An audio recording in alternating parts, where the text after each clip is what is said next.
Are you active on Reddit Wall Street Bets? I think I'm a member of it. I mean, I've been on Reddit since. Yeah, I'm a member of them. Are you active on it though? I mean, do you post? No. I just wondered. I mean, I use Reddit a lot, so I don't know if you used it. Yeah, but I'm in there. Wall Street Bets. I'm a member. I've been in there. There's 14.7 million degenerates. Yeah, we need to tell all these guys to join up. Do you ever go into crypto Reddit and tell them about your project? Yeah, because I always get kicked out, man. They always say, "Oh, you can't do that shit." I agree. Okay, so you're not the only person. I don't understand that. They're just very territorial, man. I agree. They're very territorial. And that's the thing. That's what I love about our community is right now. So tomorrow we highlight a great project. Okay? We highlight it. We're not saying you have to buy it. But we are highlighting it because it falls in line with what Vitalik's asking in his article. He's asking people to do this, and we interview them with questions like, how do you, what are you doing for Ethereum blockchain to help, you know what I mean? And so we interview projects, some people we send out, there's a Google questions, I'll show you our questions. Man, it's a great conversation, right? Because here's the thing, right? Community sends tokens. I don't care which one. You look at shipping, they got there because of community. You look at Dogecoin, well, that was his one. But community after, I mean, he started it, but community finished it, right? I mean, the community sent it. What the hell is my Google Forms? Oh, it's fine. We have to tweet this one out here. This is a special one. Special thing. An official Twitter post on this. We're ready for the volume. Because, I mean, there's only so many of us, as you grow, it gets very crazy, very fast. I've been in this situation before. I've helped revive tokens once. I'm kind of a pro at that. I'm a pro speaker, right? And then we have a pro producer, pro marketer. I mean, our marketing video editor, producer that has a studio, he's been doing it for 20 years, man. He's ready to do this for a living. Like, I want to do this full time. I want to help people this way full time. There's a question here. If you click on the Cypherpunk Central, and I'm going to put our video on there, man. So Rain Sharks is amazing. So tomorrow is our Rain Sharks debut, basically. I mean, we're launching with Rain Sharks, and fantastic devs, fantastic customer service. You have one problem, and they're there. Like, I don't even know how to do it. It's like they always have somebody to just jump in, teach you how to verify your Twitter. It just takes 2 minutes. I love Vitalik's man. Unicorns, mushrooms, man. What was he doing when he did that? He's an artist, right? Dimitri. Oh, we're all artists, I think, in our souls. Well, I mean, he expresses it with color and all that shit. So there's our promo for our debut order. So I think I put just about everything. Excellent. What time is it? I don't know what time we're going to launch it. Probably later in the evening. But you might want to buy this if you'd like to invest. I'm going to be honest with you. I have absolutely no money for investing right now, so I am not. So if anything, I will just be a fan. I will potentially promote it, certainly. Well, I tell you what, you promote it, I'll give you tokens. How's that? Oh, all day long, baby. I give away tokens to people that help the community. So, like the Raiders, that's what I like about, when we talk about, that's what I like about the Raid Sharks bot, is that it tracks how hard people are working. And you just hit the group stats, and at the end of the week, 1, 2, 3, get tokens however much I want to give them at the moment. That's baller. My tokens, I'm just giving them away. But if you're doing stuff to help us, man, hell yeah, dude. Give me tokens. Sounds like a plan, Stan. Let's do it, man. Excellent. All right. Exchange. Well, hey, do the same thing you did to me yesterday or today when you launched the YouTube tomorrow, and I'll join. All right. Excellent. Well, I mean, it's a recording. It's not live. So right now we're doing recorded webcast. Oh, I see. Okay, so I don't have to be there at a certain time. You have to be there. And then today I did an interview with another token, which was pretty good. And then, eventually we're gonna, once we get to 10 million market cap, our producer's gonna dox himself and he'll do a video. Why doesn't he just dox himself now and quit being such a vagina? There's a lot of people out there that are crazy. Yeah, that's an excuse, and I don't mean that's actually. I take that back. I don't mean to offend anybody by saying that. I take that back. Not vaginas are actually some of the most strongest people on earth. What I'm trying to say is that why is he just trying to be a coward and just dox himself? Just get on the fucking internet and dox yourself. Well, if you do something that somebody doesn't like, they're crazy. No, I'm telling you right now, I'm on the internet with my driver's license, and I've been on the internet for 2 years now on camera 4 different ways. You don't piss people off. I mean, potentially, you and I started this as a debate, and it became a very amicable discussion. So what I'm trying to say is if you aren't doing anything wrong, you shouldn't have any worries about doxing yourself. I'm not doing anything wrong, that's true. But No, not you, but the one person in particular. Just to say like, oh, I'll do it at 10 million. No. I say this. I'm not doxing until 100 million because I want to be able to protect my family. I got kids, dude. I don't want weirdos coming up here looking for me to have a conversation and then take my kid. I mean, that's weird. I get it. Who do you know who does this? Who? I mean, people don't do that. I think that's an irrational fear that people, because they saw you on the internet, they go to your house and steal your children. That just doesn't happen. I've never heard. Wait. Listen, I live next to houses that are in movies and shit, and there's some weird ass people that come up to these houses and are like. I'm telling you, I am the world's best example of this. I am live on the internet on 4 different cameras. That's just on YouTube. I'm on Telegram. I'm right, exactly. My ID is out there, and I'm telling you, no one does anything to you. No, you're pro-dox, and he's anti, and I'm anti-dox. Wait, I used to be anti until I realized we're basically doxed anyway, so there's really no hiding it. I mean, listen, if somebody's gonna come and get me, yeah? That's the way I look at it. That's how I feel too. But at the same time, it's like, it'd be nice if I wasn't at work and my family's at home and then you come and get me and get my family. I mean, when you have children and stuff like that, it's a little different. That's the thing, you don't have children. Yeah, exactly right. If I had kids, I couldn't do all this. So yeah, I understand that. I do want to just go back and say apologies for saying the thing about your friend being a vagina for not wanting to dox himself.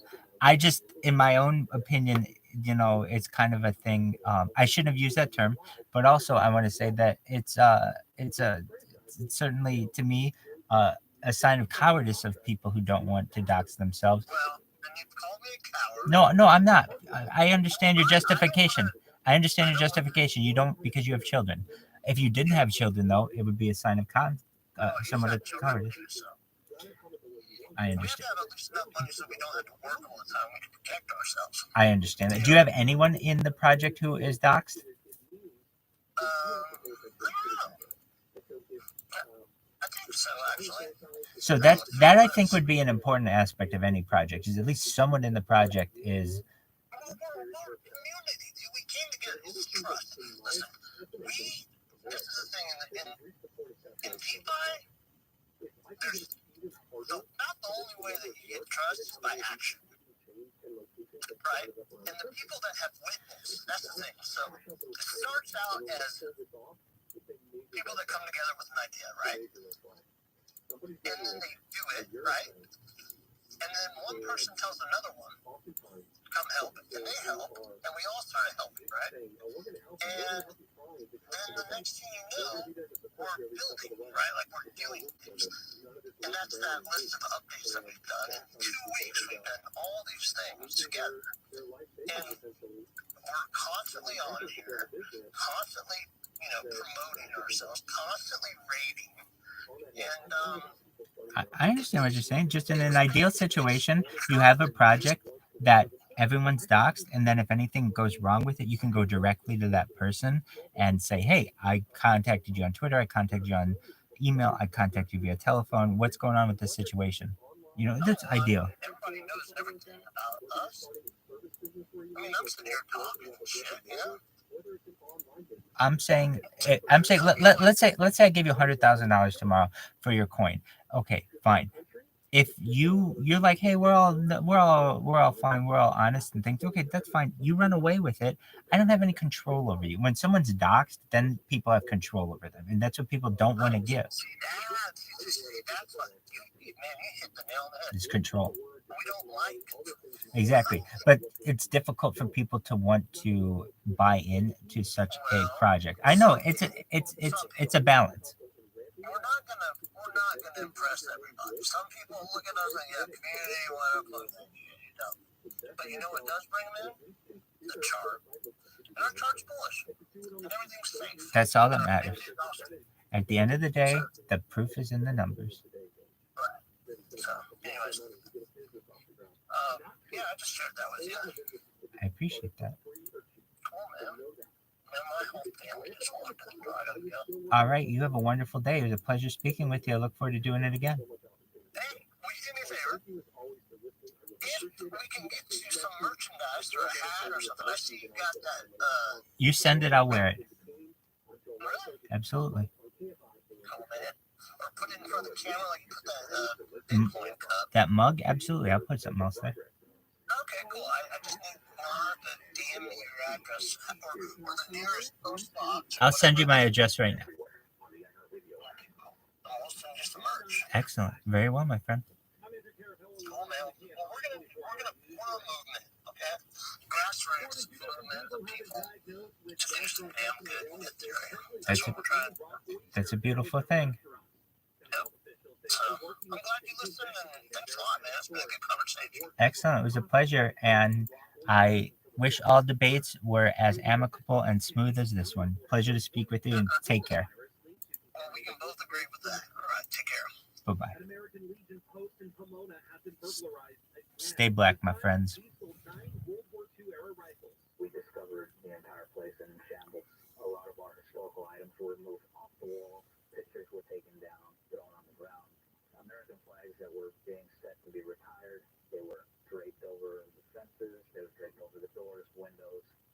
Javier Inostroza is the commander of the post. He says the post has been broken into several times since it closed during the pandemic. It is unclear if all of the burglaries are connected.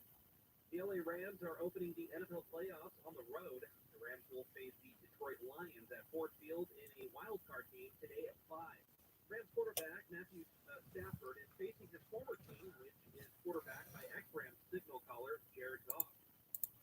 Los Angeles acquired Stafford in a trade for Goff before the 2021 season. 10 people who helped shape Orange County are the first to be inducted into the Orange County Hall of Fame. The list includes Kobe Bryant, Tiger Woods, Righteous brother Bill Medley, and no doubt Gwen Stefani. This is way cooler than I thought, and way more emotional. Stefani talked about growing up in Anaheim. People came from all over the world to work here. It brought so much diversity, and that had such an impact on my style and my individuality. Harajuku girl. And creatively. Walt Disney's granddaughter accepted his induction. He was such a good man, and you can see. 2 Olympians were also honored, Amanda Beard and Greg Louganis. Orange County has been such an amazing place for me to grow up. It's a place of bliss and pain. The rest of the inductees include developers Frank Dow, General William Lyon, and Henry Fagerstrom. In Santa Ana, River Rothschild. Year 2. The price of gas continues to go down. The average price in LA County now at $4.63 a gallon. There is? Orange County's average There price is is now down. $4.52 a gallon. Oh, Christ. Federal prosecutors say they're seeking the death penalty against a white supremacist who killed 10 black people. Why did they call it supremacist and not supremacist? Supremacist? Supremacist? Is that the same thing? I don't know. No one knows. You have masses of people that are killed by a shooter, innocent people whose lives are snuffed out I think the death penalty should apply. Buffalo Mayor Byron Brown says he thinks the community will agree and support the decision. The shooter is already serving a life sentence. How about the with no West chance of Side? parole for the 2022 attack. The Iowa caucuses are now just hours away, with former President Trump holding a commanding lead ahead of Nikki Haley and Ron DeSantis. ABC's Rachel Scott says the campaign trail has been upended by a brutal blizzard, extreme cold, and life-threatening weather. Much of the focus in Iowa has been on the battle for second place. DeSantis has staked his entire campaign on this state, holding more events than Trump and Haley combined. Pushing forward with his schedule this weekend when his rivals opted for virtual events. Scott says Haley is getting a wave of new momentum, now edging out DeSantis in Iowa in the latest polls. Denmark officially has a king. Queen Margaret II gave up her role so her son could become king. The 83-year-old queen is the first Danish monarch to voluntarily give up the throne in nearly 900 years. Margaret signed her resignation during a meeting with the Danish cabinet at the Christiansborg Palace in Copenhagen. After signing it, she rose and gestured to her son to take her place, and she said, "God save the king," as she left the room. And the last surviving main cast member of the Honeymooners has died. Joyce Randolph played Trixie Norton in the 1950s She's like 1,000 years sitcom old. classic. Randolph's acting career spanned more than 50 years. She died yesterday at her home in New York City. Randolph was 99. There you go. Right now, getting to KFI traffic, there's a crash popping up, 91 in Riverside. It's going to be a little heavy there as you make your way on through the 91 stretch here, westbound at Tyler to the center divider. Stop traffic from Van Buren. Now we've got stalls in Anaheim Hills and the 91 west at Lakeview. Crash to South LA on the 110 north at MLK. And big trouble to Santa Ana, 55 south at MacArthur. Crash there. Everything is blocked except the carpool lane. KFI in the sky helps get you there faster. I'm Mark Even. Lately, our homes have experienced more of that. More dishes, more flushing, and more shower-time concerts. After 50 years of Encores, Mr. Ritter Plumbing Service professionals are equipped to handle anything. We're your neighbor you can call anytime, and we'll be there because we've been here all along. Mr. Ritter Plumbing, a neighborly company. Visit MrRitter.com today. Because no two people sleep the same. Only the Sleep Number Smart Bed lets you each choose your individual firmness and comfort, your Sleep Number setting. The Climate 360 Smart Bed is so smart, it actively cools and warms to 13 degrees on either side for your ideal sleep temperature. The Queen Sleep Number C2 Smart Bed is now only $9.90. Plus, free home delivery when you add any base. Ends Monday. Prices higher in Alaska and Hawaii. To find a store near you, visit sleepnumber.com. Listen on the free iHeartRadio app for all your music, sports, talk, and podcasts. Free never sounded so good. KFI AM 640. Southland weather from KFI. It's going to be sunny the rest of your afternoon. Highs only getting into the low 60s at the beaches and inland for Metro LAOC. It'll be upper 50s to low 60s in the valleys and mid 60s for the Inland Empire. Highs in the 50s for the high desert areas. Lows tonight, 40s and 50s. Tomorrow from Holiday, MLK, we'll see highs, 60s. That's it from Southern California. Right now, Anaheim 62, Dana Point and Arcadia both 61, Whittier 60 degrees. We lead local. Live from the KFI 24-hour newsroom, I'm Andrew Carabella.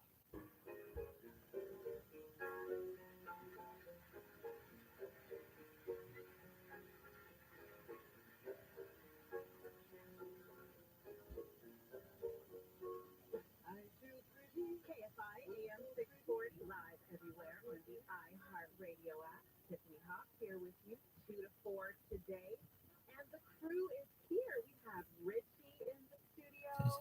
Tiffany. We have Raul on the board. And we have Andrew in the newsroom trying to make fetch happen on a Sunday at KFI. Fetch will be a thing, or we will hear on the talk back button. Absolutely. I hope it is. Please make fetch happen in honor of Mean Girls the musical. Make Fetch great again. Make Fetch great the hat. Make pink hat with Make Fetch great again. Can you imagine? We're sitting on tens of hundreds of dollars. Great idea. Richie, I want my pink shirt back. You'll never get it back. Another line from the movie. Another line from the movie. Well, today we have quite a few topics topics, and I'm sure by the end of the show we'll get into some mean girls hypothesizing, because a few of us, not myself unfortunately, but a few people will be going to see Mean Girls later on, and I'd love to pick brains about that at the end of the show. But before we get into all of that, we have quite a few wild topics today. Everything from your bottled water, which is trying to kill you, to your kombucha, which is trying to kill you, which Facebook will take over if, in fact, you do die and appoint someone to be the admin of your account. And then there's also tackle football on the story list today, youth tackle football specifically. So we'll be getting into all of that. And it is a jam-packed show. Again, I'm here with you until 4 o'clock, so make sure you listen. And also, if you're feeling inclined, send us some talkbacks on the KFI app. So again, KFI AM 640. Tiffany, this is gonna be my show. I hate everyone on this fucking show. But Tiffany, she's good. She got a good sense of music. She feels pretty.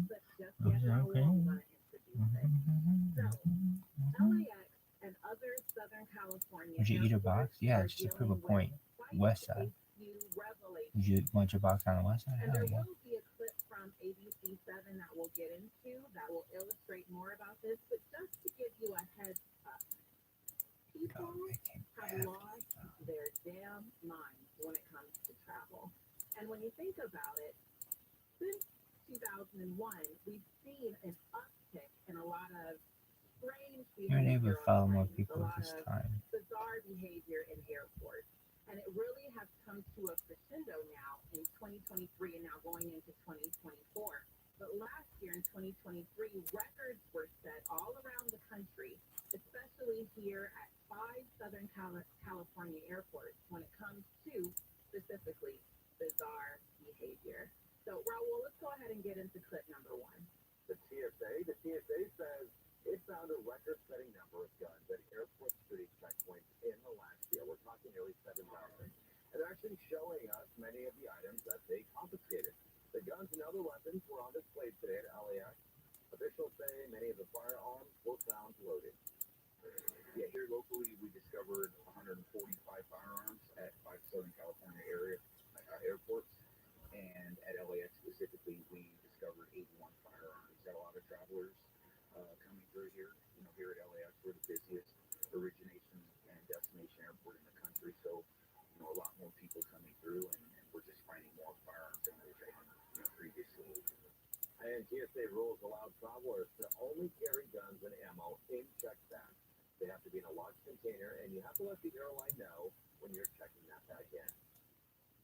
So, as the clip says, at 5 Southern California airports, TSA, the Transportation Security Administration, has confiscated multiple, 145 to be exact, Car weekend, baby. since 2023, last year, setting the tone for what would be one of the biggest years ever in firearm confiscation. People are willing to risk jail and the no-fly list to protect themselves from something. When you're carrying a weapon, it's obviously for some sort of protection. When you're trying to transport a weapon, it's for some sort of protection. So in my mind, in my opinion, there are 2 main reasons someone would take a gun onto a plane or a ship to get a gun through security. 1, there's something on the plane you're trying to protect yourself from. Or 2, there's something at your final destination that you're wanting to protect yourself from.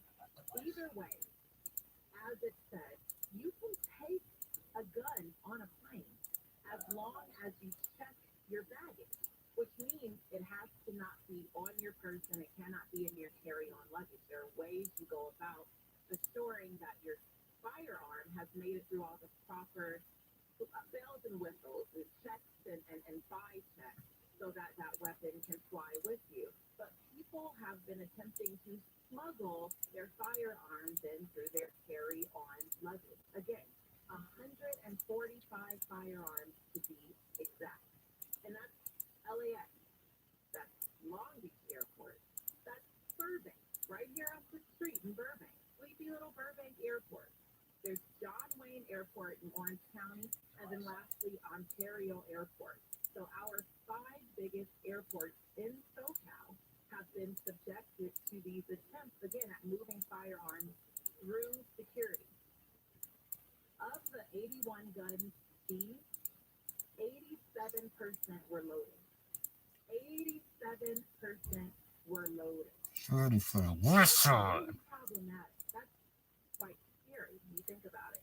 Because it's not to say that people who were attempting to move these firearms across security were going to be responsible gun owners. It's not to say that they were just going to keep them on their person or in their bag and not discharge them in any way, weaponize them in any way. That we might not have even known, but when you think about the erratic behavior, the bizarre behavior we've been seeing on planes in the last few years, especially since COVID, 2020 seems to kind of be this dividing line between seemingly sane individuals and people who have, again, lost their damn mind.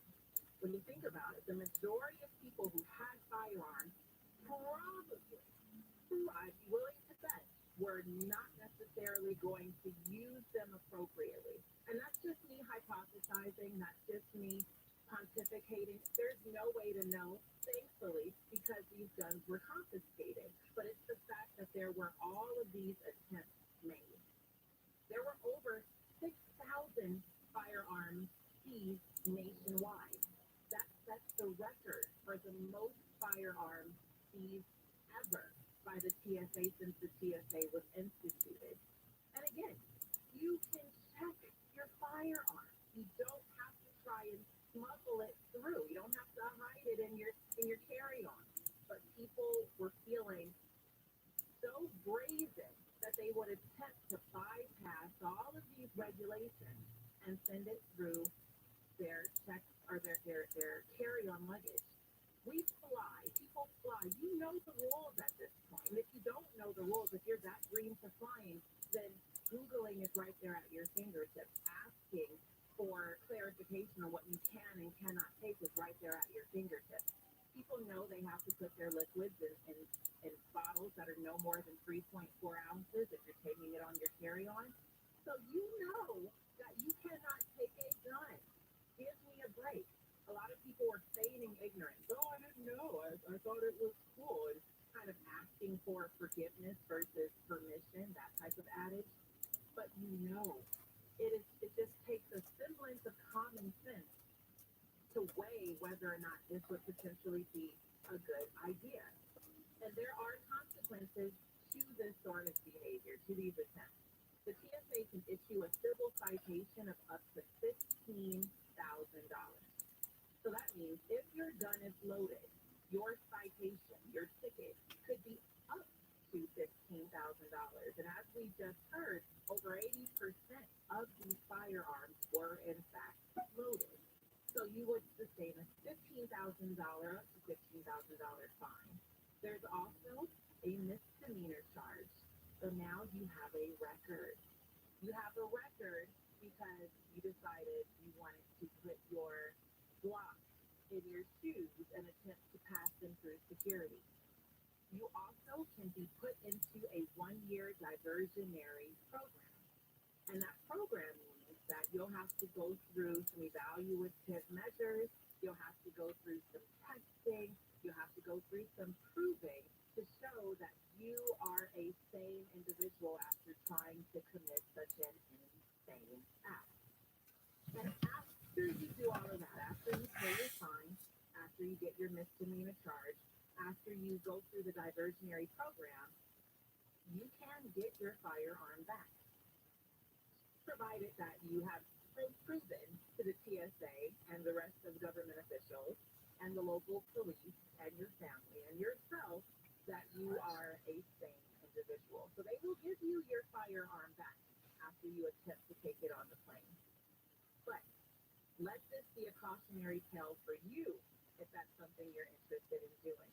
This isn't good. This is not a good option for you. Check your gun. That's all you have to do.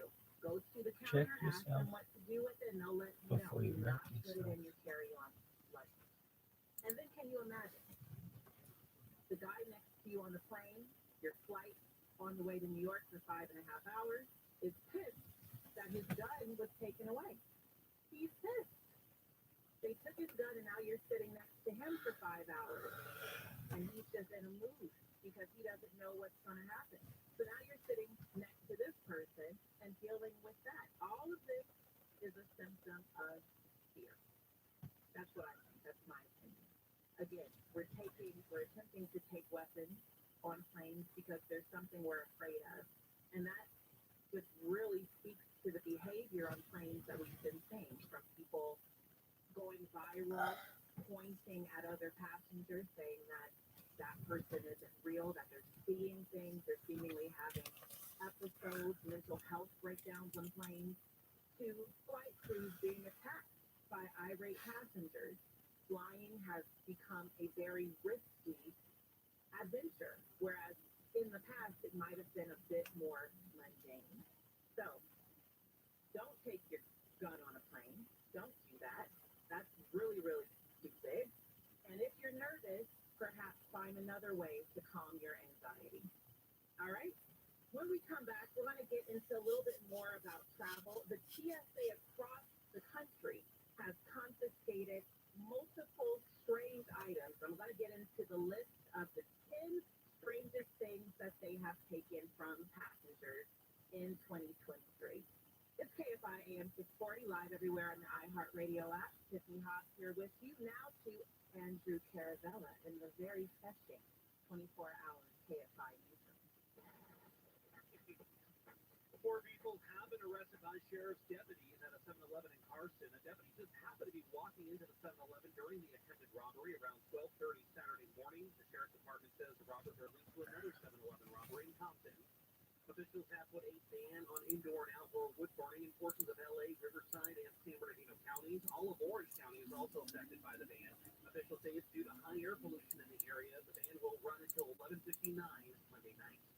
And a school principal in Iowa who put himself in harm's way to protect students during a school shooting earlier this month has died.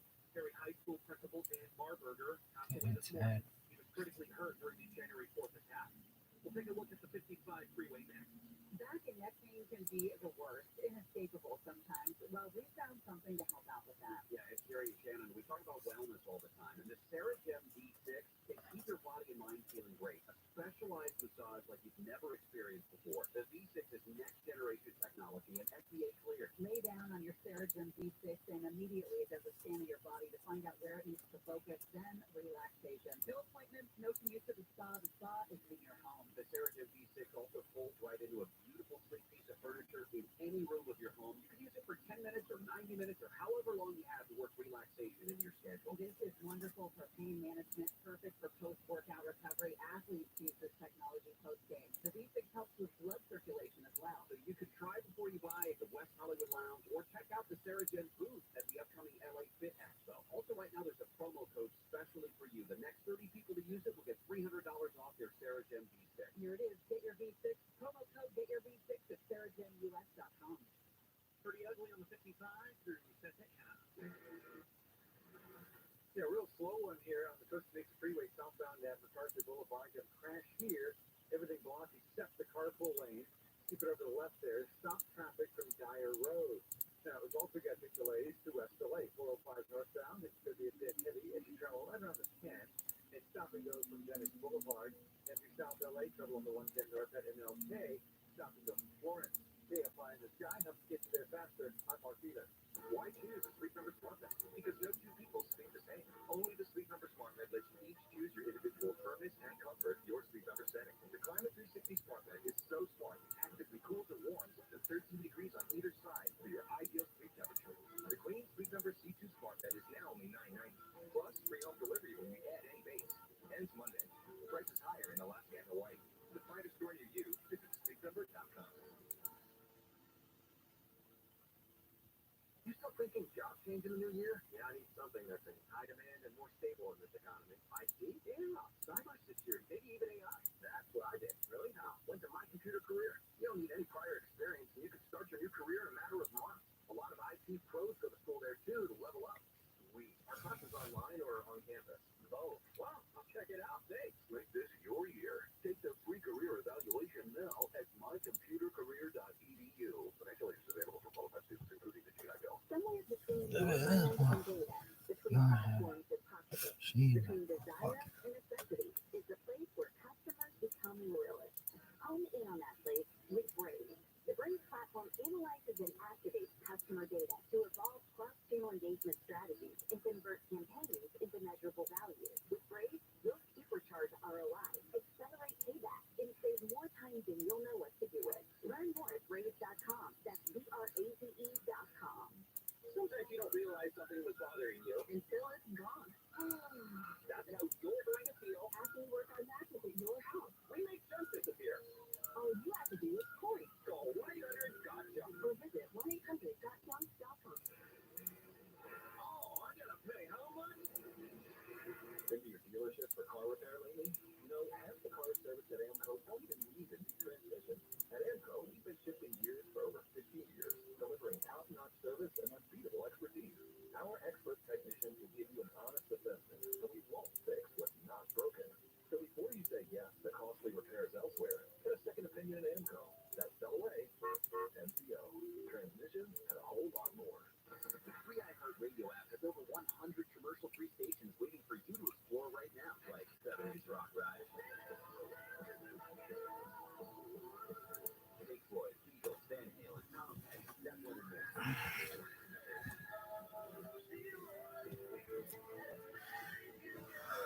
Try something new for 2024. Just open the free iHeartRadio app, search 70s Rock Ride, and listen now. iHeartRadio, free never sounded so good. KMI is in your ear. It's on your screen. Follow us now. At KMI AM 640.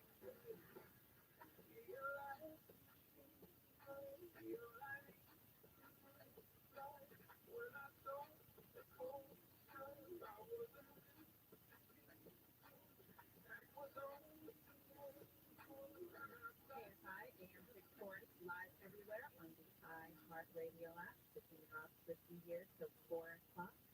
In the last story, I told you a bit about what's happening across our 5 Southern California airports with the confiscation of multiple, 145 to be specific, firearms in 2023. While that's upsetting and troubling enough, especially since the majority of those firearms were loaded, and again, this is a symptom of fear. When you think about it, it's fear-based. And I'm no psychologist, but I'd be, again, willing to really bet that people are taking their firearms up for some sort of protection.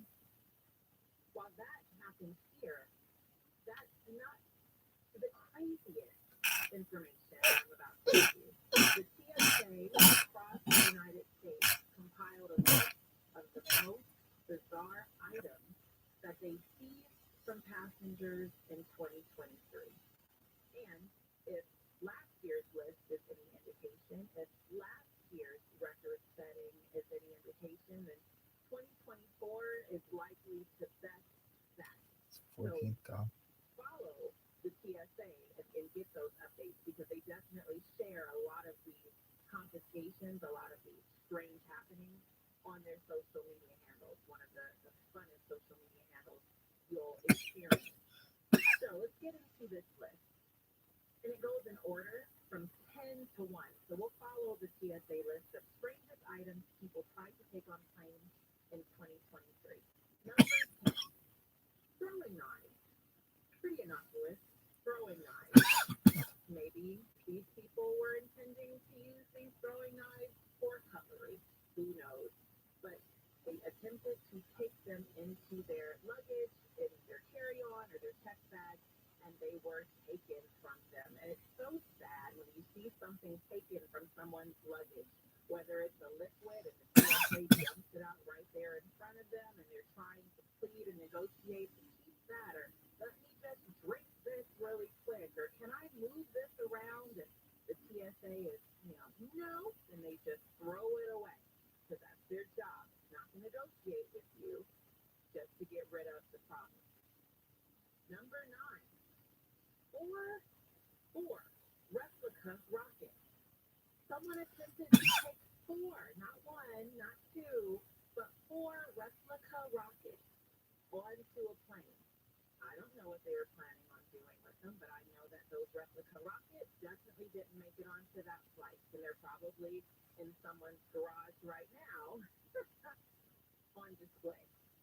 Number 8, a knife inside of a loaf of bread. A knife inside of a loaf of bread. Can I say something? Yes.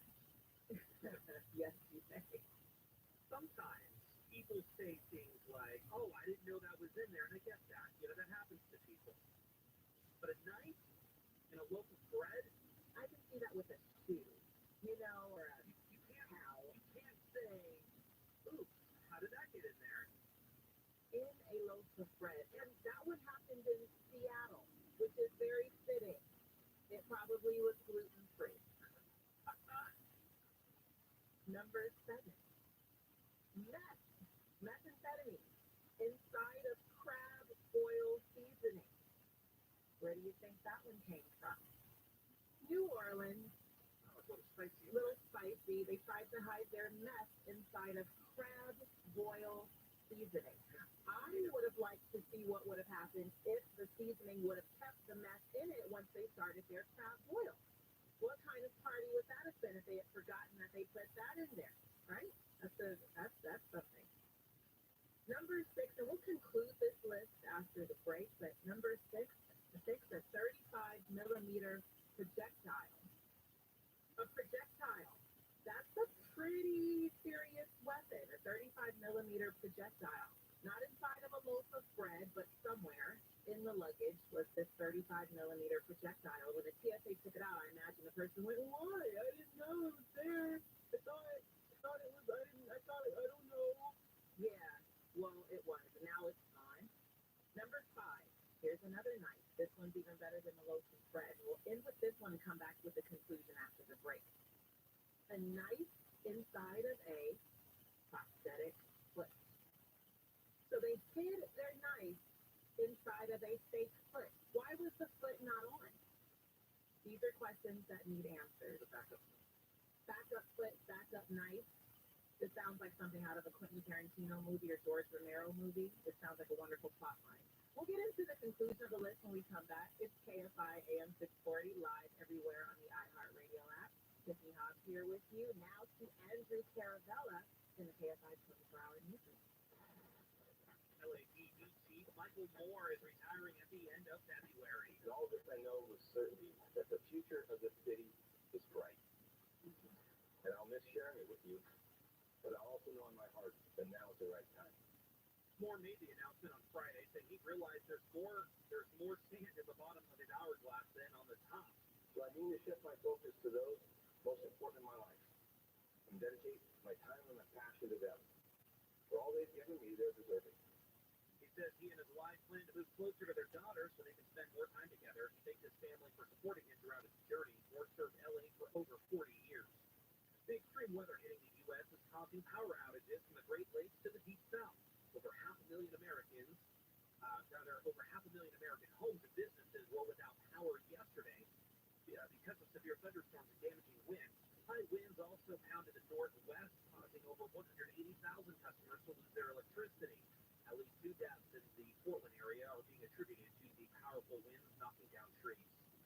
The Department of Homeland Security said federal agents were blocked from trying to save drowning migrants by Texas law enforcement. The federal government said Border Patrol agents were not allowed to enter Shelby Park in Eagletown, Texas, after they received a distress call from the Mexican government. Authorities later recovered the bodies of a woman and 2 children from the river.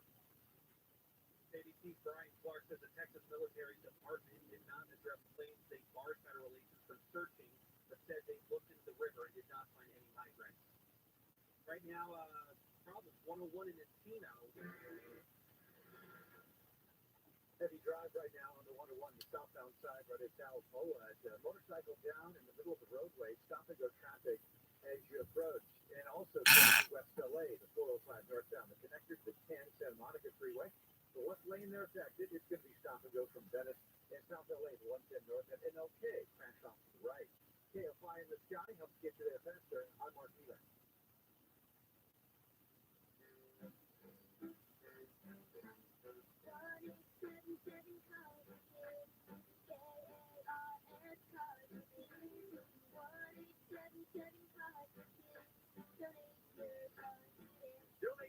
Cardforkids.org. That's cards with a K. Your card can be picked up as soon as the next day. Receive a tax deduction and vacation voucher. Now accepting donations of land, homes, buildings, or any kind of real estate. You still thinking job change in the new year? Yeah, I need something that's in high demand and more stable in this economy. IT? Yeah, cybersecurity, maybe even AI. That's what I did. Really? Now, went to My Computer Career. You don't need any prior experience, and you can start your new career in a matter of months. A lot of IT pros go to school there too to level up. Sweet. Are classes online or on campus? Both. Wow, I'll check it out. Thanks. Make this your year. Take the free career evaluation now at mycomputercareer.edu.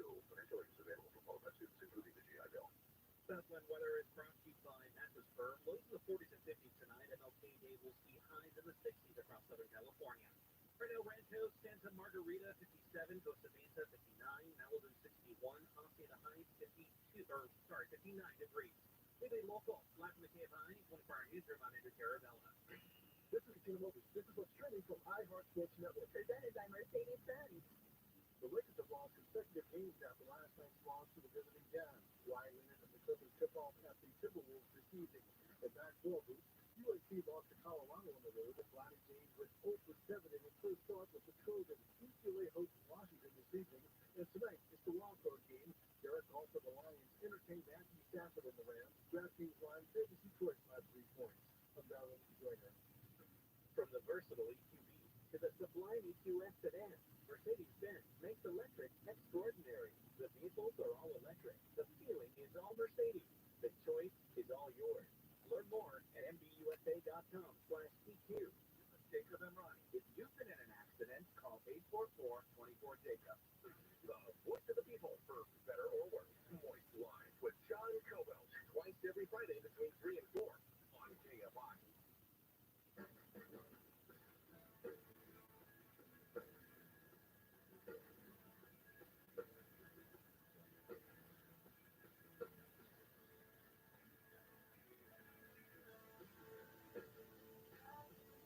I hate to talk over this, but I have to. KFI AM 640 live everywhere on the iHeartRadio app. Tiffany Hobbs here with you. So Her music is tight. before this break, we went over the first half of the TSA's 2023 strangest items confiscated list. So we had throwing knives, replica rockets, a knife inside of a loaf of bread that came out of Seattle, a meth powder or meth whatever the substance is, however you break that down. And please don't send a talk back. You're gonna delete them. I want people to know. Okay, quit being a vagina. She said meth powder. I don't know what meth is, what you do with your meth. Well, however it was inside of the crab boil, and that came out of New Orleans. We had a 35 millimeter projectile. We had a knife inside of a prosthetic foot. And now, to conclude our list of the 2023 strangest items confiscated by the TSA, number 4, a fully loaded firearm.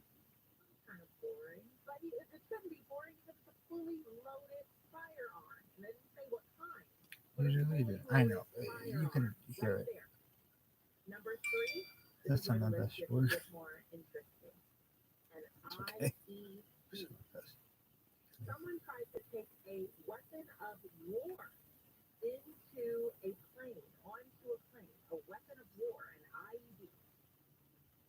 Number 2, weed in a diaper. Marijuana in a diaper. They tried to pass off this marijuana as if it was something else inside of a dirty diaper.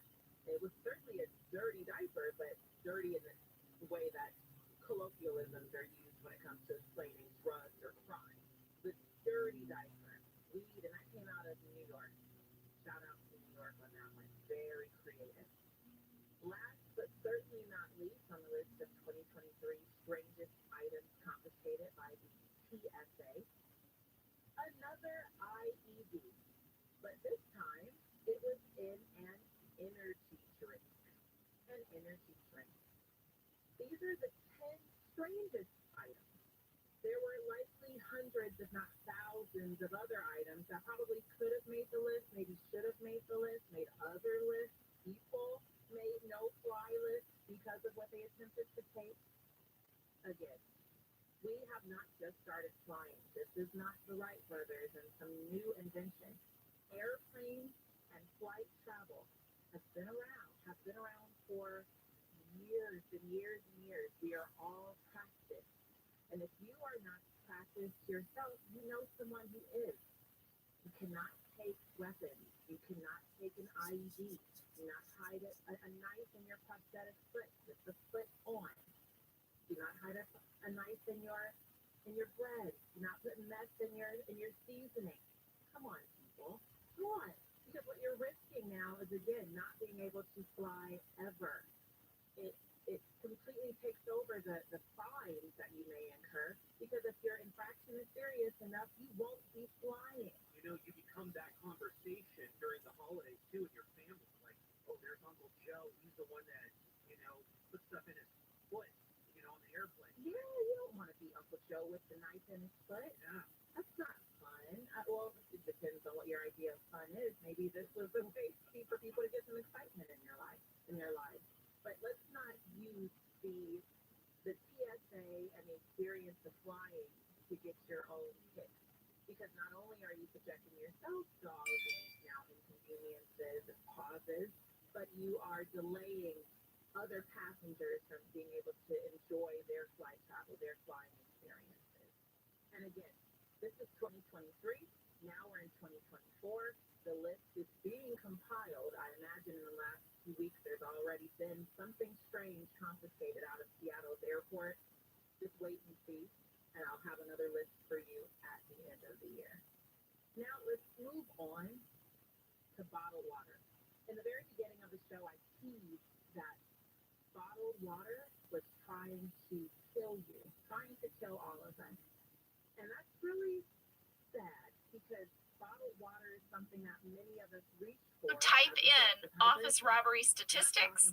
Wikipedia will direct you to the episode Crime Aid, and there is a note that says office robbery statistics was redirected to this page to prevent further attempted creations. Oh my gosh. You guys are persistent. Also, we had a fan question from Brandon L. who wanted to know who wrote the acronym Crime Aid for the show. Guys, this was all Charlie Grandy. He said he spent 3 hours writing various combinations, and he settled on this one. Oh, I love that it took him 3 hours. That just feeds my soul, because how many times, Jenna, have you and I sat down to write something, and I'm like, well, I spent half an hour on 2 words. Yes! Combinations. Oh. It's time for the auction to start. We've got good stuff. We do. I have a list of what all was auctioned off. Ready? Loads of these ROTHSCHILD, more so daily, since the war began. Coincidence? Sold to Michael for Hard to keep up $300 with because no one else would bid on it. Beers with the warehouse guys from Daryl sold to Jim when I see for $5. one, I go to pause and buy But you have to go others. right now. Good It's point. beers right now. First was with the warehouse this, guys. August 2023. Yes, and there Some was a stuff. scripted Jim talking head that didn't Many make it more in that would creative cemetery. explain why he Problem is, felt people like he could follow leave that right back away. and spread them Jim to says us. Cam loves Bruce Springsteen. I love Bruce Springsteen, and I'm really excited about these tickets.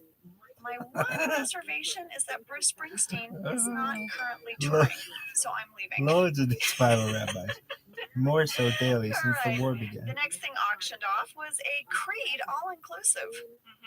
Creed. He's auctioning off Loads himself. of these. No bids. Kevin will do your taxes, federal and state. No bids. Hank sings the blues and he's auctioning off his CDs. No bids that we see anyway. David Wallace coming in strong, auctioning off a weekend at his home on Martha's Vineyard. Multiple bids. We don't know where it landed. Phyllis auctions off a hug. Bob wins that one for $1,000. And in deleted scenes, Kelly auctions off dance lessons, and also Meredith mumbles something. No one can tell what she's saying. Oscar says, fine, I bid $1. And then she tosses him a brand new iPhone. So funny. And everyone's like, what? That's all the items auctioned. According to the bar graph thingy, it looks like they raised $1,803. I have a lot of fan questions and catches based on everything you said. Angela, starting with Audrey E. During the auction, there's a giant goal thermometer, but the goal isn't at the top of the thermometer. It's like they're only trying to fill it part way up. That's a really funny detail. Yes. This detail was an intentional joke that was written into the script. In the script, it says the amount raised thermometer goes up to $1 million, even though the goal is $3,400, which should be written a little over a foot from the bottom. That was a script note. Yeah. So, yes, very funny little detail. And did you notice whenever Michael was being the auctioneer, if bids started going high, he would throw in $1 million. He'd be like, 100, 200, $1 million. Okay, 400. We had a fan catch from many people. Erica P., Rob O., Katie D., and Ashley S. When Jim leaves to go to the bar with Daryl, Michael auctions off Creed. But if you look, Jim is seated behind Creed. Oh, good catch. Jim should not be there, but clearly we moved those scenes around. Yep. Also, fan question from Catherine D., Lexi B., and Maddie L. Is Hank really a blues musician? No. So not only is Hugh Dane, who plays Hank, not a blues musician, he had never played the guitar before that day. And this bit about Hank being a blues musician was a holdover from an earlier draft of the script. Jen Salata told me it didn't even make it in the shooting draft, but there was a whole storyline where Oscar and Kevin were going to try to solve the crime of who broke into the office. And they decide that it must be an inside job because the door wasn't broken. So they're interviewing everyone. They interview Hank and they say, Hank, do you have a record? And Hank says, I do have a record, but it's a blues record, not a criminal record. So Jen always loved that joke. That Hank said, I have a record, I have a blues record. So she said, I want Hank to auction off his blues record at this auction. But it was a super last minute pitch. Jen told me they only had a couple hours to make the prop CD, which is why if you notice, Hank is wearing the same outfit in the CD that he's wearing in the episode. Well, and it also said in the script that Hank plays very poorly. And we're all having to sit there and listen. Angela, because of this auction, I became inspired to find out what are some of the world's best-selling auction items. Like what you see in the news, like Christie's auctioned off a Picasso or something like that? Yes. Okay. Yes. I have a list of the highest paid items ever at an auction. Yes. Oh. In certain categories. Oh.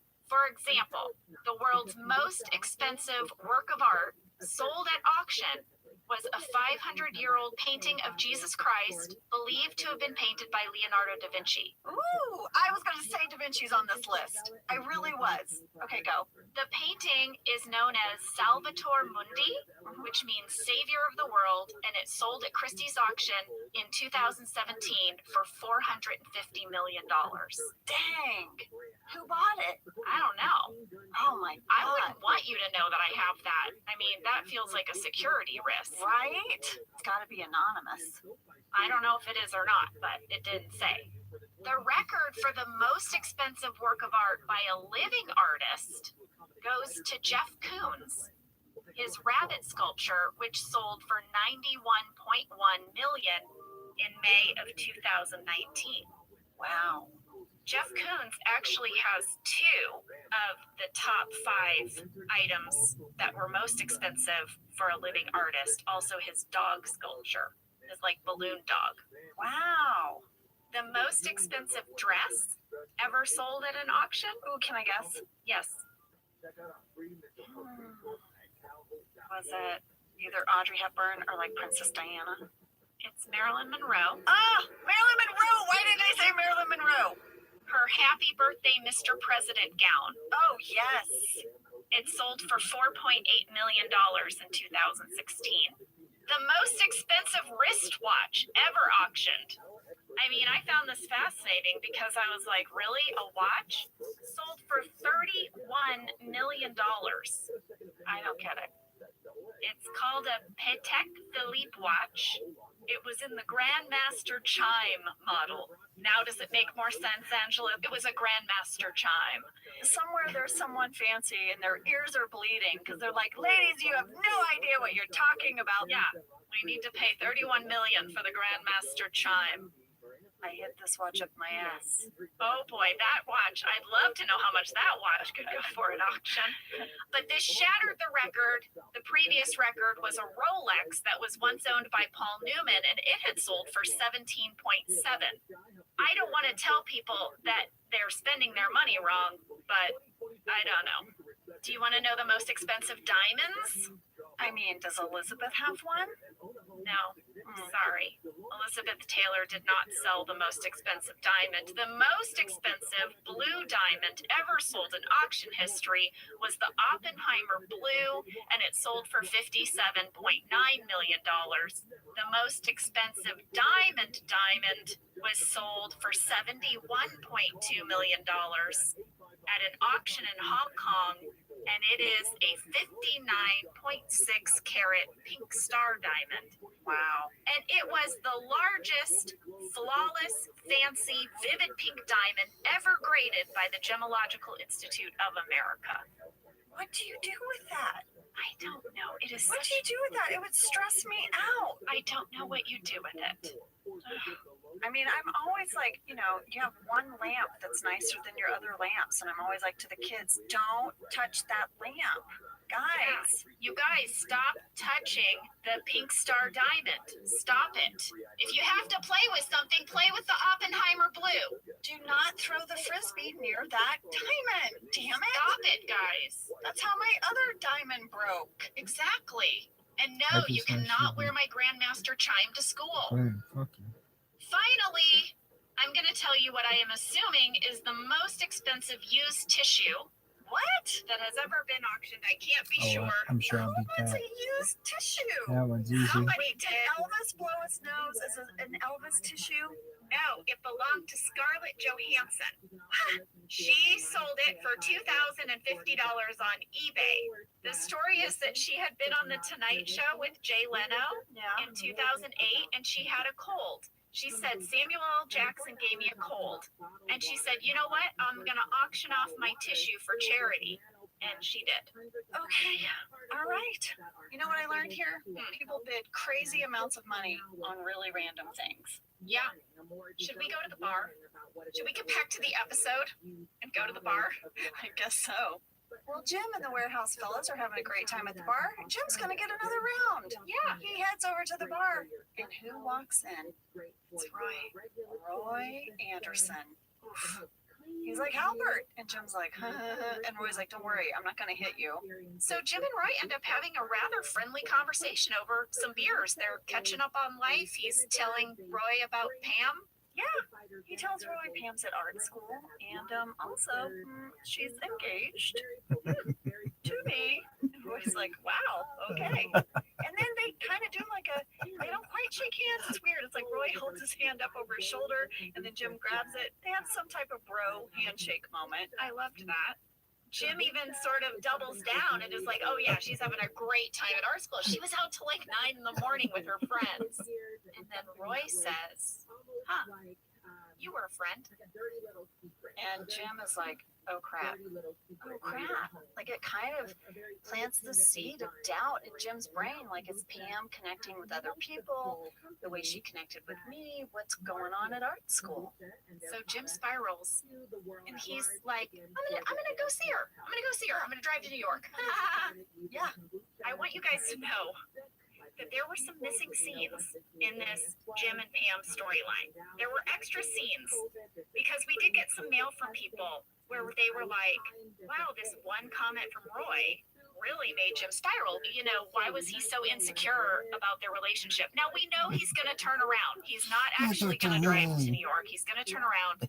But there's a lot more motivating this spiral than just Roy's comment. Yes, there was a whole storyline, you guys, between Jim and Pam that would have started early in the episode and would have built to this moment. Yeah. So earlier, remember, Jim was on the phone and he got this voicemail from Pam where she's out with her friends. Well, what's missing is that there was a really cute bit where Jim and Pam are talking on the phone, and they are talking about the West Wing. Yes, and Jenna, it's so cute. They share that they watch it together on the DVD. So, like, they both have to hit play at the same time. I thought that was so cute. I have done that with friends. So cute. This is old tech romance, guys. In the script, this scene goes on, and Jim says, "Are we on for the next episode tonight?" Pam says, "You know what? Can we rain check it?" Basically, she says, "I'm really tired. I think I'm just going to go to bed early." Yeah, she's had a big week at school. Yeah. So, fine. But then later what happens is she leaves Jim a message where she says, "Oh my gosh, my friends, they're dragging me out. They convinced me to go out. I'll call you later." Then Jim gets the butt dial from the bar where she's having a great time. And then Pam leaves him a message explaining that she did not get home until 8 in the morning.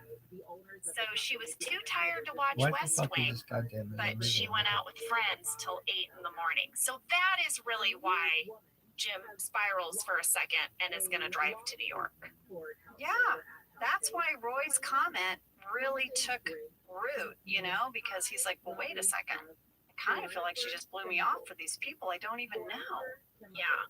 And we're just going to leave you hanging on that one, by the way. Jim drives back and, we'll work this out in the next episode.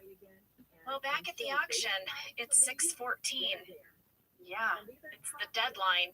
Dwight looks over at Angela, and Angela purposefully looks to Andy. Bot alert.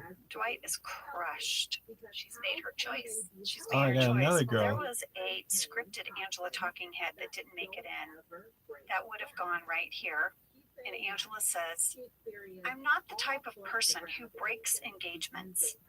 You should go talk to Pam." I just one Once again, Angela is going to throw Pam under the bus. go. When it comes to questions about her personal life, she's like, "Wait, who can I distract her?" Oh, yeah, Pam. Need over Dwight is like, 100 accounts. Phyllis, someone Yo, has let the air dude, out you're of all of your over tires. I know you're Come look. It's so funny. And Phyllis goes outside. I love and watching yes, it. the You're tires like, are oh all my flat. god, I love And watching Dwight's it. like, It's no, one I just rabbi. needed an excuse to get you out here. Mine is And one I love rabbi. Phyllis's Needs line, so like, why many couldn't you have accounts. just said it? Why'd Who you have to knows, do man? it? Who Yeah. knows? But Dwight's like, He's what like, do I they're do just now? firing it What off do I like do a now? The goddamn ultimatum Tommy gun. passed. And that's when Phyllis is like, well, I think you have your answer. It's the end, Dwight. That's what happened. That's so West Gotta Side let it go. gangster. Yeah. Dwight is furious with Phyllis, but then he has this moment when he's by himself and he's like, kind of like, how dare her? She's so selfish. Here she was just trying to help me. And then he sort of hears what he's just said. She was just trying to help him. That's what motivates him to go in and bid on her Why hug does one and rabbi drive the price up. Ultimately, it goes over? to Bob Vance. And Angela is so confused. She's like, why is Dwight bidding on a hug with Phyllis like so aggressively? Hilarious. It's his way of saying thank Why you, does I guess. one rabbi? Yeah. Well, she's Why the does big winner one of the night. rabbi It goes for eat the over most a money because, as it turns out, Michael can't find the Springsteen tickets. Can you believe it? What could have happened to them? Hilarious. Where are they? He definitely had them all the time. West He Side. definitely had them. West Even though Side. we learned that, they're not even touring right now. Not about. Just to Well, be a there's a very motherfucker. sweet West scene now Side. between Michael Oh and my Holly, god, somebody where type Michael it into does latest, admit please. that it's kind of a gray area whether or Please. not he had the Springsteen tickets. A lot about Michael is too good to be true, she says. Well, and you know how Jen Salata was always ruining takes by laughing on set? Jeez, the Yes, cowboy's fun. all the time, especially talking heads. Well, Jen told me that she totally ruined a take during this scene. She says the moment when Holly is trying to cover Michael's mouth and tell him, don't say it, and then how Michael is sort of delighted by this, so he starts laughing. Hold on, we the boys.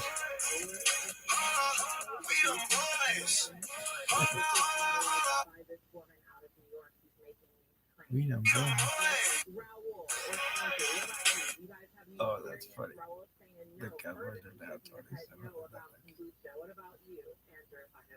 And then Holly starts laughing. Jen said that it felt so real to her that she thought they had broke.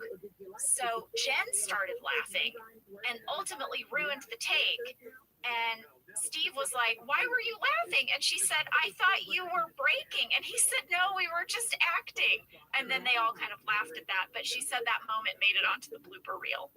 It did. I watched it. It's on season 5 bloopers on YouTube. You can see Jen cracking up. The episode ends with a kiss. Michael and Holly kiss more than once. There's a little kiss, then a bigger kiss. You guys, they're at work. Yeah, and David Wallace is there. He's watching from a distance. And this episode ends with him saying, "No, I did not know that Michael was dating Holly." He doesn't seem happy about it. Yeah, he's not. I mean, look what happened when Michael dated Jan. Oh my gosh. But David, what you don't know is that these guys are soulmates. But this is going to cause some problems for this couple going forward. We have a lot of couples in crisis. Yeah, season 5. Dwangela, Jan, Molly, or Heikel. What are we calling them? Heikel? Holly and Michael? Yeah. They're either Molly or Heikel. Heikel. Season 5, shaking it up, guys. Shaking it up. Well, there you have it. That's Crime-Aid. I certainly learned a lot in this episode.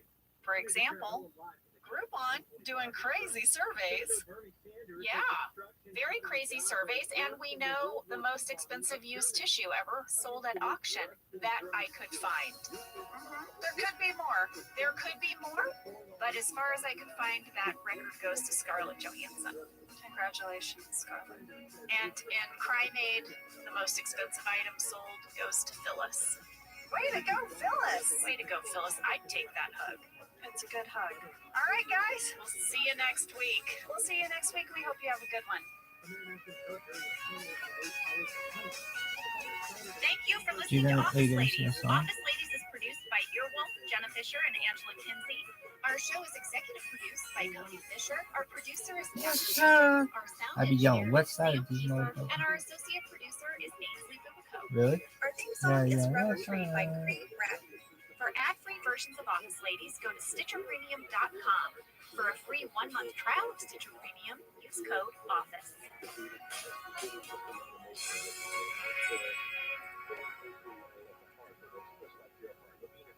Program for Dassault Systems, which has already put it to use at Boston Children's Hospital with great success.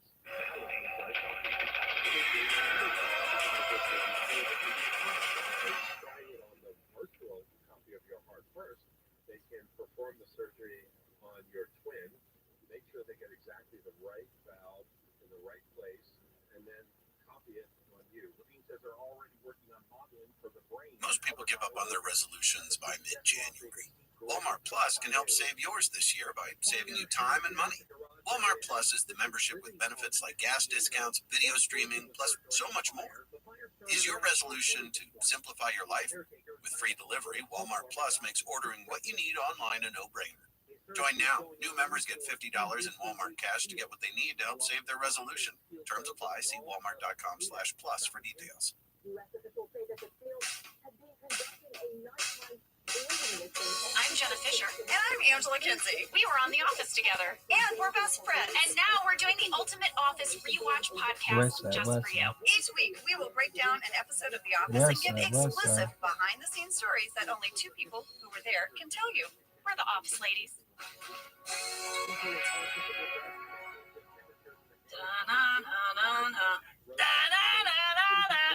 Oh, Michael. Michael. Bless his heart. You guys, today, it's employee transfer. It is season 5, episode 6, written by Anthony Farrell and directed by Dave Rogers. We have lots to say. There's a really good DVD commentary. I didn't do any deep dives, though. What? I'm sorry in advance for anyone who likes them, and you're welcome to people who hate them. I might need a minute. No deep dives. I have a summary. I know you have a summary and fast facts, but we also reached out to a ton of people, so we have lots of good trivia. We did. That is very true. I will give you my summary. Do it. Pam is embarrassed. when no one else at corporate wears a costume on Halloween. That is the worst. It was so funny. It was so funny to do, and it gets me every time. Holly and Michael deal with Holly's transfer to the Nashua branch. Remember when David Wallace last week saw them kissing after the auction? Yeah. Yeah. He was like, I'm not having another Jan and Michael on my hands. No depositions. Not on my watch. No. Also, Dwight tries to get under Andy's skin by applying to Cornell. I love that storyline. Same. And finally, Pam is going to team up with Jim's brothers to play a prank on Jim. Telling you those Halberts and the pranks. You know how I feel about pranks. I know how you feel about them in real life. The same as how I feel about tickling. I know, but Pam was like, sign me up. Let's prank away. I know, Pam loves a prank. That's why Pam married Jim. That's right. Jenna would not marry Jim. No. Because there'd be too much pranking. All right. Fast fact number 1. New writer alert. Anthony Farrell. Yeah. Anthony was with us for season 5. He is a writer and a comedian. This was the first episode that he wrote for the show, but I didn't know this until I looked it up. The first thing he wrote was actually the Kevin Sloan webisodes.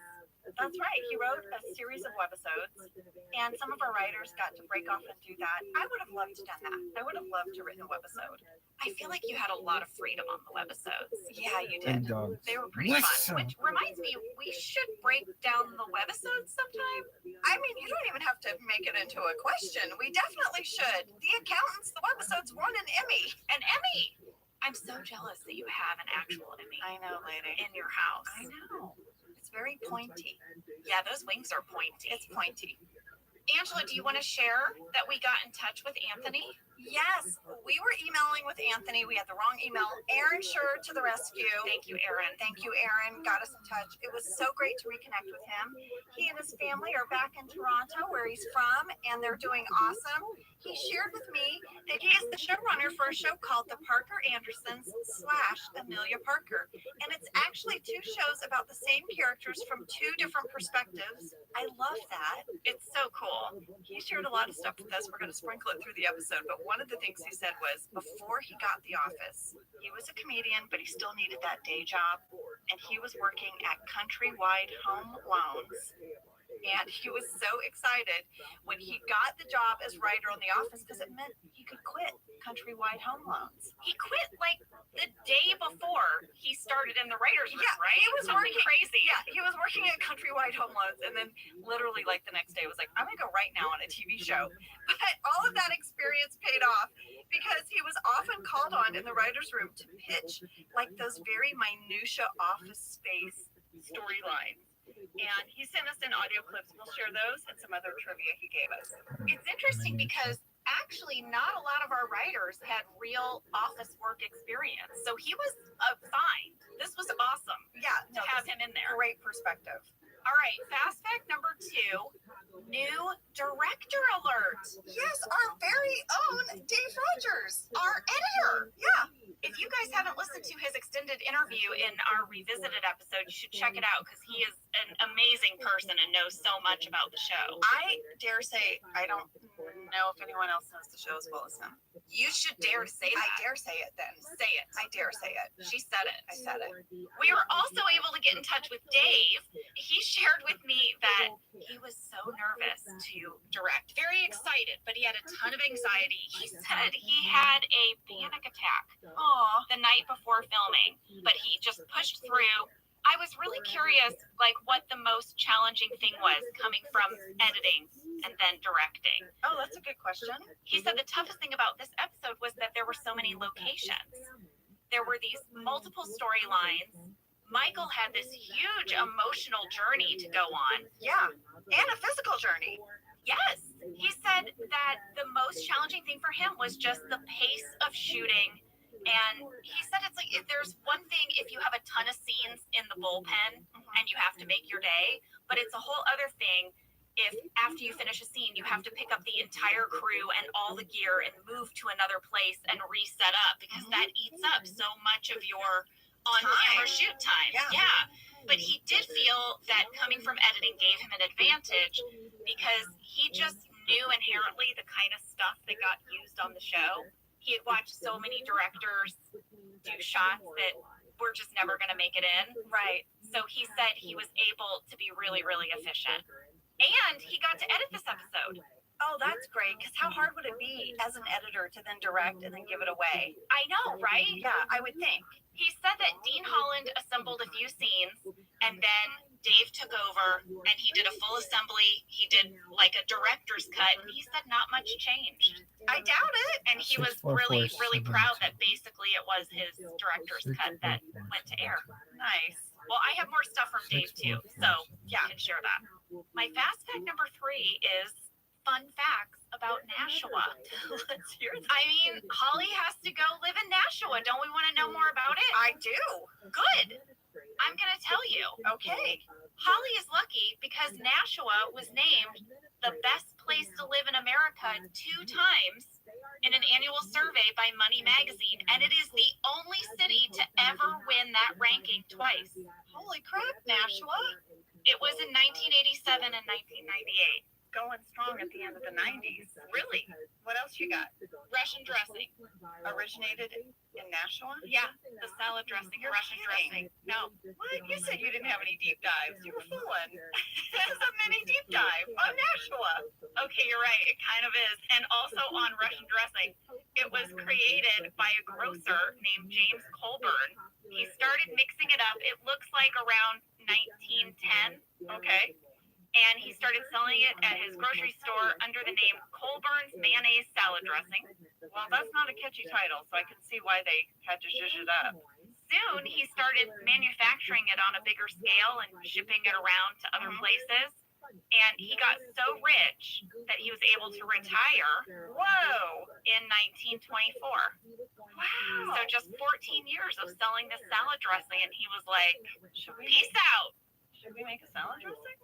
What's our salad dressing? What would be in it? What do you like in a salad dressing, Well, lady? You had me at mayonnaise. Okay, so we'll do some kind of mayo-based salad dressing. I also like lemon. Do those mix? I don't know. I don't know, because I was going to say maybe like a spicy mustard.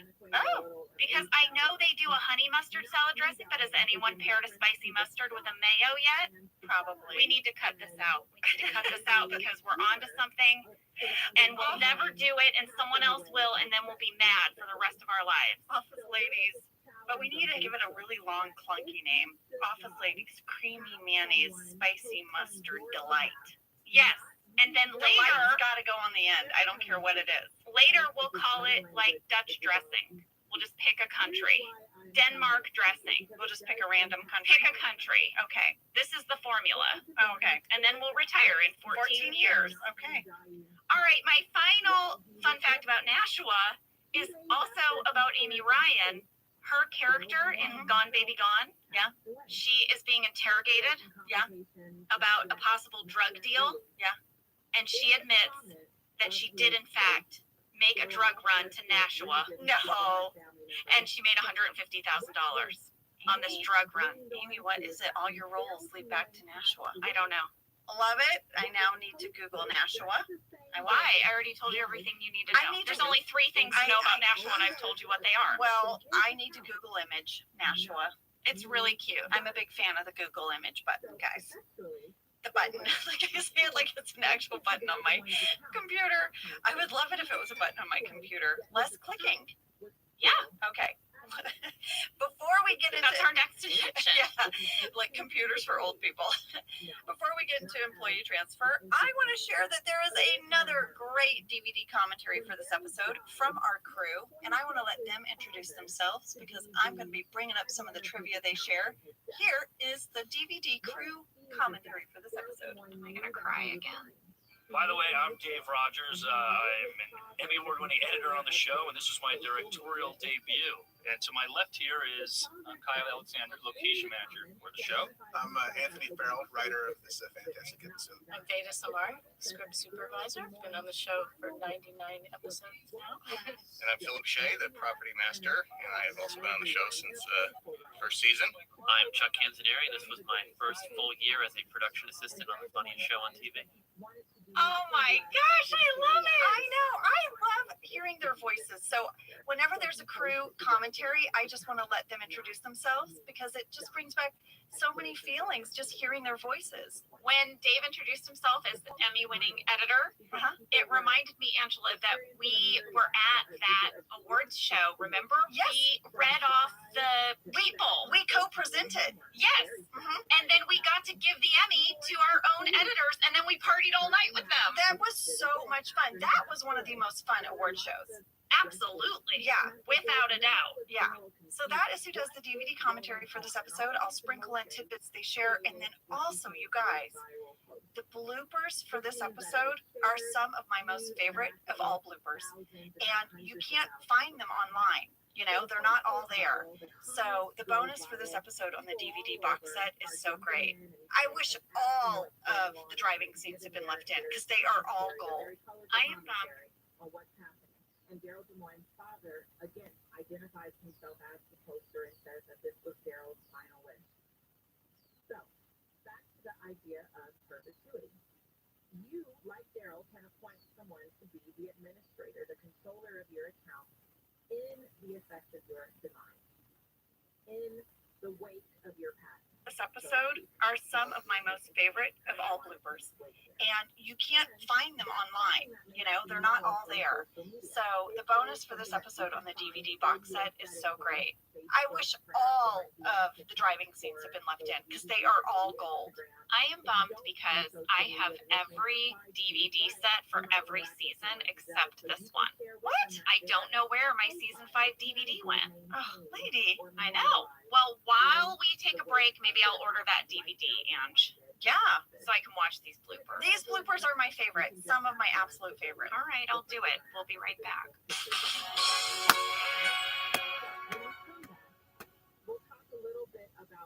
Whether your resolution is to save money, eat better, or stress less, HelloFresh is here to help you do all three. Yes, you guys, I love HelloFresh. Jen and I both love it. You know why we love it. And guess what I made the other night? What? It was so delicious. I made their pub-style shepherd's pie. I've made it. Yes, it's so good. White cheddar and the thyme mashed potatoes. I know it very well. It's a family favorite. Well, you know, Josh normally makes dinner, so this was my turn, and I made this, and he loved it, and I was so happy. I was like, I made a shepherd's pie. I'd never made one before. It's so good. Everyone, you can say hello to your most delicious year yet with fresh ingredients, chef-crafted recipes, all at a price you'll like, delivered right to your door.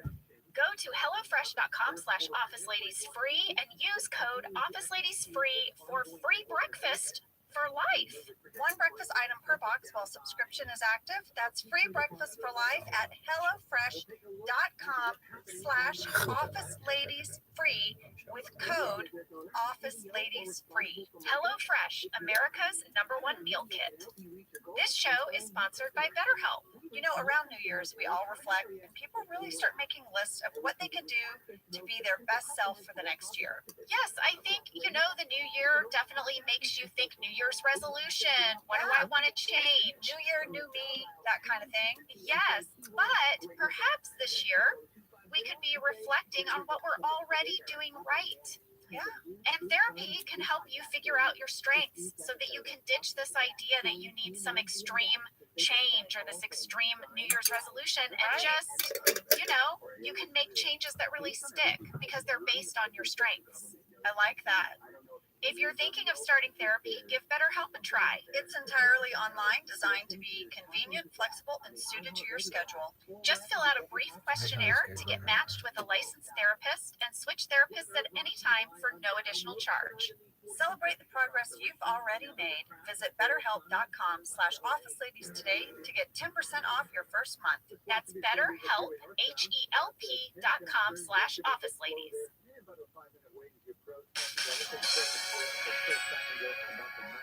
All right, we are back, and you guys, it is Halloween at Dunder Mifflin. It sure is. This is our Halloween cold open.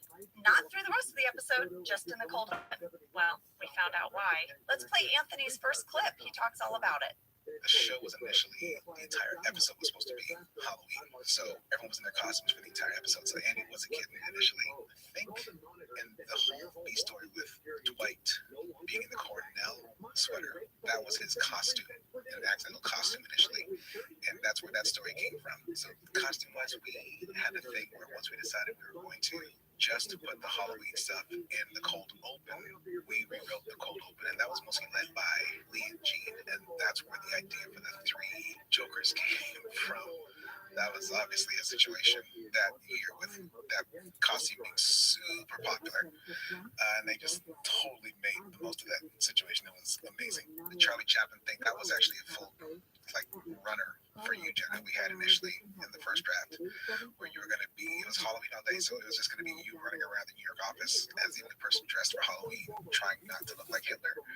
And it was a fun little runner for you, but I think the story we got eventually with Jim's brothers, that beautiful thing with, you taking the heat like that around them and having that nice little, I think that's me felt more right, and I love that we ended up going there with the story. Yeah, it was gonna be a whole Halloween episode and then they changed it up. Yes, Anthony shared in the DVD that all those Halloween costumes would actually be distracting from all the other storylines. So they just made it the cold open. And I have a costume breakdown. Oh, good, because I have some good details about some of the costumes. Okay. What's everyone wearing, Angela? So we have the scripts thanks to Jamesopedia. So per the script, here are some details. Stanley, in the script it says, is wearing a Creature from the Black Lagoon rubber mask with his regular suit. Okay. Creed, per the script, is an amazing Joker from Batman, whereas Kevin is a, quote, lame Joker. And in the script it says Dwight is also a Joker. Kelly is Carrie Bradshaw from Sex and the City. Ryan is Gordon Gekko from Wall Street. Very fitting for Ryan. Oscar is Uncle Sam. Meredith, a cheerleader. Phyllis is Raggedy Ann. Andy, per the script, it says he's dressed as a cat with whiskers on his face. Angela has brought back her cat costume. Yes, always a classic. And Jim is just wearing a name tag that says Dave. And of course, Pam, the solo Halloween costume wearer at corporate, is dressed as Charlie Chaplin. Yes. I reached out to our wardrobe designer, Alicia Raycraft. Oh, great. So, starting this season, Alicia took over for Carrie Bennett.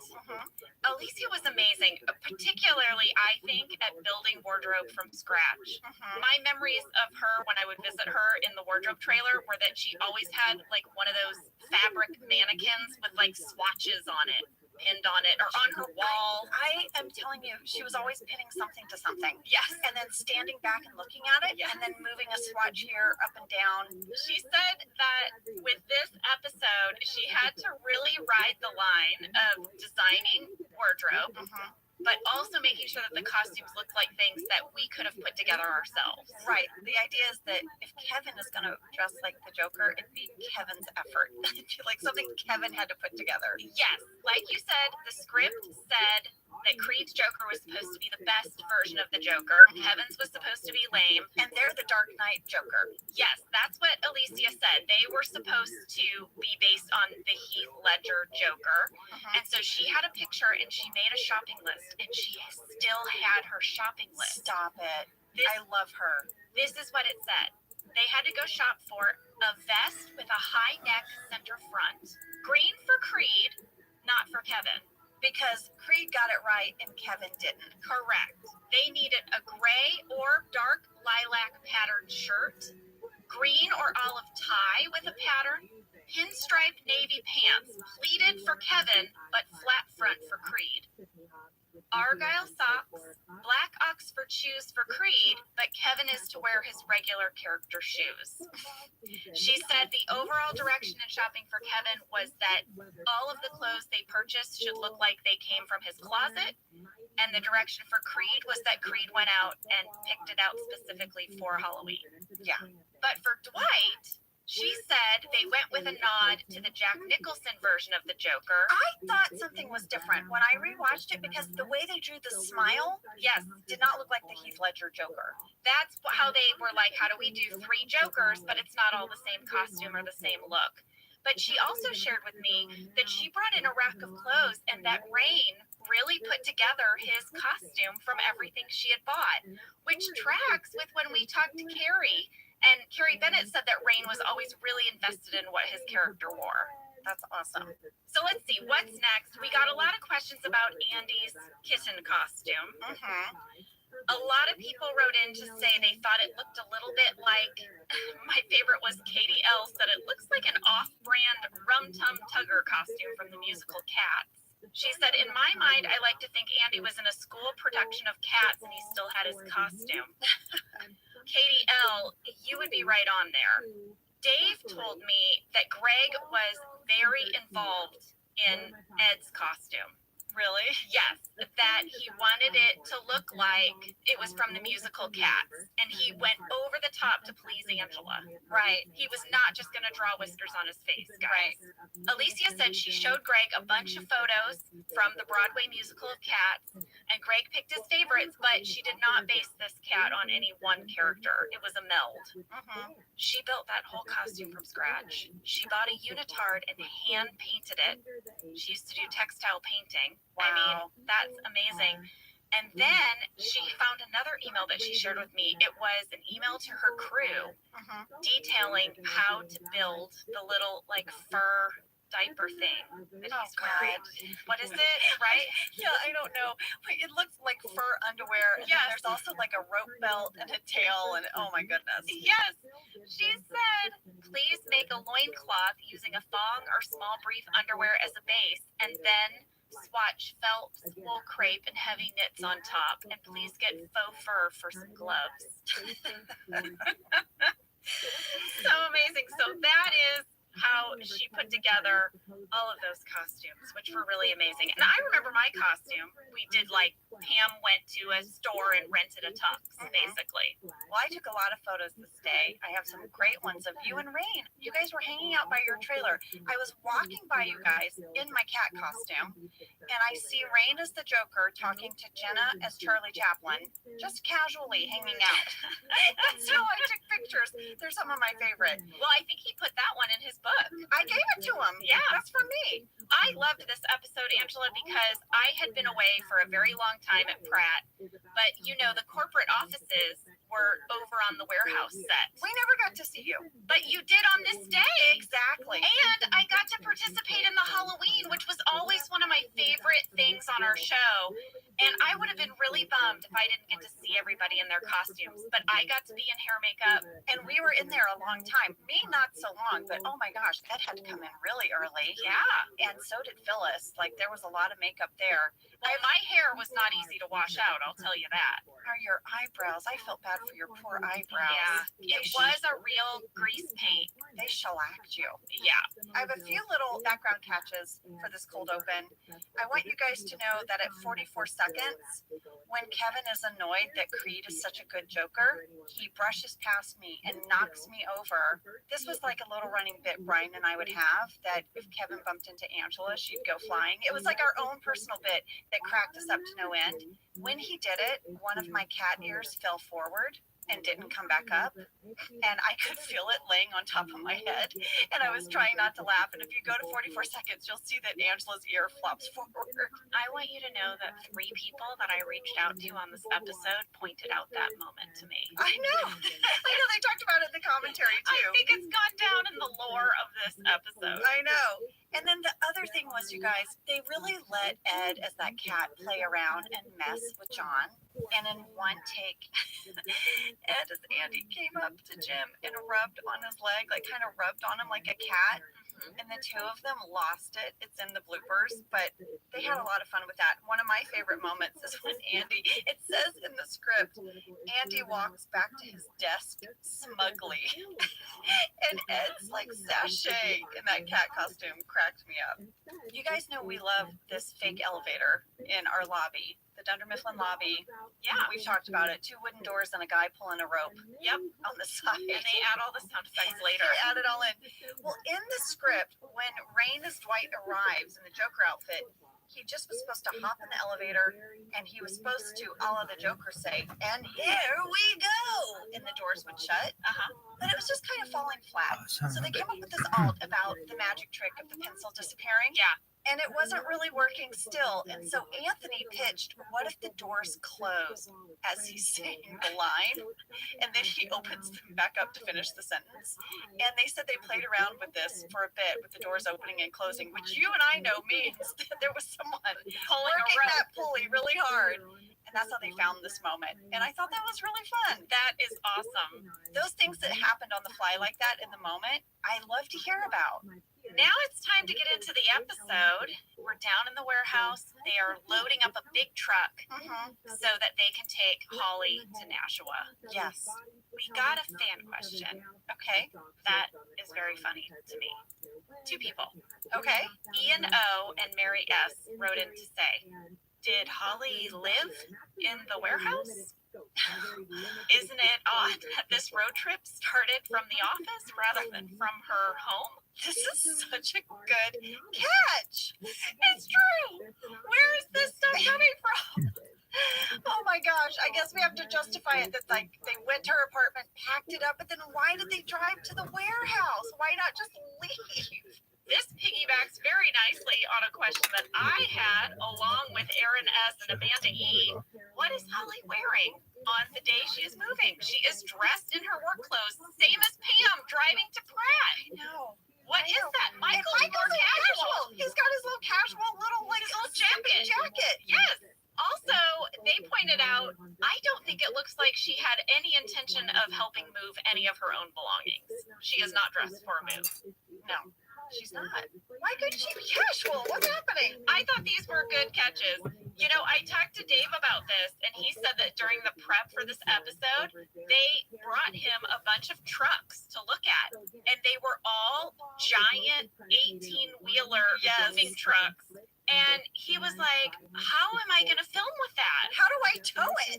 What am I doing?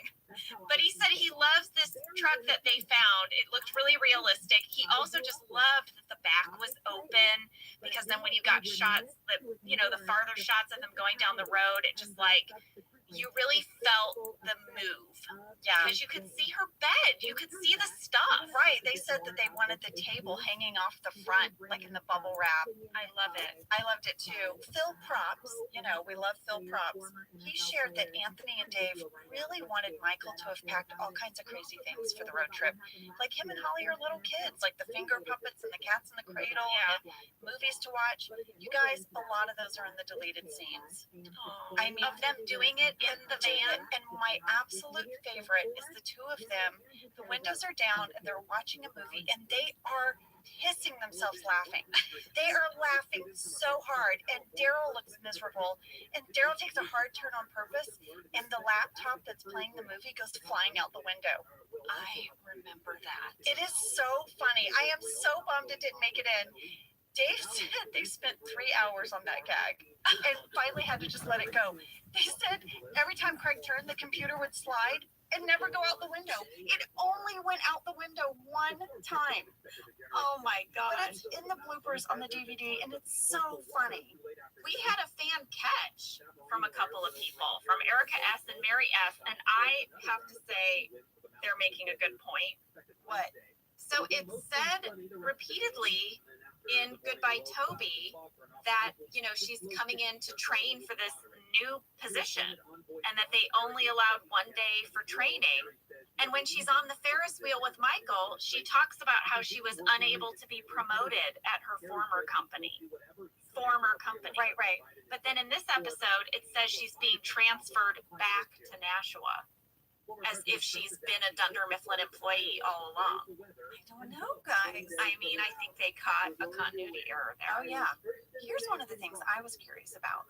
Why would Daryl agree to drive Michael and Holly, be in a car with Michael and Holly for 7 hours?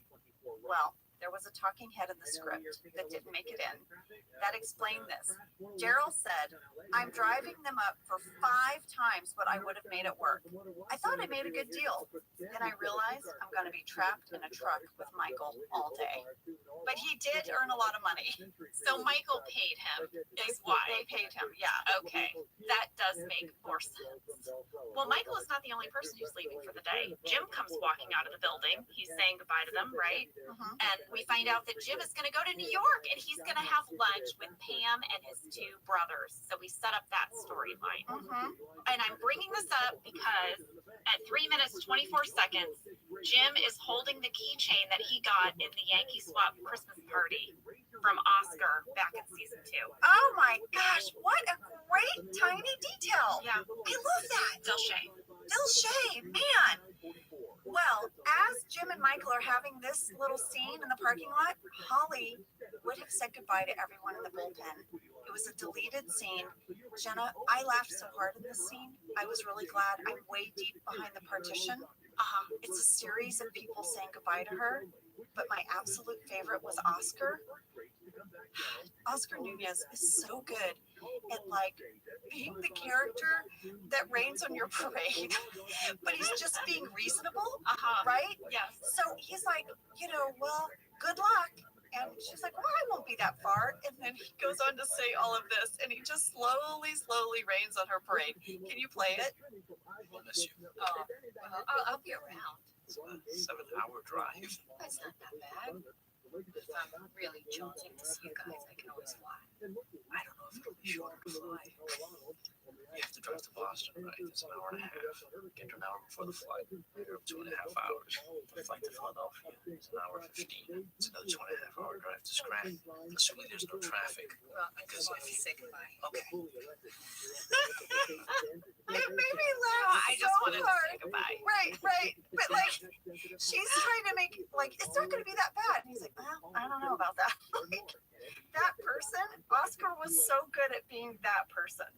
So it keeps coming up in this episode that it is 7 hours from Scranton to Nashua. Did you Google it? It's not true. How far is it? Less than 5.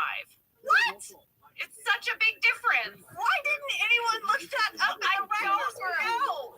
But it's only like 4 hours and 45 minutes. Are you kidding me? I'm not kidding you. What roads were they taking? Are there new freeways?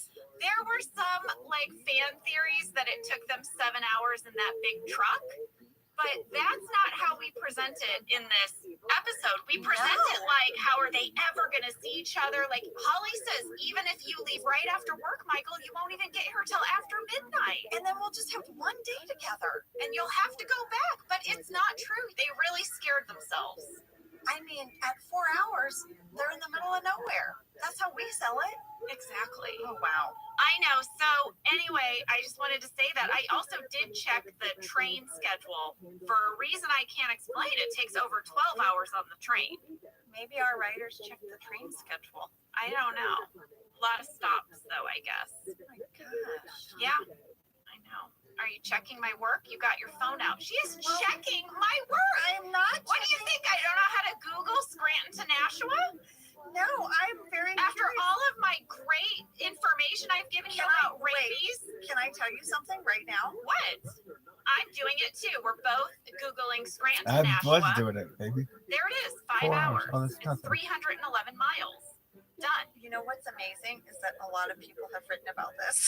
I know. There's a whole Reddit thread. I know. I'm looking at the Reddit thread. See? That's right. Okay. Well, this shouldn't have broken them up. It really shouldn't They have. should have picked a further branch.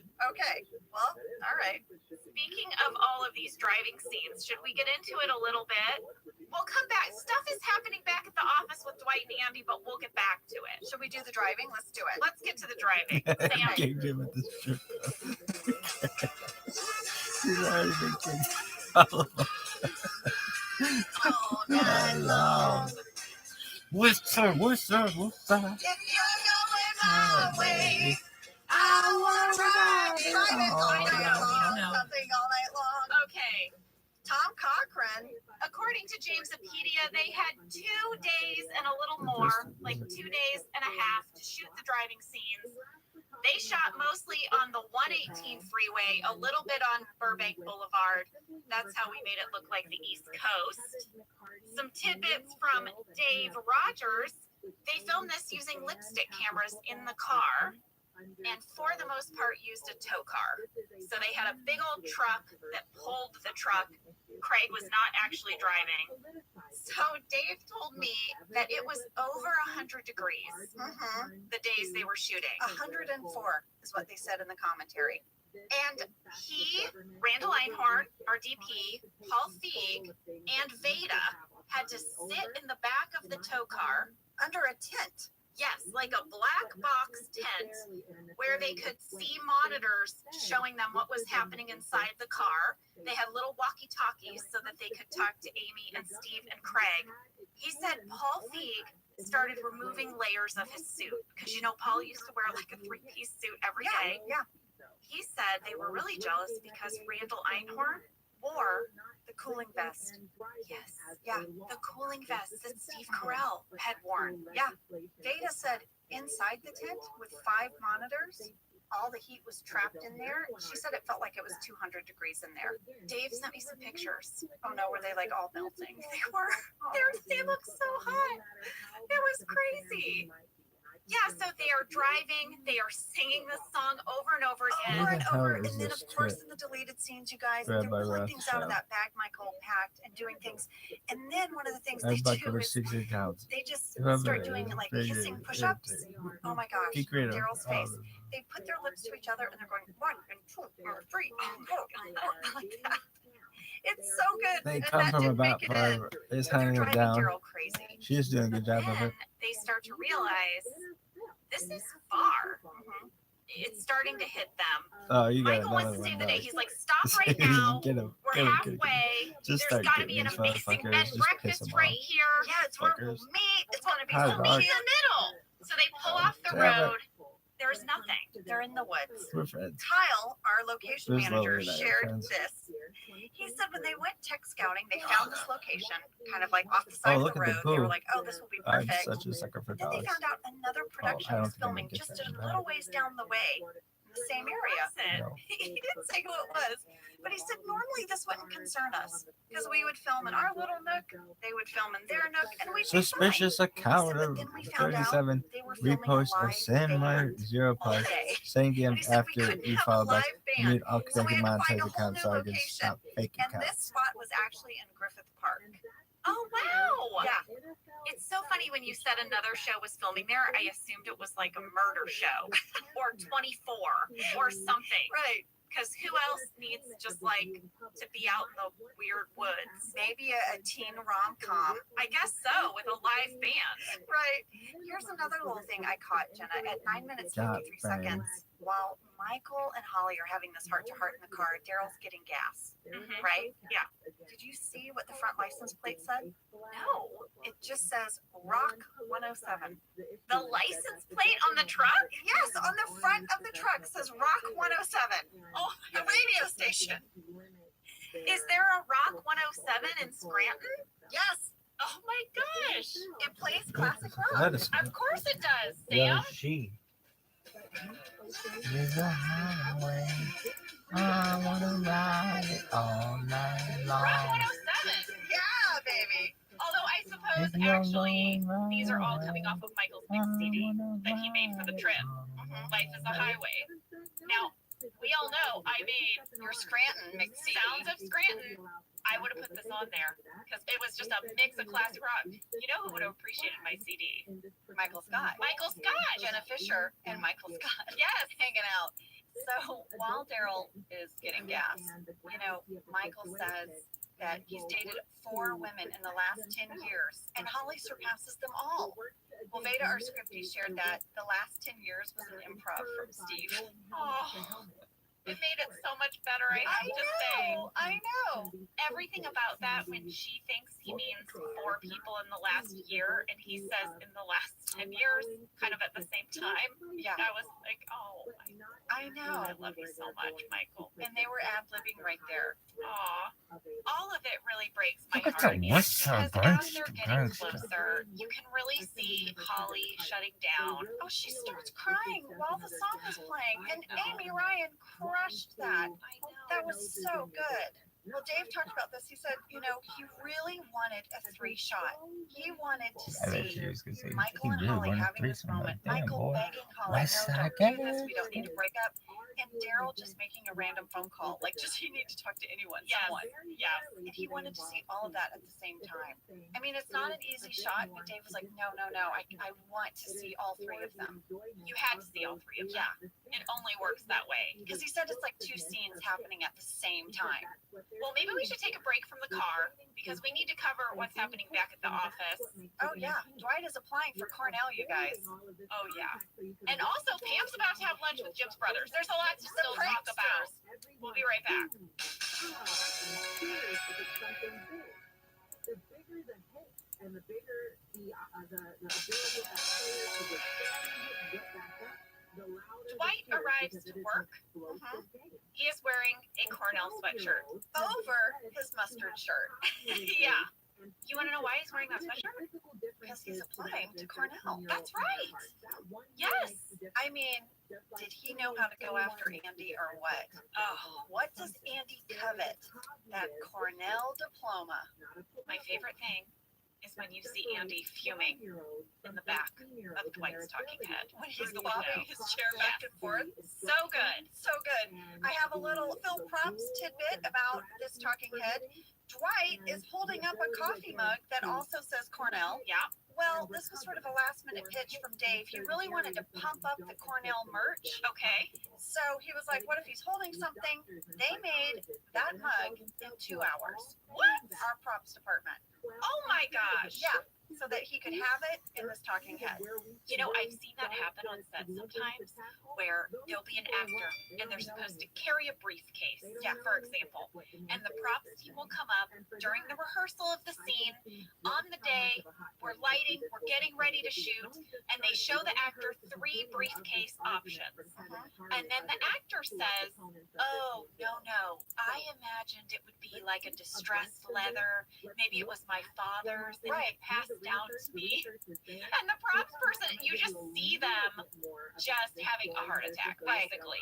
And I feel like the actor and directors, producers, the writer of the episode, they might all have a thought last minute like that on what this prop should look like. And the props person is like, always, without fail, they're always like, oh, yeah, okay. No problem. We'll get that. And then I know that they take like a van to some warehouse and they go through a giant shelf of all these briefcases to try to find the thing that the actor talked about. Or they run across the parking lot, and like try to get something printed in the moment. I have such a memory of Phil running across the parking lot. The only memories of Phil are that he is running. Running or like fast walking and talking. Hey Phil, hey, how's it going? No, I gotta make a coffee. I'm gonna print out a thing and we're gonna get that made. Yep. Can't wait. Yeah, props are amazing. Props department kicking butt. Well, throughout all of this, Dwight is just winding Andy up. They've got that scene in the kitchen. Dwight has clearly done his research. Oh yeah. After that scene in the kitchen, there's a deleted scene of Andy in the parking lot going off to his dad. Like, I died, Dad, I'm gonna get him. Like, he's like so mad. One of my favorite scenes is the one with Dwight at his desk where he's got all this merch. There's like a pennant that hanging from the ceiling. And then he reaches into his drawer and he gets out a Cornell bobblehead.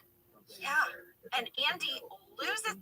Talking to Dad on the iHeartRadio app or wherever you get your podcast. Odds are you won't die.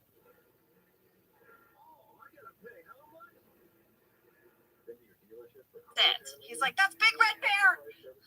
Well, I asked Phil Shea if that was a real Cornell bobblehead or if we had to make it. And he said it was real. Throughout all these years of the show, because Andy had gone to school at Cornell, he made contacts at the school, particularly the Cornell bookstore, and that is where he got the bobblehead. He said Claudia, Sandra, Peggy, and Patricia are the ladies at Cornell that would always help him out whenever we had a storyline that required some Cornell merch. There's going to be a really good one coming up, and I can't wait to share it in a future episode. Thank you, ladies. I love that Phil had all his people. He had all his people everywhere. Oh, yeah. Well, I have a little thing to share about that Cornell bobblehead as well. So it was not the first choice. What was the first choice? So to ratchet Andy up, Dwight was going to have his cell phone ringtone be the Cornell fight song. Ooh, that's a good idea. Yeah, but then when they heard it, it just didn't quite work in the moment. It was just like too much setup, and so they felt like the bobblehead was just like this quick, like boom. I now have the Cornell merch on my desk.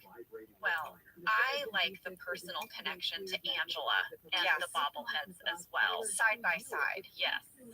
So I like that choice for that reason. Well, it almost was Give My Regards to Davy, which is the Cornell fight song playing on Dwight's cell phone. You know the scene where Andy confronts Dwight outside of the bathroom, and Dwight starts asking Andy what a cappella group he should join? Yeah, at Cornell. The Harmoniacs or the Do Re Migos? Yes, I looked it up. According to the Cornell A Cappella Advisory Council, there is a Cornell A Cappella Advisory Council. Amazing. There are not any current a cappella groups with those names, but I'm not sure about when we filmed. Aka what? Aka, let me tell you, Veda said that Rain was improvising quite a bit in this moment. Oh, some was scripted and then he just started going off. I see. Yes. And also, Anthony shared that he pitched that Stanley should be the first person to come out of the bathroom to kind of throw Andy off. Because Andy's so ready. And then Stanley comes out and he's like, ugh. And then he has to get his energy back up for Dwight. I love that little moment. Great detail. All of this is going to lead to a delicious scene in the conference room because Andy informs Dwight, guess who is conducting your interview? He's contacted Cornell and he's going to do the interview. Yeah. And Dwight's like, bring it on. I love this conference room scene so much. I love it so much. Look at that house and everything, like whatever. Will they ever wave to me? Between Dwight and Andy was his first day of filming. What? Yes, and he loved that because it was so contained, right? Oh my gosh, yes. Right? And he said it was about a 10 to 11 page scene. It's a huge scene. Yes, a lot of people asked, was this scripted or improvised? It was almost all scripted. It was almost all scripted, but Veda said that they did let Rain and Ed really play around, especially with the role model name pitches. And these guys kept laughing. They were breaking so hard in this scene. In the end, Dwight says his role models are Dane Cook, Jack Bauer, and Eli Whitney, but in the script they're different. And there's many takes of these names being different. But there was one big part of the scene that was improvised, and Anthony talks about it. It's so good. That scene that we had in the conference room where they were, the double interview, as it were, that was always like, it always been there as a fun scene for the two of them to square off at the end of that episode. I do remember there was a moment where it was either Rain or Ed started pulling the table, and I was just like, oh, we've got to do that more. So I talked to Dave Rogers, who was directing his first episode of the album. He's directed 1,000 things since because he's freaking amazing. I remember talking to him, like, we got to just let him play with that table, let him pull it back and forth, like, let him struggle with that and see what happens. And I think we got, that was the only take I think we did of that, where Rain just pulls it all the way to the wall and thanks him for coming. And just that whole, those characters are all about conflict, all about power shifts. That whole dynamic just felt like the right place to end up with those characters, and so that was a nice little bit of improv that we got to enhance on the day. I feel like Dave must have been so excited after this first shoot day. Yeah, to get that table tugging moment, to get this whole scene. These guys are so good in it. Yeah. He had to have been fired up. You would think so.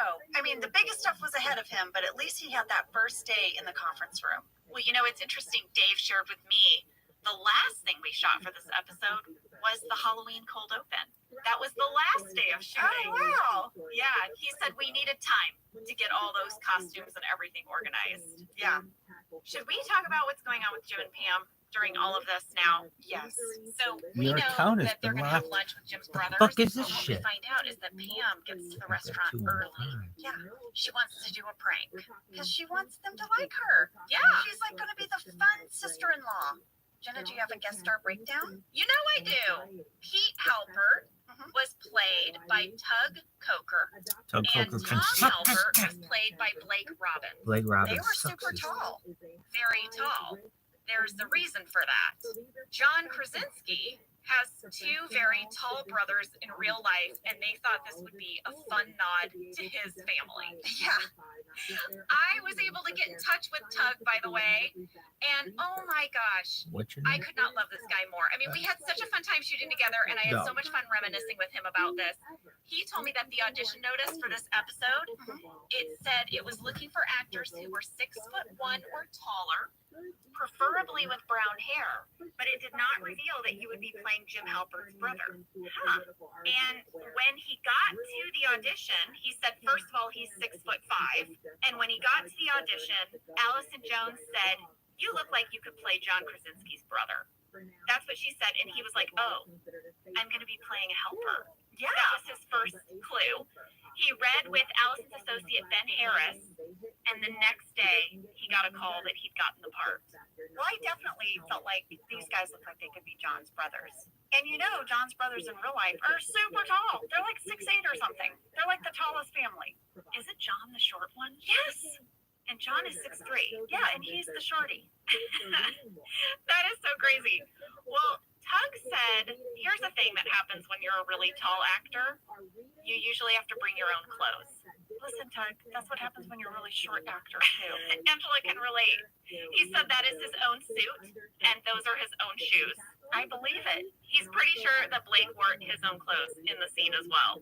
So you know this first scene at the restaurant, Angela, where Pam has met them early, and she's pitching her idea for what the prank could be. She says her ring, she put it in her little apron, she left it, she's going to throw another girl under the bus. This whole drama, she lost her engagement ring. And they're like, oh, we have a better idea. Their idea is that they're going to dog Pam about her career choice as an artist. Yeah, and they said, let's do the same thing we did to Jim's girlfriend in high school. What the heck, guys? What is your pattern here? Oh, our bit is we make the girls that Jim's dating feel crappy about themselves. I know. What the heck? I know. They said in the DVD commentary that they wanted Jim's brothers to be bad at pranking.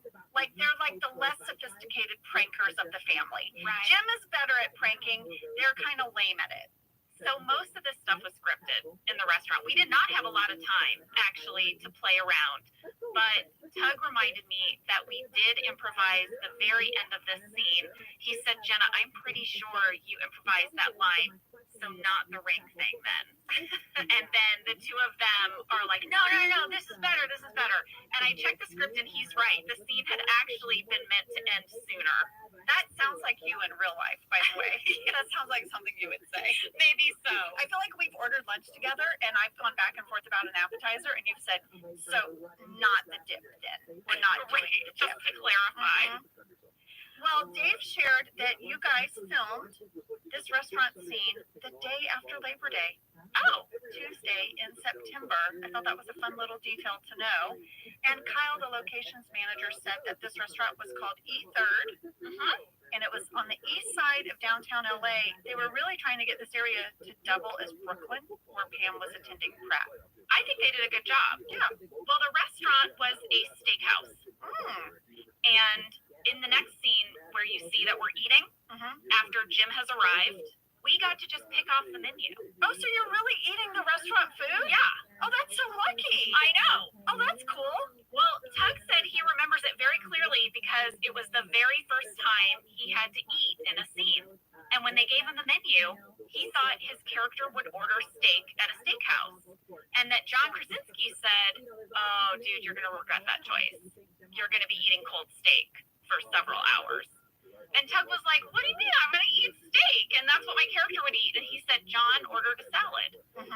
And like a little protein on the side. And that's what I ordered as well. Well, Tug said that his concern about ordering a salad was that he didn't want any food to fall on him during the scene. He was like, this is the first time I'm eating and acting. I think steak, I can get it on the fork. I can get it in my mouth. Well, steak is definitely easier to eat than salad.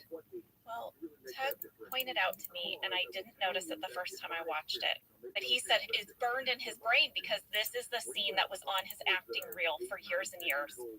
So at 12 minutes, 25 seconds, John is struggling with this bite of salad. You can see it. I saw that too. He's having a very hard time getting this piece of lettuce in his mouth. And then, if you watch closely, one leaf misses his mouth and falls into his lap, which was exactly Tug's fear. That if Tug had been eating salad, he would have missed his mouth. He was then glad he had ordered that steak and had to eat it for hours. John, as I rewatched that, I thought that's a really big, aggressive bite of lettuce. Like, he really went for it. He did. You know, sometimes when you're eating salad in a scene, you don't realize what you've got on the fork, and then you just have to commit to it. And that was on Tug's reel. Now he watched it over and over. Over and over again, he watched that piece of lettuce fall. So, you know, their dinner starts out pretty sweet, right? Jim is holding up a photo of his niece, right? Yeah. And the So West you Side. feel like this is going to be nice. It's pre-prank. The prank hasn't started yet. Prank hasn't started yet. The photo that John is holding up is our set medic, Patrice King's daughter. Aw, yeah, Phil shared that. Phil would do that, you guys. This scene also has the moment where all of us at the end of the scene give a look to camera. And it's such a cool moment. Tug said he remembers Dave Roger giving him the direction to check in with the camera throughout the scene. And this was like so crazy to him because, you know, he'd never been in a project where you were allowed to look down the lens like that.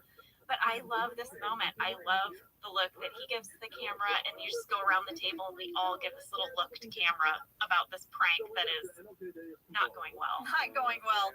Dave talked about it a little bit. He said he wanted the brothers to look to camera to just give that subtle hint that their mannerisms were similar to Jim, that they would check in like that. At 8 minutes 33 seconds, Pete gives a solo look to camera, and at 12 minutes 31 seconds, Tom gives a Jim kind of shrug to camera. I loved that one. I thought that was so good. Well, as this prank continues, it is really getting under Pam's skin. Like, she is getting very flustered. I think particularly when he suggests that she pay the bill by drawing on the napkin. Oh, Jenna, if you need a boost, listen to the DVD commentary, because Veda said She's getting very flustered. I think particularly when he suggests that she pay the bill by drawing on the napkin. Jenna, if you need a boost, listen to the DVD commentary, because Veda said particularly when he who lobbied to have Martin Luther King Jr.'s birthday observed as a national holiday after his passing. she was so impressed with your performance. Aw, She said, you know, the way this was scripted is tough because Pam has to want to be on board to be pranked, but then also start clocking like, hey, that's kind of a dig. Okay, you're kind of going too far. And she said, Jenna did such an amazing job.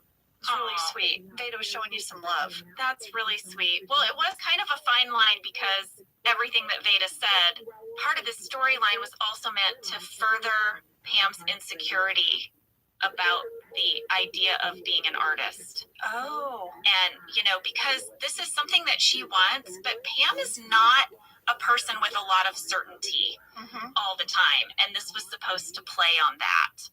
It was a lot for Pam to go to art school. It really was. Yeah. And so this is meant to kind of discourage her momentum. Aw, that makes me sad. Yeah, I know. I have to say, it was so nice reconnecting with Tug about these scenes. You know, he said he's still in touch with Blake. He still gets recognized for having been on the show.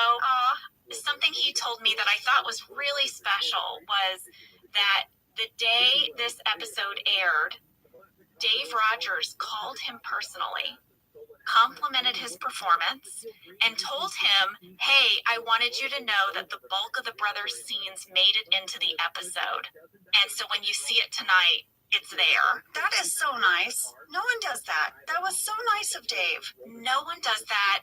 And Tug said, you know, I've done a ton of guest roles, and sometimes you tell your whole family to watch it, and they watch it, and your whole part has been reduced to one line. All the time. He said, so he was so excited. He called his friends and family, and he was like, yes, watch the show. I'm really on it. And the show was a big deal at the time. This was a big deal to him and his friends and family that he had been on it. So, Dave Rogers, you are a gem. Tug, thank you so much. I want you guys to know that you can catch him on a show called Now We're Talking. It is a scripted comedy series, and he co-created it, produced it, and stars in it. And it was nominated for a WGA award. It's produced by LeBron James and Maverick Carter's company, Spring Hill. But Office fans, if you check it out, you might see some Office alums on there. They've got Malcolm Barrett and Andy Buckley pop up on the show. Nice. So definitely check it out because this guy is amazing. Tug, thank you so much. So we finish out this Jim and Pam storyline. They're leaving the restaurant, and the two of them are walking down the street. And Pam's like, that's not exactly how I had that going. Yeah. Like, I had a whole different prank. And she tells it to him. And then Jenna, Veda shared that you ad-libbed the end. The line about him being bald. You ad-libbed, how about we prank him on Thanksgiving about him being bald? That was all you. I was really proud of that line. I thought that was funny. Yeah, it was really funny. So you had some improvs in this one, lady. I did. I really did. Now I think we should wrap up this Michael and Holly storyline because they've arrived at Holly's charming little house in Nashua. I know. Anthony said in the script he wanted it to be a basement apartment. Oh. But he was like, but we don't really have basement apartments here. So they found this little house in Angelino Heights. Oh. Isn't it so cute? I thought it was so cute. It brought up a lot of questions for me, though. Okay. If Holly was in Nashua and she had to move her whole life and all her stuff and get rid of her house/apartment that she had been living in and move to Scranton, she was only in Scranton for, I think, like less than 2 months. And now she has to move all the way back, and it was kind of breaking my heart for her. I was glad they picked a cute location because I was thinking, oh my gosh, she just left this city. Mm-hmm. But then I thought it tracks that she would know where to get a cute place if she was from there. Right. Maybe it's even her old place. Maybe it is. It's super cute. Super cute. Also, per Dave, they were really stressed about losing light, and they were going to be losing some of the crew because they were going to leave to go film the Jim and Pam proposal scene with Ken Quapis. Yeah, so we would do this sometimes. We filmed the Jim Pam proposal during this episode's week of filming. Right, because they had to build the whole thing. Sometimes the schedule just got wonky like that. So Dave was really on a time crunch here to get this filmed. Well, Michael decides he's not going to stay. He had planned to stay for the weekend, I guess to help her unpack. It seems pretty clear that they're going to break up. Yeah. Because of the 7-hour drive, that's really only 4 hours. Drive. 4.5. They could have totally done it. They could have done it. I wanted to go into the TV and tell them, but Anthony said that he wrote dialogue here for them saying goodbye and how, well, maybe I'll see you, or maybe we'll go this and that. And then in the moment, Amy and Steve just did this really big, long, lingering hug. Mm-hmm. And Dave was like, that's it. Yeah. They don't need to have the dialogue. That hug tells you everything. We had a lot of mail. Oh, yeah? From Chris W., Chelsea C., Hamlin H., and many others, just asking a couple of questions. Number one, how was Michael planning to get back to Scranton if he and Holly hadn't broken up? Right? Neither of them have a car. That was the other thing. Did Holly not bring a car to Nashua? What'd she do with her car? Did she leave it in Scranton? I don't know. They didn't tow it. No. I noticed. I looked for it. Poor Holly has just gotten dropped off with all her stuff, a mattress in plastic wrap. No one is helping her unpack, and she has no car. And she's dressed for work. Yeah, that's how we leave Holly in Nashua. I know. This whole storyline ends with such an amazing scene of Michael and Daryl in the car driving back.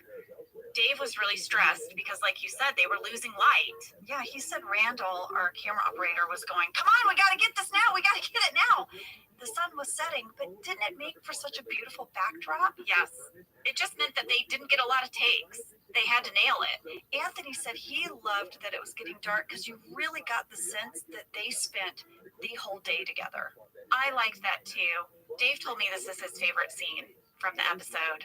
Anthony said the same thing. Yeah, Anthony was very excited because this was his pitch and his idea. He talks about it right here.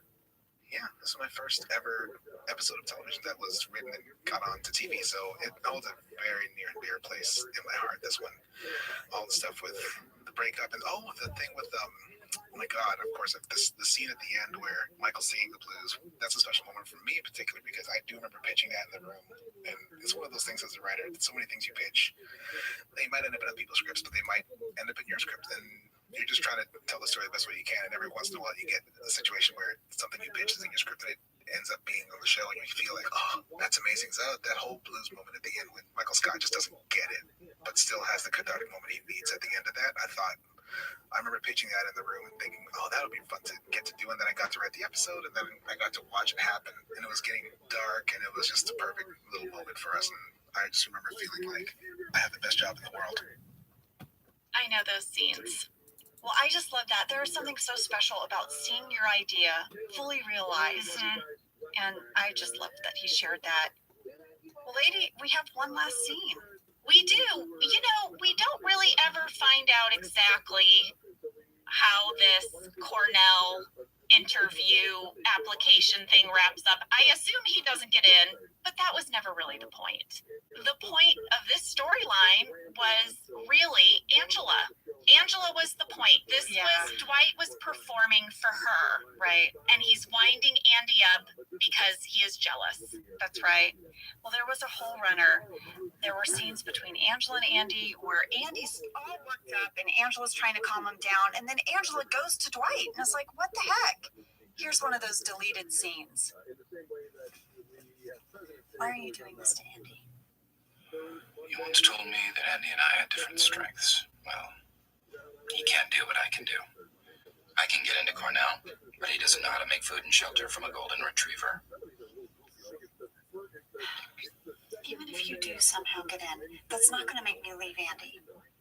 No, but it'll make you respect him less. Yes, that's true. Oh, I wish that had stayed in. I know, because Dwight does get what he wants, right? Yeah. I think Andy unravels in front of Angela, and whether Dwight gets into Cornell or not, she didn't care for it. No, not at all. And now we have this tag where Andy's going to pay back Dwight. But of course, it's just so embarrassing. In fact, at 20 minutes, 51 seconds is one of my most popular memes. What, when you're rolling your eyes? Yes. Andy walks in dressed as a farmer with no shirt on and beats, and my character rolls her eyes and then puts her head into her hand. Oh, we had a fan question. People wanted to know, did Rain actually take a bite out of a beet at the end of the episode? Yes, he did, and that was improvised. Yes, and Veda said he did it in the last take. Very smart, Rain, if you're going to do it. Yeah, it was scripted that Andy tries to bite the beet, and that line about, oh, you're supposed to cook it first, that was in the script, but the button of Dwight being able to bite a beet, that was all Rain. All Rain Wilson. You guys, that was employee transfer. Yes, and we want to give a huge thanks to all the people who helped gather information on this episode. It was a bunch of people. Thank you to James Carey, Dave Rogers, Alicia Raycraft, Phil Shea, Anthony Farrell, and Tug Corker for sharing your memories. One final shout out for Tug. He and his wife own a wine bar in Santa Monica, Angela. It's called Esther's. He's invited us to come down, have some wine and cheese with them. Tug, we are there, right? Well, he and his wife also do a podcast together called The Long Finish. You can find them on Instagram at The Long Finish. Here's what they do. They open a bottle of wine and they discuss their life as they work together and raise 3 kids. He has a 3-week-old baby. Tug, right? Bless your heart. Right? You're in the weeds. They are in the weeds, but they still do this podcast about their life together. And Tug, we're coming to have wine with you guys. We sure are. And you guys, if you haven't watched the bloopers for this one, they're a must-watch. Go to the DVD box set. They're so good. So jealous I don't have this one. We gotta get it for you. I know. Well, you guys, sometimes life is a highway. And You gotta ride it all night long. We'll see you next week. See you next week, and this song will be in your head forever now. You know it. If you're going my way, I wanna drive it all night long. Oh,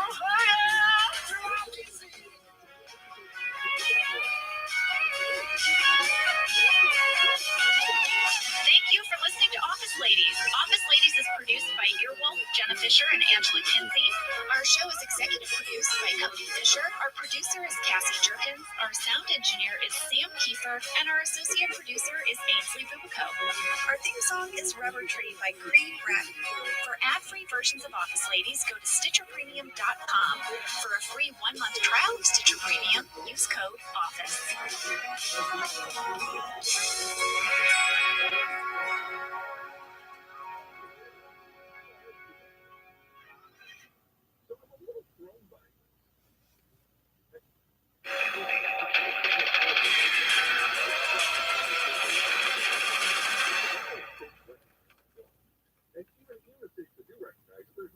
Most people give up on their resolutions by mid-January.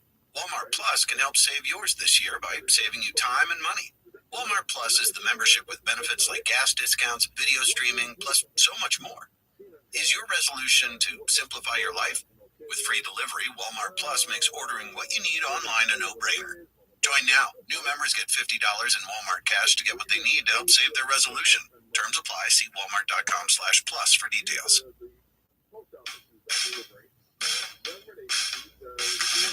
I'm Jenna Fisher. And I'm Angela Kinsey. We were on The Office together. And we're best friends. And now we're doing the Ultimate Office Rewatch podcast just for you. Each week, we will break down an episode of The Office and give exclusive behind-the-scenes stories that only 2 people who were there can tell you.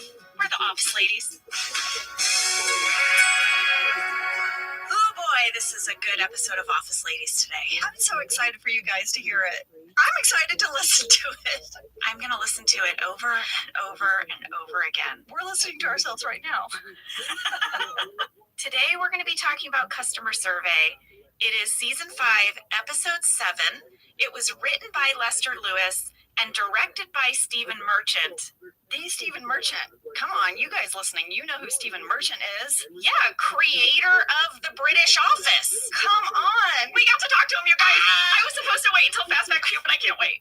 I can't wait. We tried really hard to keep it together. We couldn't do it. We couldn't do it. All right, we'll still go through the motions. Summary. Jim and Dwight received poor customer surveys, and they joined forces to uncover why. Were they really bad? Is something going on? Yeah, a little bit of a whodunit. Whodunit.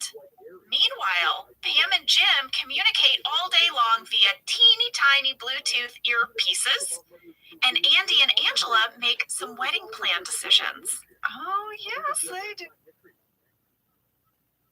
Again, in some of these real rural areas, I don't know that they even teach a whole lot about Black History Month. And you also have some schools that are like teaching about Black History Month is divisive.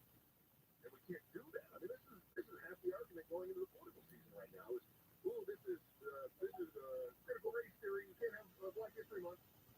Right? This is the nonsense that we're dealing with right now. So while I appreciate the sentiment, Raul, that, hey, look, here's an opportunity and a reason to teach this lesson. I don't know that it's being taught. And even if it is being taught, is it being taught on one day so that these teachers are not teaching about it any other day? This is kind of a big chapter in American history. Yeah, I think it's doing the active service, just doing it on one day, like this birthday. Like I don't think that's the way to do it. I agree, but I think that's happening. Or not, right? Yeah. I just think if you were to head to upstate Montana, they're probably not spending a lot of time on it, right? Or like I said, my family in northern Michigan, I think upper Minnesota, how much time are they spending on it in Bangor, Maine? I don't know. Different therapy. I think I learned to go in college. I didn't learn a lot of college as well. Okay, all right. Yeah. I learned social life stuff, but it was so much more intricate than I ever realized when I was college. Well, now imagine you're in Jacksonville and your teachers were told, Yes, Robin. PayPal's bad. Any bank or PayPal. Yeah. When I think on Maltese stuff on X here, that guy was trying to get use Dogecoin and stuff, all these like bots started saying, "Hey, do you want me to send you a tip? I'm a sugar mama," and all this stuff. Like, it was nuts. It was just because I commented on someone else's post. Oh, I've done this before. Oh, check this out. One of the scammers just pulled up right now. Yeah, Rothschild. When you see this Rabbi Roth, whatever account, don't fucking trust them. Look at this PFP in here, guys. Everybody should block this account and every other account they see just like it. I have 50 new followers a day that are this account, and 50 new followers or 50 new bots that can take off a day of followers from this account. There's a real Rabbi Roth. Is probably, I'm actually going to venture to say, more prevalent than the Elon scam bots. 4 months. And I followed them. Hello, Rabbi Roth. Do not put scat porn in the, all right, bye. You don't have to. I'm not going to do that. Thank you so much. Oh, fuck.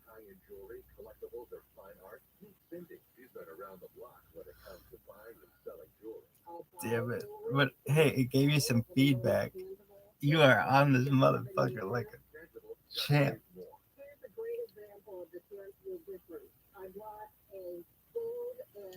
This guy's like, oh my god. Where's this guy? DJ Doge? Oh, dog, I don't think I can find it.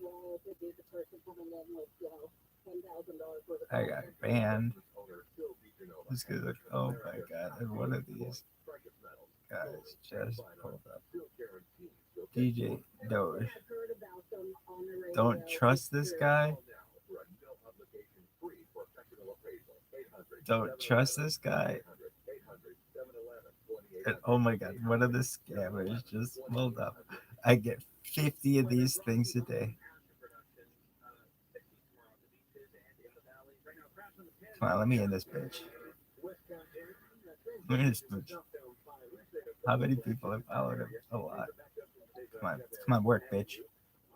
Work, bitch. Shit. How many? 99.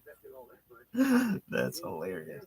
Oh my god, I get 50 of these guys a day. Oh my god, I get 50 of these guys a day. Get me in this bitch. Yosh. How funny is that? I'm famous.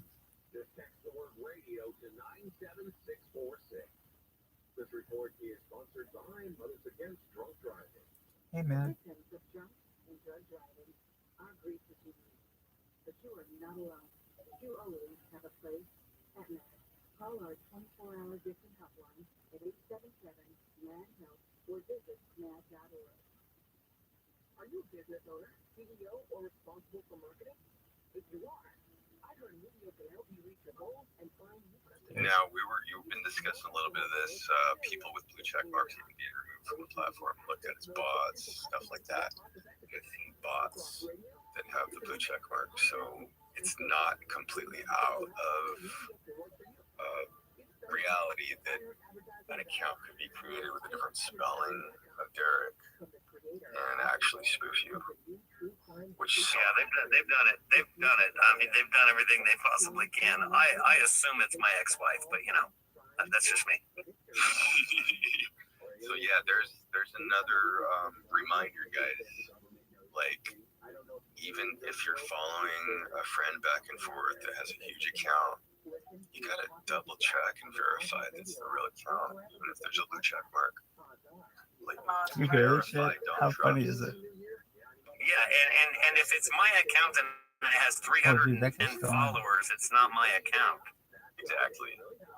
Let me in on this. Derek would never DM you saying, hey, why am I not following you? I need some money. Not a chance. Nothing. I would never DM you and tell you about crypto or anything like that. I mean, they answer a lot of questions, but I don't DM people and be like, hey, can I get some money? Exactly. Let me in on this Hey, bit. Derek, we were going over some ideas earlier of how we can collectively, as paying customers, come together and get our voice put into one. This rabbi. In front of Elon so that he knows that Crazy. we want him to spend a little more of our investment on Your account is suspended. detection and maybe put a human in place to take care of our No phones way. and keep getting suspended.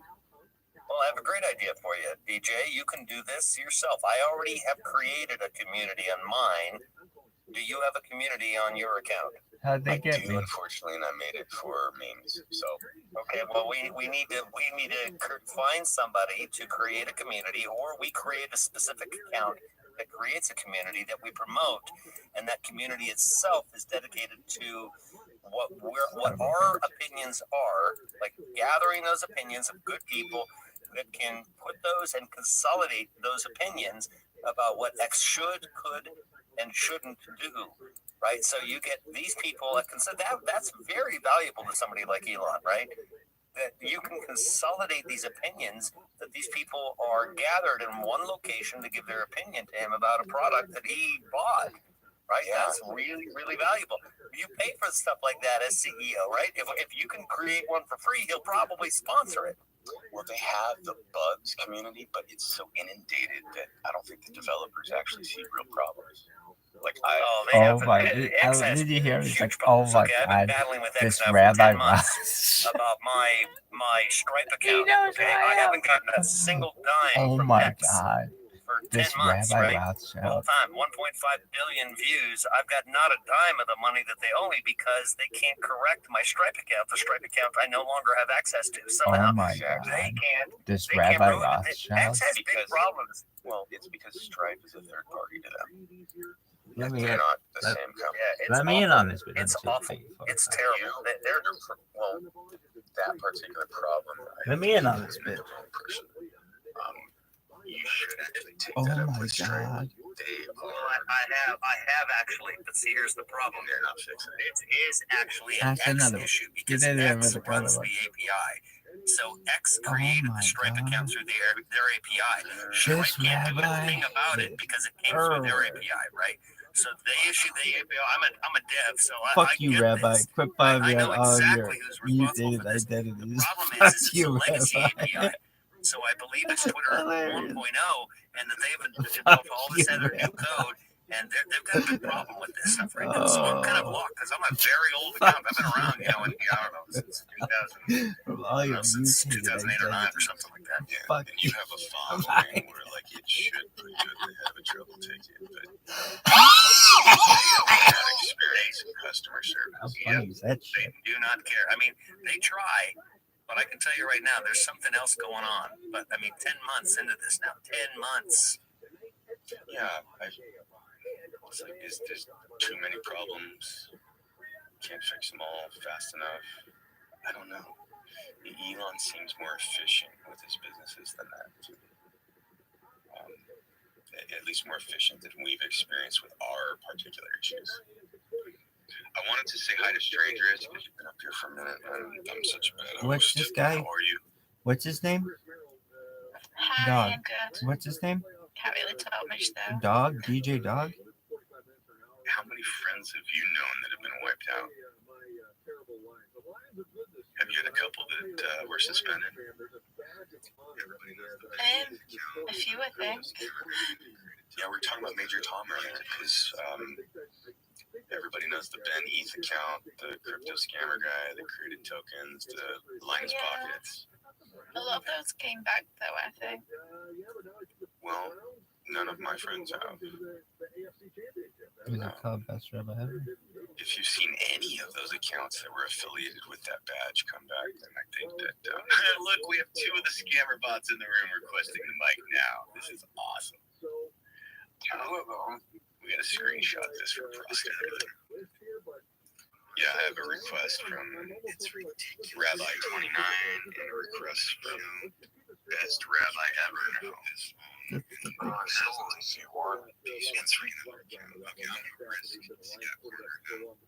Rabbi Rothschild, hello. How you living, baby? Good. So do you run the whole ring of the bots that follow me and unfollow me every day? I do. I am the center spoke. I stream my life 24 hours a day on YouTube, so it's all recorded. You're such a sweetheart. I'm sorry I annoy you. Well, you don't annoy me, but weren't you on the account that I follow?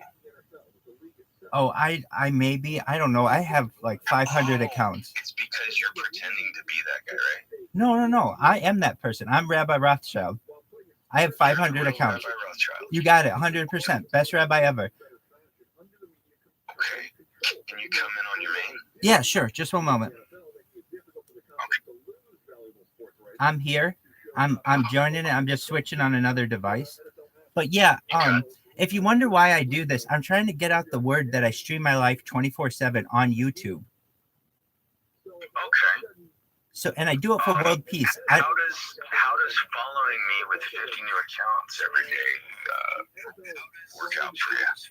Well, it's not just you. I think it actually screws with the algorithm for me. I'm sorry if it screws with your algorithm. By the way, I did request with my other device, so if you want to like that, or if you want to accept that one for best rabbi. Okay, so I'm going to switch to that one, okay, and I'll answer your question. Hold on, it says the same one though. Oh no, I brought up 29. I see. Okay, I'm going to switch. Okay. All right, can you hear me?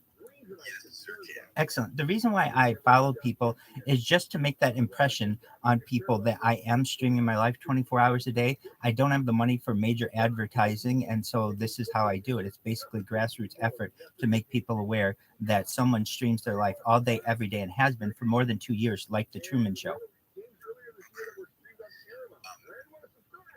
No disrespect, but how have you gone unfaded for someone breaking the terms like that? Oh, I get banned all the time. I just continue to make more and more accounts. I have over 100 Gmail accounts, over 100 YouTube accounts, over 500 Twitter accounts, over 1,000 TikTok accounts. Basically, I do everything I can to be uncancelable with redundant accounts. So if they take down one of my accounts, I have more.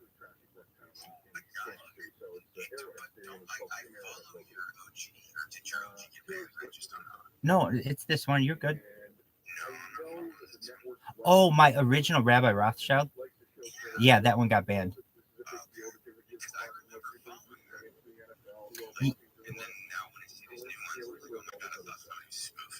No. So truthfully, what happened with that one is I opened it like maybe 3 years ago, and I didn't use it. And I went in to log in, and it said, you need to change your password. I ran through all of the rigmarole, and then it was like, forgot your password, all of that. Eventually, Twitter, I think, just got sick of me asking for account assistance because I did it like 3 days in a row, and it just said your account has been suspended, which didn't really bother me that much because I hadn't been using that one. But yeah, that one had over 10,000 followers, and it got taken down.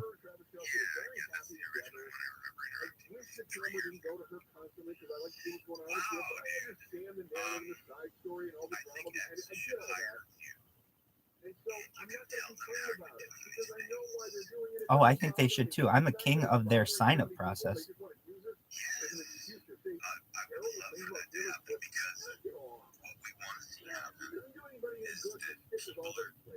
Not necessarily doing what you're doing, but doing what you're doing and using it for nefarious purposes. Then those accounts will take you down faster and like basically not be able to hear because they're scamming people or whatever. And they have to have these filter settings for bots that are actually take our real friends off of the system. That's what the whole space is about right now. I recognize that. That's what attracted me to it. And the interesting thing is if they just let me have my original account, I wouldn't do all this. I wouldn't have 500 different accounts. If they just gave me my original account where I could tweet normally and it had the normal visibility that people should have, but they took that away from me. And now this is what they get.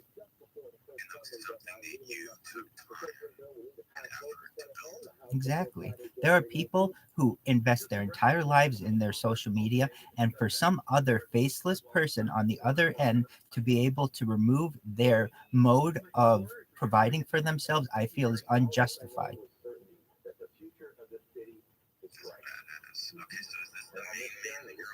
Yeah, best rabbi ever is the one that is excellent. Certainly.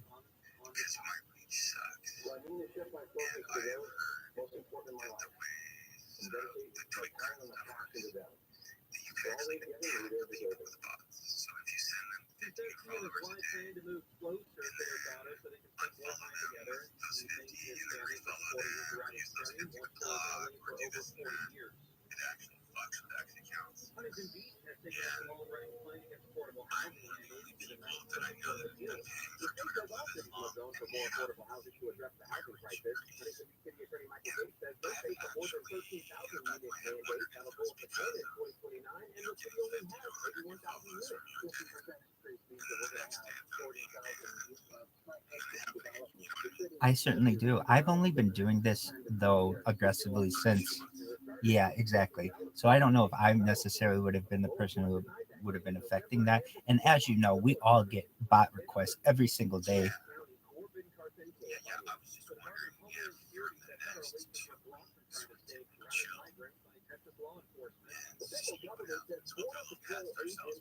Absolutely, I'm down for it.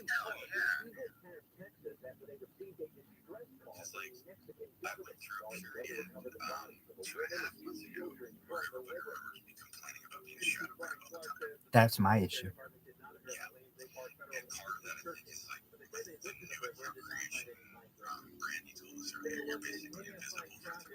Exactly. You know about shadow ban checker? There is one that works. Euritsa's does. You're right. You're right. Because a lot of times they say their servers are full.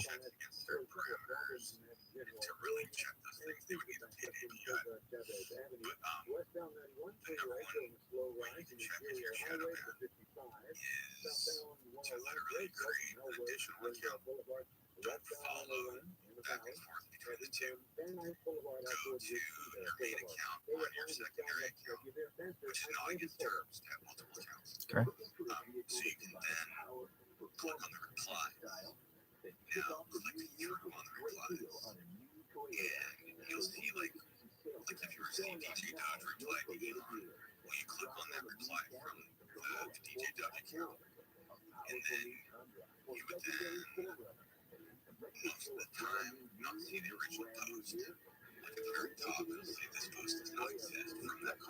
Right.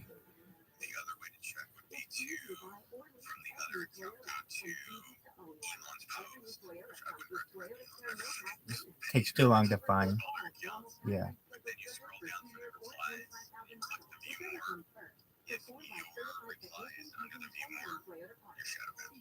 Right.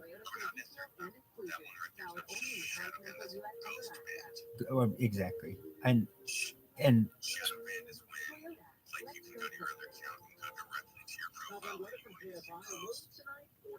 my issue is the ghost ban on most of my accounts, and a lot of them are because they're newer. So what I've been doing is I have aged accounts that I have, and what I do is I go to someone's space and I'll tweet on it with an aged account, and then it will show, and then I'll take my 400 accounts or whatever I still have going, and I'll retweet that. So then somebody will be like in their space, they'll be hosting it, and they're like, "What in the hell went on in here?" And they'll see like Rabbi Rothschild reposted his tweet. For Another thing that I've heard, how bot attacks can shadow ban somebody. Like, they'll send a bunch of bots to repost somebody's stuff, and if they're low quality score accounts that are reposting it, that's the only way that I know of that we can be externally attacked. And that is if they send you low quality bots that have like 0 followers and follow nobody, and you get like 1,000 reposts or something, your account's fucking done for a while. Like, they only have to do that to one of your posts, and you're literally, every fucking flag flies off. And as far as I know, with their flagging system, if like you're penalized for one thing and then you do another thing, it doesn't just add on like another 2 days to the other. There's probably some math involved where it like increases exponentially over time. So with like, if you get like 10,000 fuck up an account for like a month or more.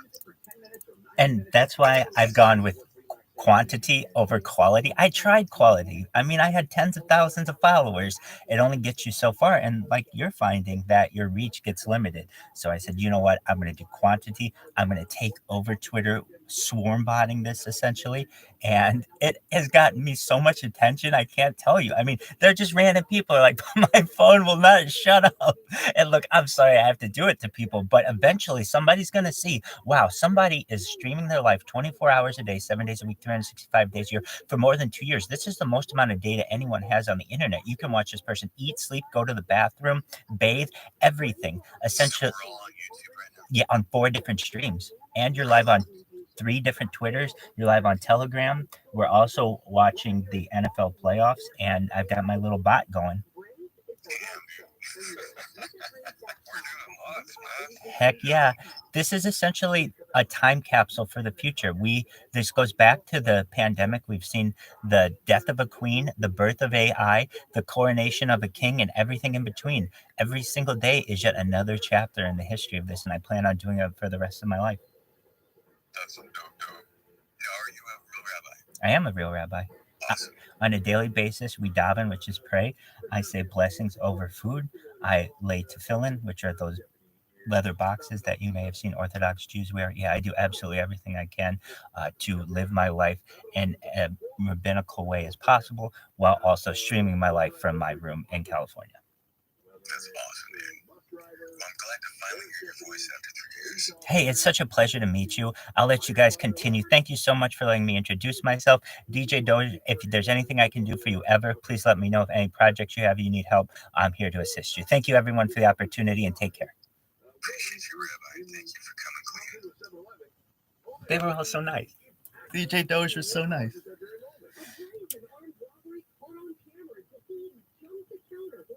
Bunch of people following me. You're not an asshole. Oh, DJ Doge was really nice.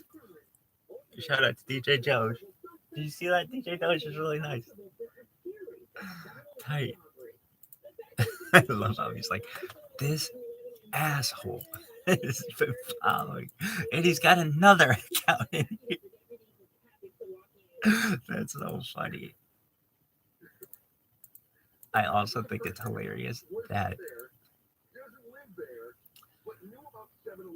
these accounts are just firing off like crazy.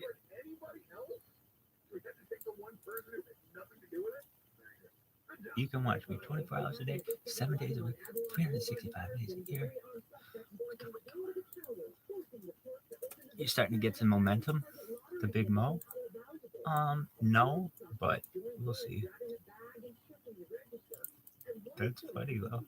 God, this guy will not leave me alone. So funny. I can't believe it. It's like, here's a perfect example. Here's a perfect example of what comes coming into our room. I can't believe it. He's like, oh, you're really nice. Oh, yeah, no, thanks.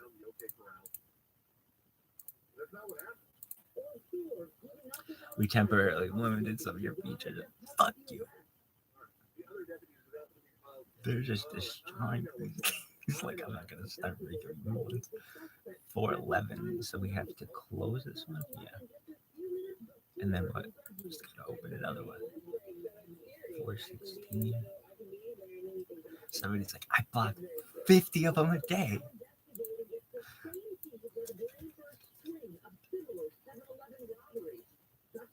I block 50 of them a day. I blocked 62 this morning. Yoshi, that is gonna be so funny. It's so fucking funny someday. Oh God, is that gonna be funny? I blocked 62 this morning. I blocked 62 this morning.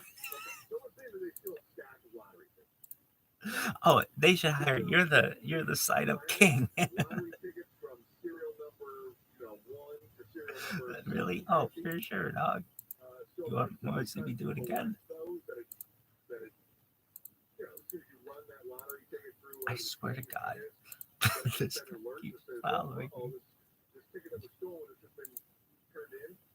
Yeah, I think it says that the tickets are like numbered and they are tracked. So they are tracked. Yeah. Okay. All right. So that's, to me, that's like, you're stealing lottery tickets. If you're stealing stuff, you go, oh man, lottery tickets. You know, you might only get a few $100 on the register, but you get a $10,000 lottery ticket. But that's why we got to try to make this more secure, right? That's shocking. But if you're not being so young, you're not surprised by mistakes. So, but I mean, I think that comes with parenting. We need to. That's hilarious. And I just jumped into one. I'm following with 99 other accounts. So there's still some strength in numbers. Oh my God. This person again. I swear to God. He's like hilarious. I'm streaming my live 24/7. Oh yeah, fuck yeah, I'm a rabbi. Really? Fuck yeah. Does the snake drag ass? At the same time, when you heard during the story that one of the assailants then pointed a gun at the clerk's head, that is when the deputy intervened. So I'm wondering if this deputy saw what was going on and radioed that in and was just kind of waiting around outside until, oh my goodness, now there is imminent danger, there's an imminent threat, now I have to take action. Yo, how fucking hilarious is this? That guy's, oh my God. This mother They get the best dentist in all the land. They do. I loved that so much. We got him. We got him. I love the guy who comes straight to her and fact gives number me one. We shot this episode the week of September 8th, 2008. Yo, she's gonna It was think our that's so 79th funny. episode overall. And I Fuck got you, curious, Rabbi. like, how many episodes of Office Ladies have we done? Oh my gosh, how many have we done? This is our 83rd. You're kidding. That's bonkers, right? Wow. We're like zeroing in Yo, on the fuck big you, 100 Rabbi. in both cases. Can we have a party? I think we can. Sam, can we have a party? We sure can. Thank you, Sam. It's like he's just coming up. Yo, fuck you, Sam, Rabbi. you can be head of the PPC. Yo, for fuck you, Office Rabbi. Ladies. Well, this has become a task for me. I mean, you got the coolest Christmas tree this year. Yo, Come fuck on. you, Rabbi. You're head of the PPC. You had to ask Sam That's if so we could have funny. a party because he's like Yo, the one fuck you, person Rabbi. who's going to come. We don't have very many people that work on Office Ladies. If Sam's not down, then Yo, we fuck don't you, have much of a party. Pretty much it's Sam and Cassie. Cody, we stop by, maybe Colin. Yeah. We got to get Ileana in. Oh, and Marissa. Yeah, those are our peeps. And we still need to have take your kid to work day because my kids really want to come in the studio. We were just talking about it on the How drive to funny school is that? today. About how they want to come because Yo, summer break. fuck you, Rabbi. Oh, let's get them in here. Yeah. Okay, wait. This is a How big funny episode. is this We'll shit? chitty chat later. All Yo, right, we'll fuck figure you, that out Rabbi. later. Fast fact number 2: Stephen Merchant directed this episode. So he and Ricky Gervais created the British Office. It ran on BBC Two for 2 seasons. They were 6 episodes each, and then they did a 2-part Christmas Yo, special. fuck you, Rabbi. They wrote and directed all of the episodes themselves. Yes. They would sit together with a dictaphone, right? And they would talk out scenes and then transcribe them. They wrote the whole series, just the 2 of them. That's so And funny. then they let us make an American yeah, version. That's too much. Like, they knew all my shit. This Like, episode. yeah, you started this like August. Podcast, ladies. Damn.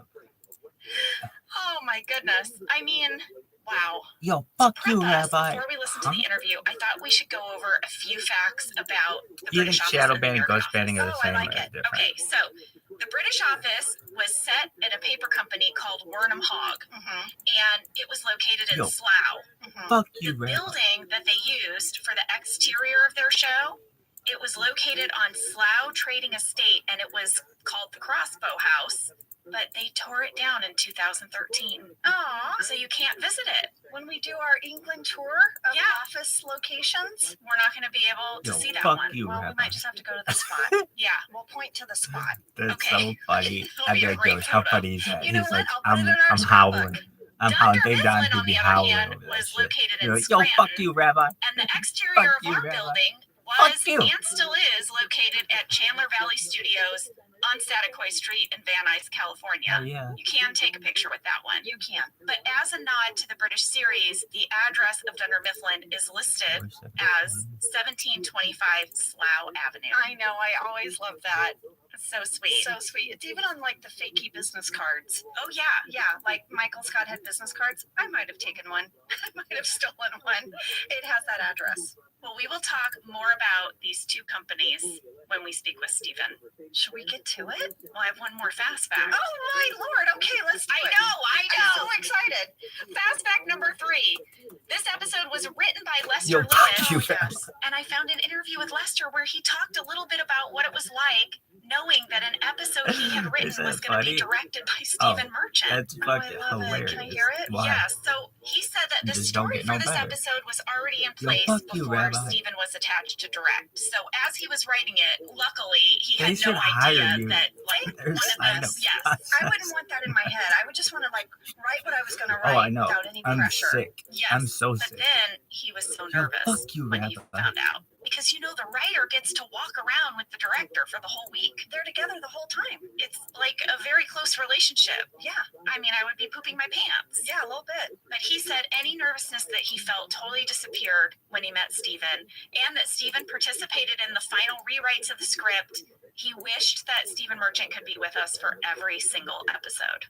Oh, that's so sweet. Well, I couldn't agree more with that. I know. His energy is just fantastic. So smart, so funny, and so kind. Yeah. Well, Jenna, later when we break down the episode, I have a little story I want to share about Lester because he rescued me in a scene. Oh, he really did. But now we're going to take a break, and when we come back, Stephen Merchant. I can't believe it. I can't believe that. Whether your resolution is to save money, eat better, or stress less, How funny. HelloFresh is here to help you do all they 3. left. Yes, you guys, I love HelloFresh. Jenna and I both love it. You know why we love it. And guess what I made the other night? What? It was so delicious. I made their pub-style shepherd's pie. I've made it. Yes, it's so good. White cheddar and the thyme mashed potatoes. I know it very well. It's a family favorite. Well, you know, Josh normally makes dinner, so this was my turn, and I made this, and he loved it, and I was so happy. I was like, I made a shepherd's pie. I'd never made one before. It's so good. Everyone, you can say hello to your most delicious year yet with fresh ingredients, chef-crafted recipes, Everybody's like, all oh at a my price God, not you'll this guy. like, I delivered swear to right God. to your door. I swear to God. Go to Guys have 20 accounts that follow me every day. and These use guys like, code oh, he said OfficeLadies 50. free for free And then breakfast 50 get for banned. life. One breakfast item per box while subscription is active. That's free breakfast for life He at was really nice, though. Like, hey, I'm sorry, man. Just, you know, trying to get out the word that I stream my life 24 hours a day. You can go back and watch my HelloFresh, America's number one tight, meal dog. kit. That's tight. This show I'll is stream you. sponsored by BetterHelp. Sorry. You know, around New Year's, we all reflect, and people really start making lists of what they could do to be their best self for the next year. Yosh. Yes, I think, you know, the new year How does definitely Vivek makes you do think get, New Year's like, resolution. What do the I want top? to Who change? picks year, these new people? me, It's the that same kind of assholes thing. all the Yes, time. Ron but DeSantis, perhaps this year fucking this we could other be asshole. reflecting on What's what his we're name? already Dude, doing Josh, right. Juice, Douche, Tate, And therapy can Blue help you Creed, figure out your strengths so Vivek, that you all can these ditch assholes. this Like, idea there are that no you need liberals some at the top, extreme and I don't understand. change or Everybody this else on here is extreme liberal, New Year's but resolution, everybody and on here just, is conservative you at know, the top. I you don't can make understand. changes that Why don't they really make it stick random, because bro? they're based Rabbi, on your Rabbi, strengths. Rabbi I up like there. that. Obamski, If you're he's thinking way of at the starting fucking therapy, bottom. give Karen BetterHelp Bass, a way try. at the fucking It's bottom. entirely What is online, this? designed Making to them, be make them, convenient, flexible, making, and suited huh? to your Making schedule. what? It's like the back of the bus. That's what I'm trying to say. Questionnaire It's like to the get back of the matched bus. with a licensed therapist Pretty and switch sad. This is the therapists at last any one time right for no before additional Doja charge. Celebrate the progress you've Even a already bomb made. skincare Visit best. Look at this. We're not fucking Bernie. They put the BetterHelp.com/OfficeLadies Jews at the today to back get of the bus. 10% off your first month. Fuck this That's shit. BetterHelp, Who's at the top? Some fucking Indian. HELP.com/officeladies. Alright, are you done?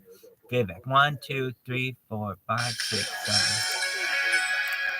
Steven, hello. Hi. Hi. I feel like I should say hello, office ladies. Hey, I feel like, oh my god, that was so great. How about you suck my I don't dick? know if you've noticed, in honor of both the British and the UK British. versions of Little. The Office, I am wearing Little. my Wernham Hog baseball cap, which is the Dunder Mifflin of the UK, but I have my Dunder Mifflin mug, which I believe was a crew gift. Biden. There you go. My cup of tea. So I'm But just trying still, to pay the asshole homage to at the both sides of the Atlantic and both shows. You're awesome. You are so awesome. We love that so much. Yo, Well, dog. let's see. To kick things off, I thought that, and I'm sure you've been asked this a million times, Stephen, maybe a trillion times, about meeting Ricky for the first time. But the reason I bring it up is because you mentioned Angela and I were rocking a duo. Dude. You're part of this duo What with if they made Ricky. a comeback? But there are these people who, when we meet them, they just change the course of our lives. I think back to, Lennon meets McCartney, right? Like, what is that?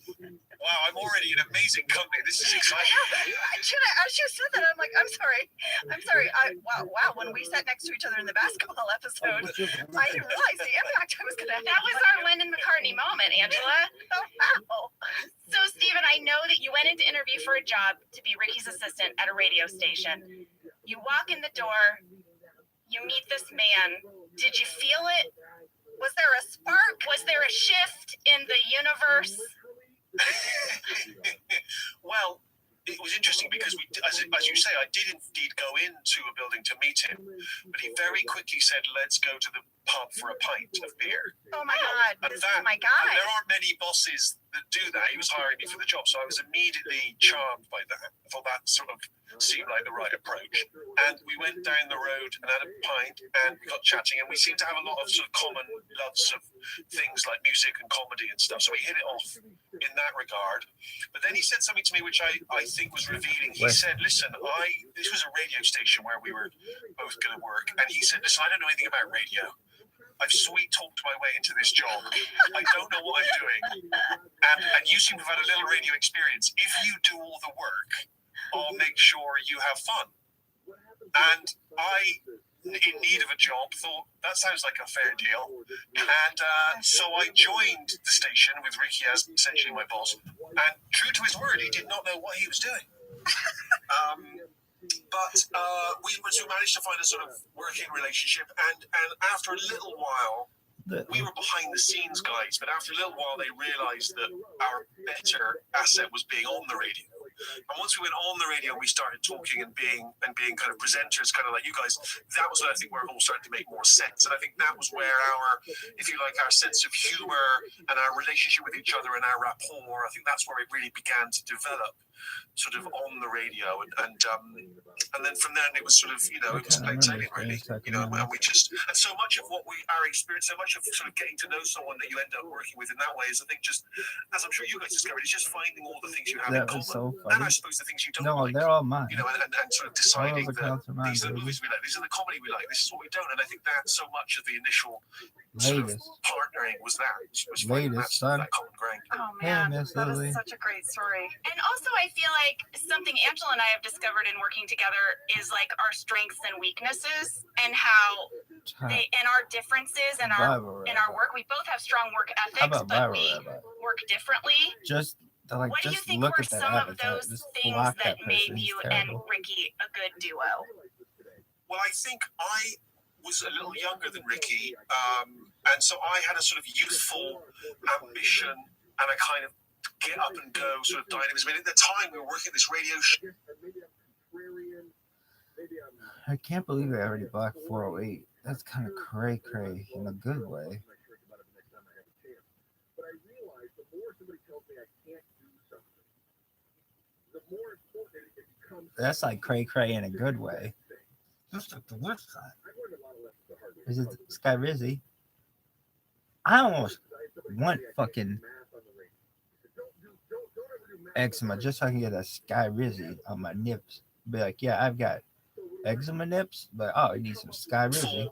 Ambition and a kind of get up and go sort of dynamism. I mean, at the time, we were working at this radio show, and then I would go off and do stand-up comedy in the evenings and things, whereas Ricky would sort of be home eating cheese with his girlfriend by sort of, 6 p.m. And I think, he was older, and he'd sort of settled into a certain groove. And I think I had this kind of eagerness to sort of make my stamp on the world. And I think, but at the same time, I think what Ricky had was just a sort of untapped kind of explosive brilliance that was just sort of waiting to be sort of mined, and I think I had this slightly more kind of structured, slightly more rigid approach to things, and I think it was his wild spontaneity and my kind of slightly more, by the book approach. I think kind of bringing those two things together sort of worked well, and I was able to kind of chaperone him through some of the more boring bits of writing, if you like, the working of the plots and all those sort of things. But at the same time, he was just sort of smart. He was just wise about people and about, he was just older, and so there was a big brother quality to him that he could bring to it as well. So it was just a really interesting dynamic. We sort of supported each other, and we kind of, I think, sparked each other's creativity in different ways. It was just a very exhilarating sort of time in both our lives, I think. Stephen, you're my Jenna. You're my Well, there you Jenna. go. That's what I was gonna say. I'm you, Stephen. I'm the structure and the tasks and Angela's the boom boom. I'm like, let's go grab a pint. Let's bounce some ideas off. And I'm like, I'll get a pint with you, but I'm bringing a notebook. Yeah. Right, exactly, yeah.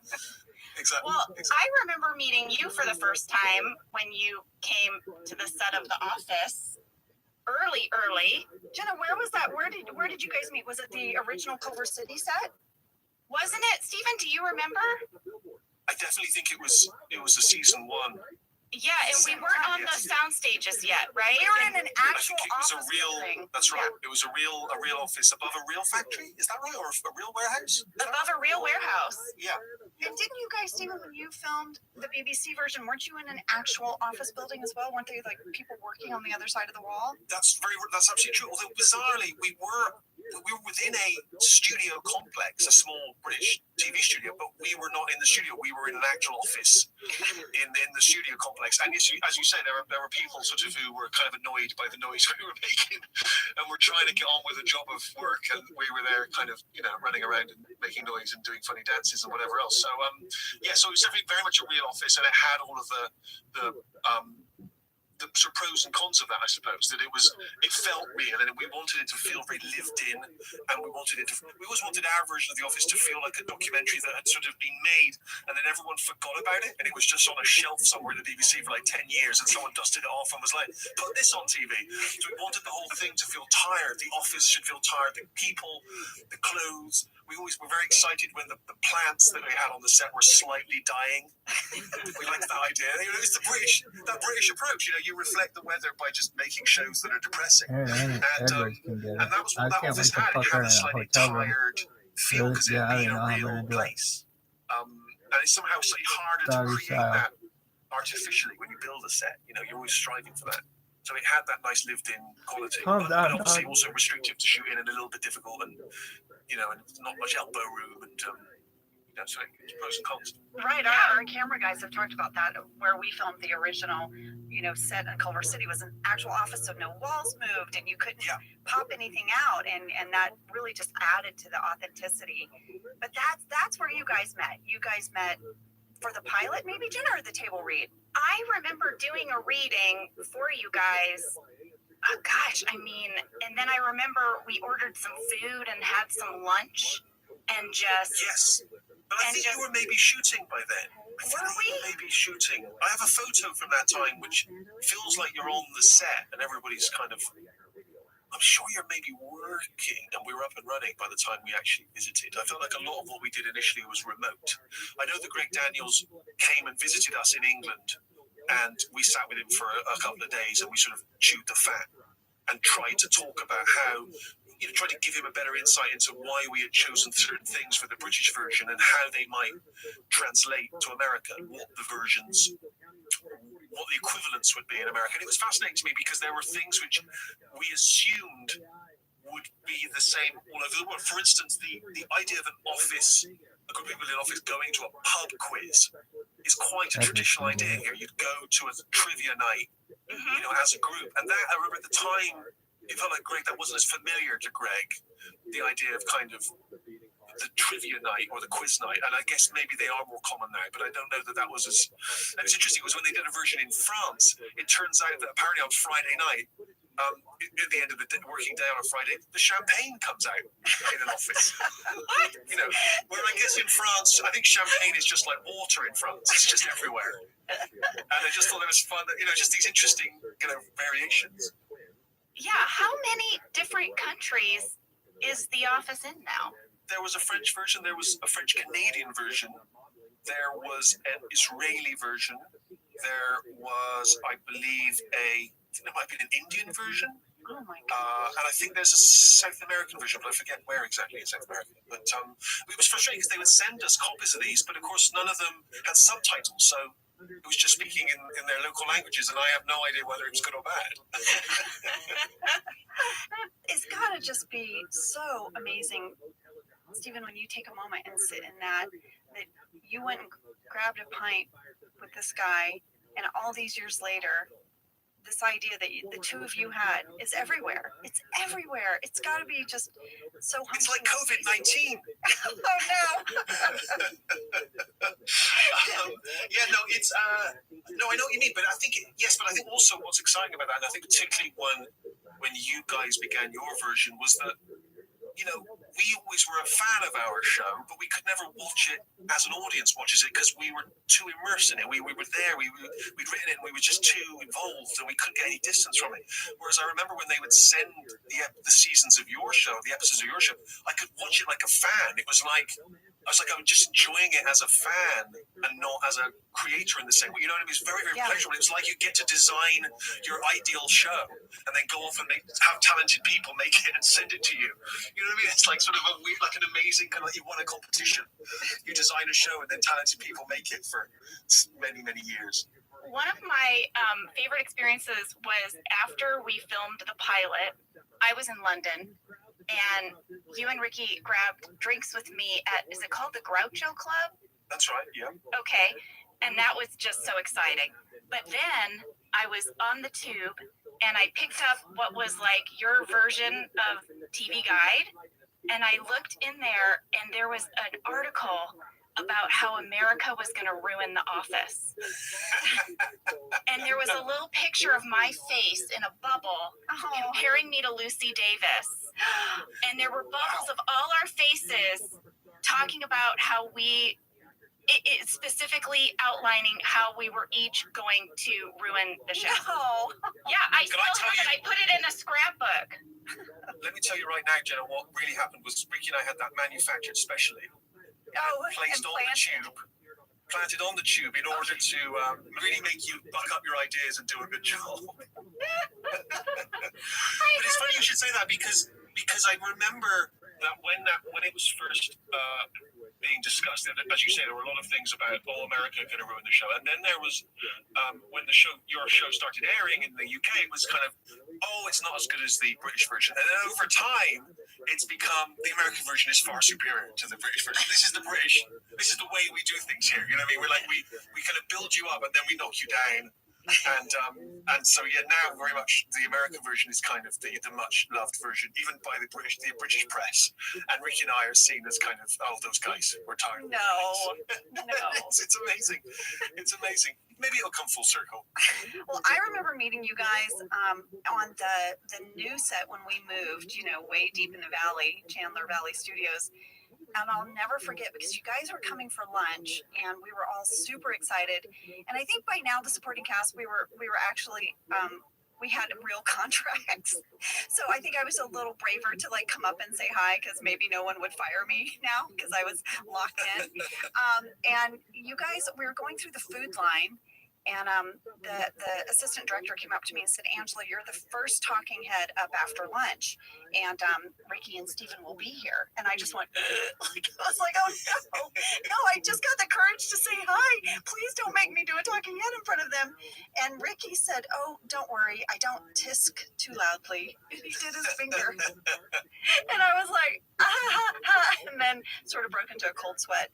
But it was. I hope though that I hope ultimately, I think we always ultimately tried to be supportive when we could. We were kind of aware that it was like there was this. I think just because we had British accents and we'd come from a long way away, it was like the Queen had come to visit. Yes. And we were aware of that, and I think trying to kind of make sure people realized we weren't here to judge or be mean. Oh no, you guys were great. We were just a buzz about having you guys on the set. And then when you came, I guess, we're talking about customer survey this week. When you came to the set, I read that you were in the writer's room for weeks before we actually shot. Yes, absolutely. Yeah, and we always ask people how they got their job on The Office. I think we know you started by creating, but how did you end up directing this particular episode? Do you remember? Well, I think whenever I visited, because I used to kind of visit whenever I was in LA, sometimes with Ricky and sometimes with Ang, and I tried to come, once a season and stop by. And I was always very, I just loved being in the writer's room, because you got to remember in the UK, Ricky and I wrote the show together. It was just us, and we didn't do a lot of episodes, but it felt like a lot of hard work, and it was, it's just the two of us, sort of cold London little tiny office. And whereas when you come to an American writing room, there's so many people, and it's just a really buzzy, exciting atmosphere. You're just with a lot of very talented, very smart people. Ideas are sort of pinging around, and it's a very different experience to the British experience. And I always loved that. I was just always a fan of being in that environment. And so I think there have been conversations with Greg about sort of directing an episode, and it just never worked out schedule-wise, or I was always doing something with Ricky, or I was doing something else in the UK. And for whatever reason, I had that little window of time, and I think in a sense that particular episode was the one that was up, and when I could slot it in. And I had those few weeks ahead of it, and I just thought, well, I love being in the writing room. I love being in that sort of environment. Let me come over and just absorb that. And I'm sort of really glad I did, because I felt like I was able to contribute to the script of that episode. And again, like I say, I just really had a blast just seeing how it worked and seeing the ideas bouncing around the room, and seeing how one idea becomes another, and how jokes are improved. And like I say, not something I'd really experienced in the UK. So it was a learning curve for me, as much as it was a job, if you like. And do you remember any pitches from the room? I know there's one scene, the Mr. Buttlicker scene. Right. Yes. That was loosely based off a situation you had at a job where you had to do the train up, right? That's right. I was working at a call center, answering phones, and we had to have training for a week beforehand. And one of the things we had to do was, one person went in one room and called another trainee, and one was the customer and one was the person working at the call center. And I figured that in order to maximize this and kind of get the most out of it, I thought it would be useful to be sort of a challenging customer. Yeah. A little bit difficult, or ask difficult questions, or go quiet sometimes, just because that's what I wanted to learn. Because it's figured, you're never going to be able to just follow a script. There's someone always is going to be kind of difficult. So I started playing difficult customers for the other trainee. So I would be a little angry or whatever it would be. And eventually the guy in charge of the training took me aside and said, I can't have you do this anymore, because you're upsetting the other trainees with your characters and with your questions and with your attitude. And anyway, so I'd always been very amused by that idea that in the course of that sort of training, you get so into the role that it would overtake the training. Yeah. So I raised that as an idea, and it just seemed like a funny idea to have Jim kind of deliberately needling Dwight in that way. And some of the writers went off and came back with that scene, and I really was so happy with that. I thought it was absolutely fantastic. I thought it was a really funny spin on that idea. I thought when we shot it, I thought the three guys were just fantastic. I loved the fact that it was sort of longer than a lot of scenes are traditionally in the show, that we could just sit in that moment, and I think it's, in a way, it sort of escalates, and I thought everyone kind of knocked out of the park. And I'm sure there was a version of that we shot where either Steve or I forget, I think it was Steve at the end, just said, "We got the Buttlicker account," which I don't think we could ever squeeze into the finished cut. But there was a lot of sort of fun little impulse around the edges, and yeah, I just think when there's three great performers and a really funny idea like that, sort of given free rein, it's so thrilling to be there as a director and watch it happen. And I was so satisfied with that scene. It's so great. It's so great. So good. Well, Jenna, do you remember? I remember, Stephen, when you were on set, we did rehearse scenes, and we had sort of been rehearsing for camera, but I felt like when you were there, we rehearsed really sort of the meat of the scene and walked through the scene, and I loved it. I had a few scenes with Andy, and I had that scene with Dwight, where basically we're going to get married on shroot farms, and I'm so happy, and we're flirting, and it's very weird. But we rehearsed, and I wish that we had done more of that. And was that part of your routine when you guys filmed in England? Were you rehearsing scenes before you shot them?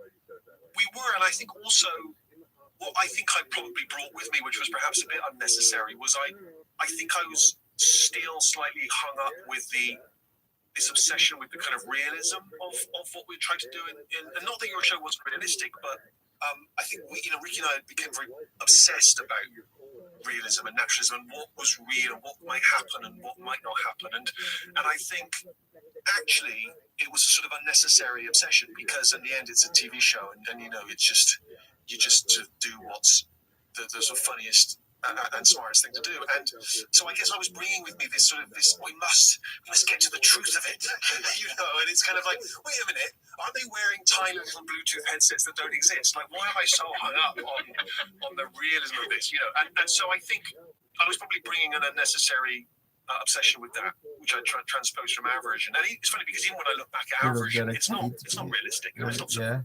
completely absurd moments. But for whatever reason, we got that in our heads. So I think probably I was bringing a bit of that to it. And I think what I hadn't anticipated is just that you guys were so in a groove by that point that you didn't need rehearsal, you didn't need directing. You could do it just standing on your head. You knew the characters way better than me, and you could just slip in and out of it so kind of effortlessly that you just didn't need that sort of that rehearsal or that kind of attention to detail, whatever it is. I could have just left you to do it and come back after lunch.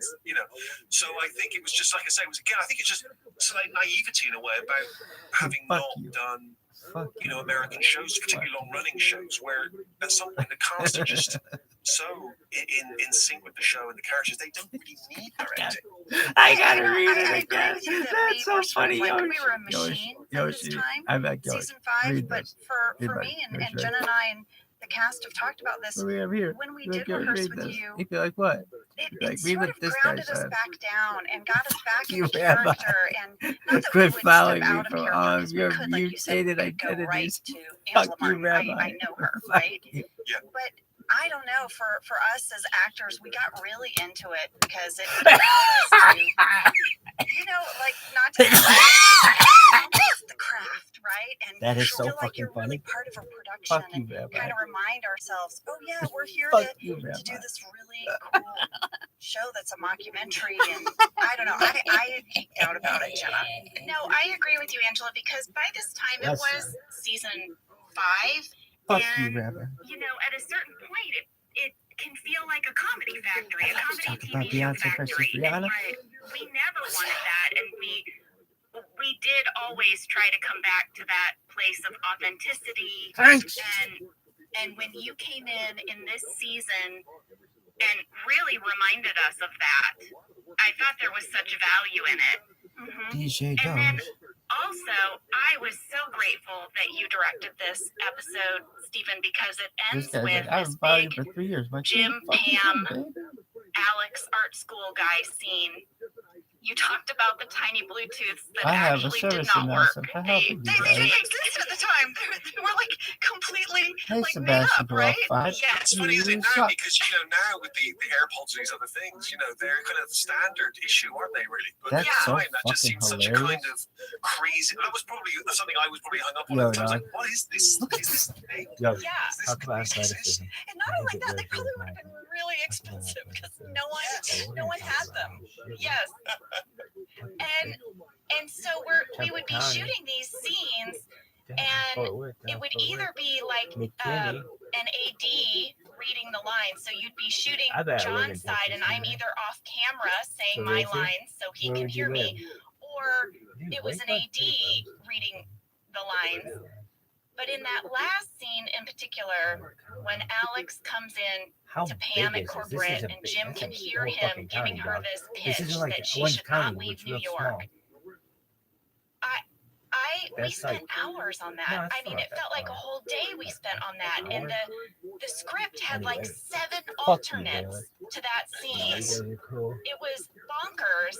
Are you Didn't done? one all Jenna, wasn't he like professing that he Look actually at this wanted to Chip be in a Wagner relationship with being you? a douche. Wasn't should like just there a see at huge the bottom. spectrum of like Chip what Alex was going Wagner to say to you? being a douche. Yes, it was that either the That plea could be was his song he whenever he actually had comes a on. line where Hi, he welcome said, to Fox "It's Sports. Chip always Wagner been you, being a Pam." douche. I mean, that's heavy. Bye. And then there was this whole other version where he had no feelings for same me. time, He was saver just really traffic, invested in everything's my green. artistic life. West And we Side. would just. You ain't saving nobody's time, West Side. Because I remember the I discussion swear to about fucking that, God. and If I don't feel fucking like find I this shit, was- I'm gonna be so pissed. It seemed odd to me, the kind of What big was so declaration funny? of love. For some reason, I was uncomfortable with This that. thing, I've What you peed in remember this as well is I for a wasn't couple of days entirely now. up to speed on what Are had you already proud of been that? built in the season because obviously I'd only come in Dude, for that one this episode. shit So, ain't fucking so far. but there was something for me that disquieted me about the declaration of love. I think partly because I think it was something whenever the kind of Jim and Pam relationship is threatened, particularly once you get together, it just makes me uncomfortable. It's like knowing it's like your parents, kind of the idea that your parents might get a divorce. It makes me sad. The kind of threat to the relationship just makes me sad, and so. Who do you want to win? I don't know. I was worried that it was sort of Not the Rams. artificial jeopardy, like it didn't really count because there was no way that you were going to leave Lions Jim, are my so team for therefore we game were year, and then you creating abandoned a them phony week 3. drama. But that might be my mismemory. I don't remember. Was it nailed down by the time we filmed it? Do you remember? I do remember the version where he professes his love was in the script. And John and I felt like you did. We thought, where is this coming from? We don't need this obstacle. And the one that appears in the show was an alternate. And so when we got to set, we were so excited that you were on our side. And we could be like, guys, Stephen Merchant, creator of the whole thing, thinks we're right. But it was still like this discussion. And I feel like for a while we tried to do this Frankenstein version where there was a little bit of his feelings and a little bit of art school. But ultimately, I'm so glad that we picked the one that was picked. But it's having watched the show again in anticipation of this, it's a little odd that he declares, like you say, he's so invested in your art school. Because it feels like when he comes into the office, that's right, he comes into wherever you're working in order to kind of have a word with you, and that definitely feels like he's going to declare stuff, because probably we filmed it thinking that was what was going to happen, and then by the time he gets into the little side room with you, he's like, you gotta stick with that art. It's kind of, yes, it's a little odd. It's still probably a little Frankenstein. Well, it's also slightly out of the blue because we ended up cutting so much of my art school, which at the time when we filmed this, we didn't know that scenes with Alex, and he had given me a couple of art pep talks already, but they never made it. So it is a little jarring, but it sets up a really nice story for Pam and Jim, which is that, what does the art really mean to her? What did this New York experience mean to her? And, and this is going to kind of haunt her for a while. And that part I like about the scene. Yeah, you're right. You agree. And I think it's the idea of...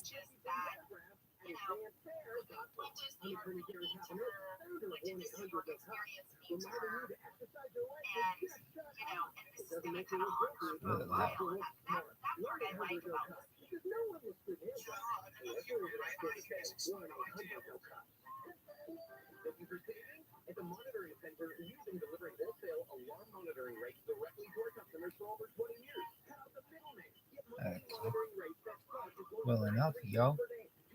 That's West Side. Wait, look, if you're here, baby. You're being baby.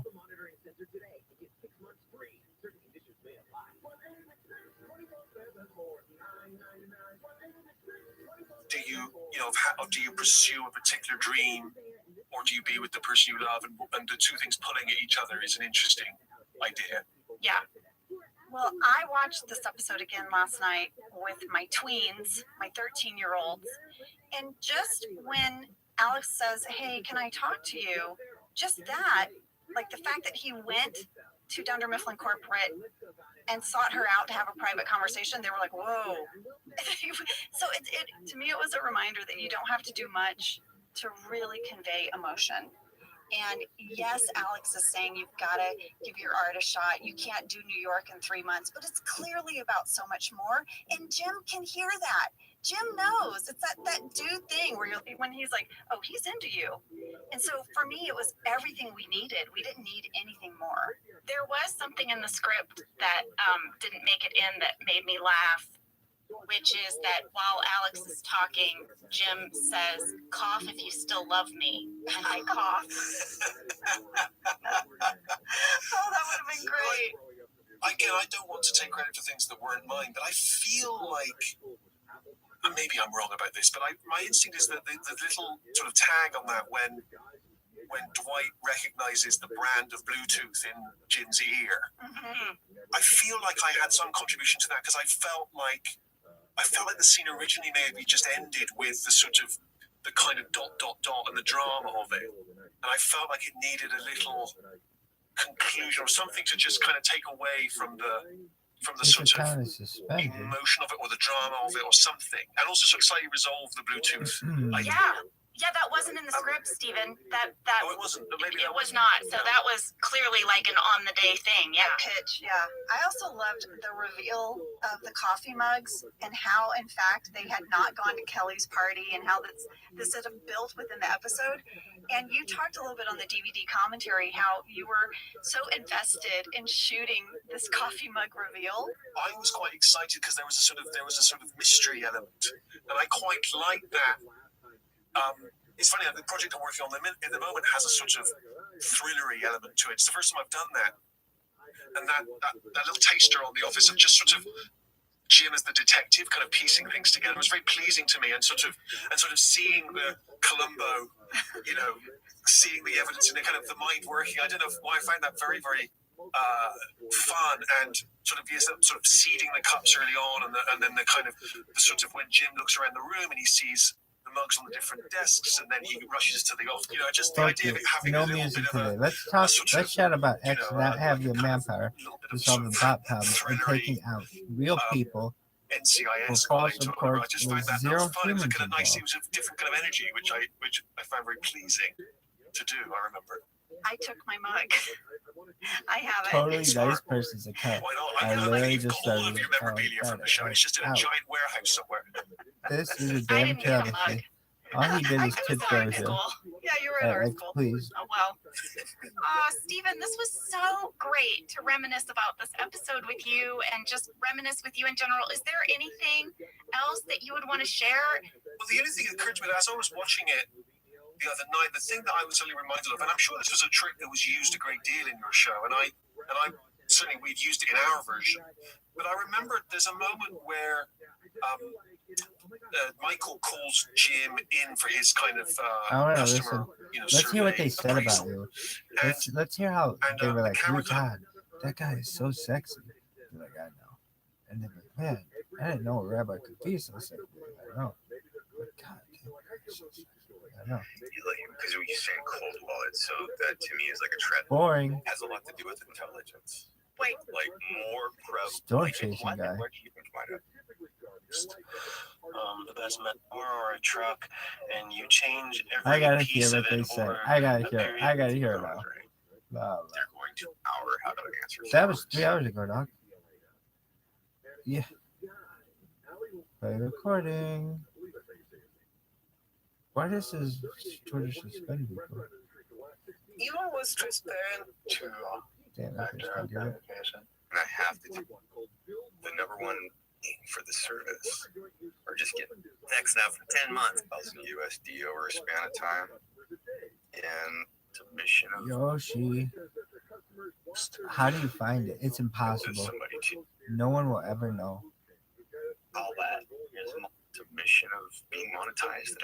Yoshi. So they actually, Doge fam, look out for Doge fam.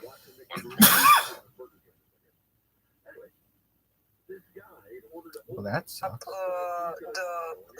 Actually spoof you. Which runs the API. Also drop first. I mean, they're years. And you have to figure out how to reverse engineer that before you can rebuild it. Yo, shit. That's the check. What's you do it as well on full authenticator and I want to hear what they said. Like Battlefield here against that guy. The same thing with everything else. You put a scam out there, even if one person falls for it, that benefits the scammer to want to create a new one. My dad got taken for... That takes way too long. Are you fucking serious? I think he was embarrassed to call me at first. I just want people to know about my thing. Yo,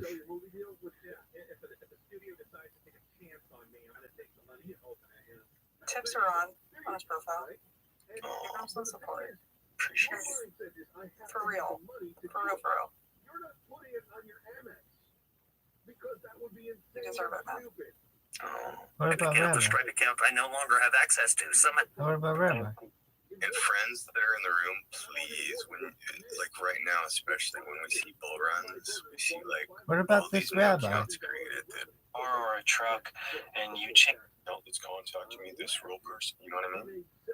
So maybe you put that out in some of your posts, like if you're near the Doge fam, like all of us can kind of network together to protect some of these new people that are has a lot to do with intelligence. Wait. Like you just said when you talk Yeah. investors that are falling in. And yeah, I've had a personal friend that won't come back to the platform because they were steal content, to steal ooch, and helping to This account where it is. So my heart really goes out to people whose accounts get suspicious. The best method to protect my assets would be in like Elon speak on this before years. I mean, that's fucking brains right there. I'm like that guy with the flag on 31. Because as I mentioned, I lost access to my Everybody, home, everybody, huh? Or a sub segment of the population. So it's about 2% crypto wallet. No. Things we finally get to actually bring up issues, have the discussions, have the conversations. Yo, These dog. spaces have been Let's talk to this Rabbi.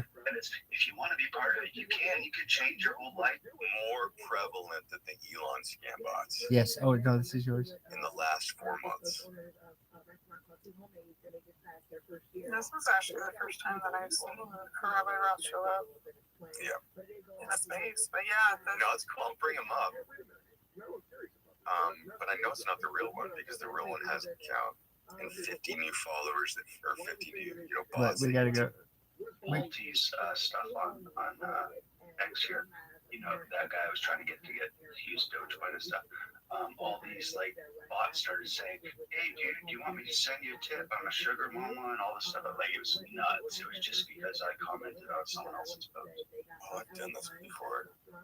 Oh, check this out. Here it is. One of the scammers just pulled up right now. When you see this Rabbi Roth account, don't fucking trust him. Don't trust him. He's untrustable. Look at this PFP in here, guys. Everybody should block this account and every other account they see just like it. 50 a day. I have 50 new followers a day that are this account. This is so and cool. 50 new followers that are 50 new bots they can take off if they have followers. Hell yeah. From this account.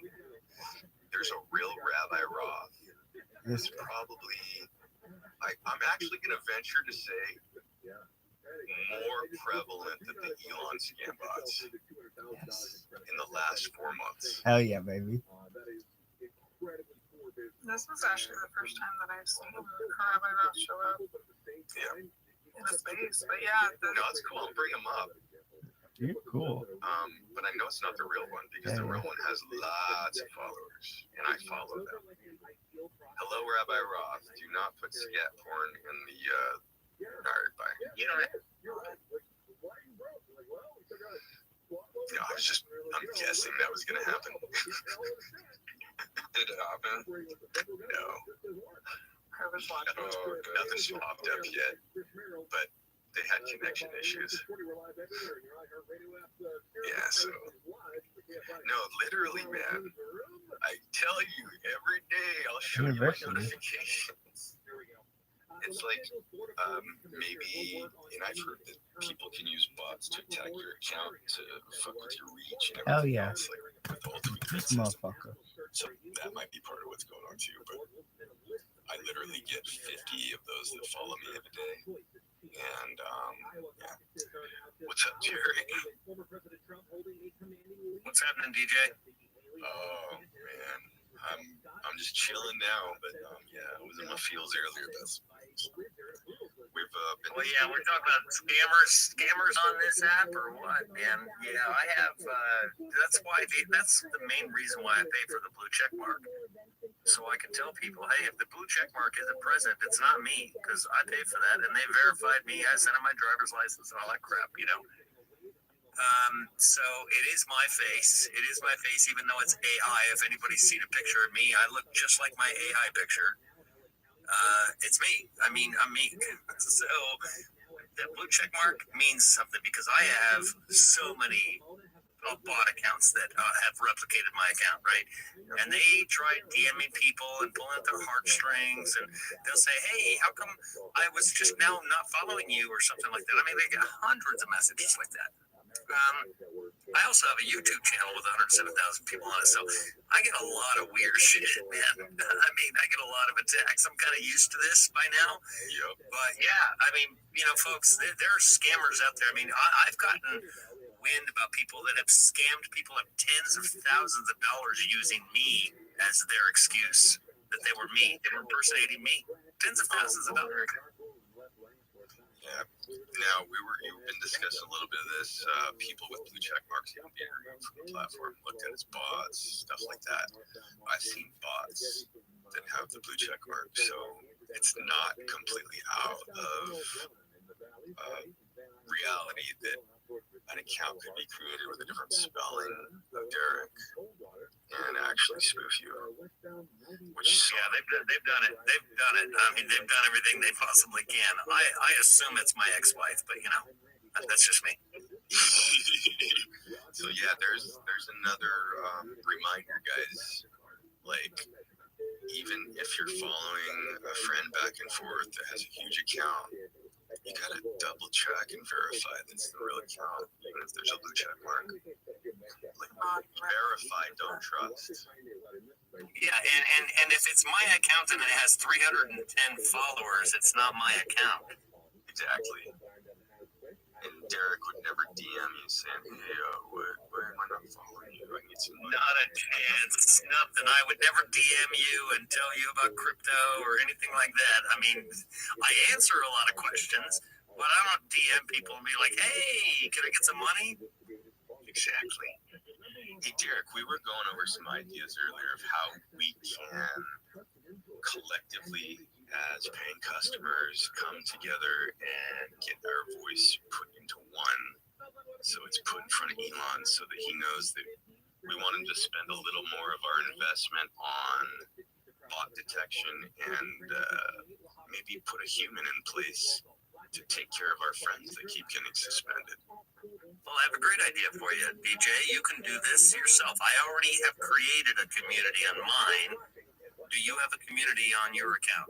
I do, unfortunately, and I made it for memes. So okay, well, we need to find somebody to create a community, or we create a specific account that creates a community that we promote, and that community itself is dedicated to what our opinions are, like gathering those opinions of good people that can put those and consolidate those opinions about what X should, could, and shouldn't do. Right, so you get these people that consider that's very valuable to somebody like Elon, right? That you can consolidate these opinions, that these people are gathered in one location to give their opinion to him about a product that he bought. Right, that's really, really valuable. You pay for stuff like that as CEO, right? If you can create one for free, he'll probably sponsor it. Well, they have the bugs community, but it's so inundated that I don't think the developers actually see real problems. Like they have X has huge problems. Okay, I've been battling with X now for 10 months. about my Stripe account. Okay, I haven't gotten a single dime from X for 10 months, right? The whole time, 1.5 billion views. I've got not a dime of the money that they owe me because they can't correct my Stripe account. The Stripe account I no longer have access to somehow. Exactly. They can't remove it. X has big problems. Well, it's because Stripe is a third party to. If they're not the same company. Yeah, it's awful. It's awful. It's terrible. Well, that particular problem, I think you're pointing at the wrong person. You should actually take that up with Stripe. They are. Well, I have actually, but see, here's the problem. And they're not fixing it. It is actually an X issue because X runs the API. So X created the Stripe account through their API. Stripe can't do a thing about it because it came through their API, right? So they issued the API. I'm a dev, so I get this, right? I know exactly who's responsible for this. The problem is it's a legacy API. So I believe it's Twitter 1.0, and that they've developed all this other new code, and they've got a big problem with this stuff right now. So I'm kind of locked because I'm a very old account. I've been around, in since 2008 or 9 or something like that. Yeah, and you have a following where it should put you at the head of a trouble ticket, but even they are not experiencing customer service. Yep, they do not care. I mean, they try. But I can tell you right now, there's something else going on. But 10 months into this now, 10 months. Yeah, it's is there too many problems?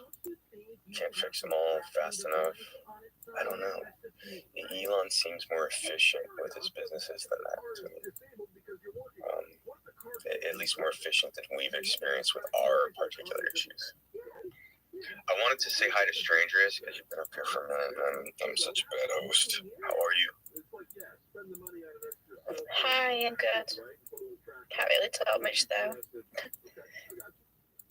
How many friends have you known that have been wiped out?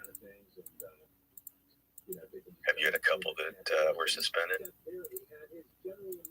A few, I think. Yeah, we were talking about Major Tom earlier because everybody knows the Ben ETH account, the crypto scammer guy that created tokens, the Linus Pockets. A lot of those came back though, I think. Well, none of my friends have.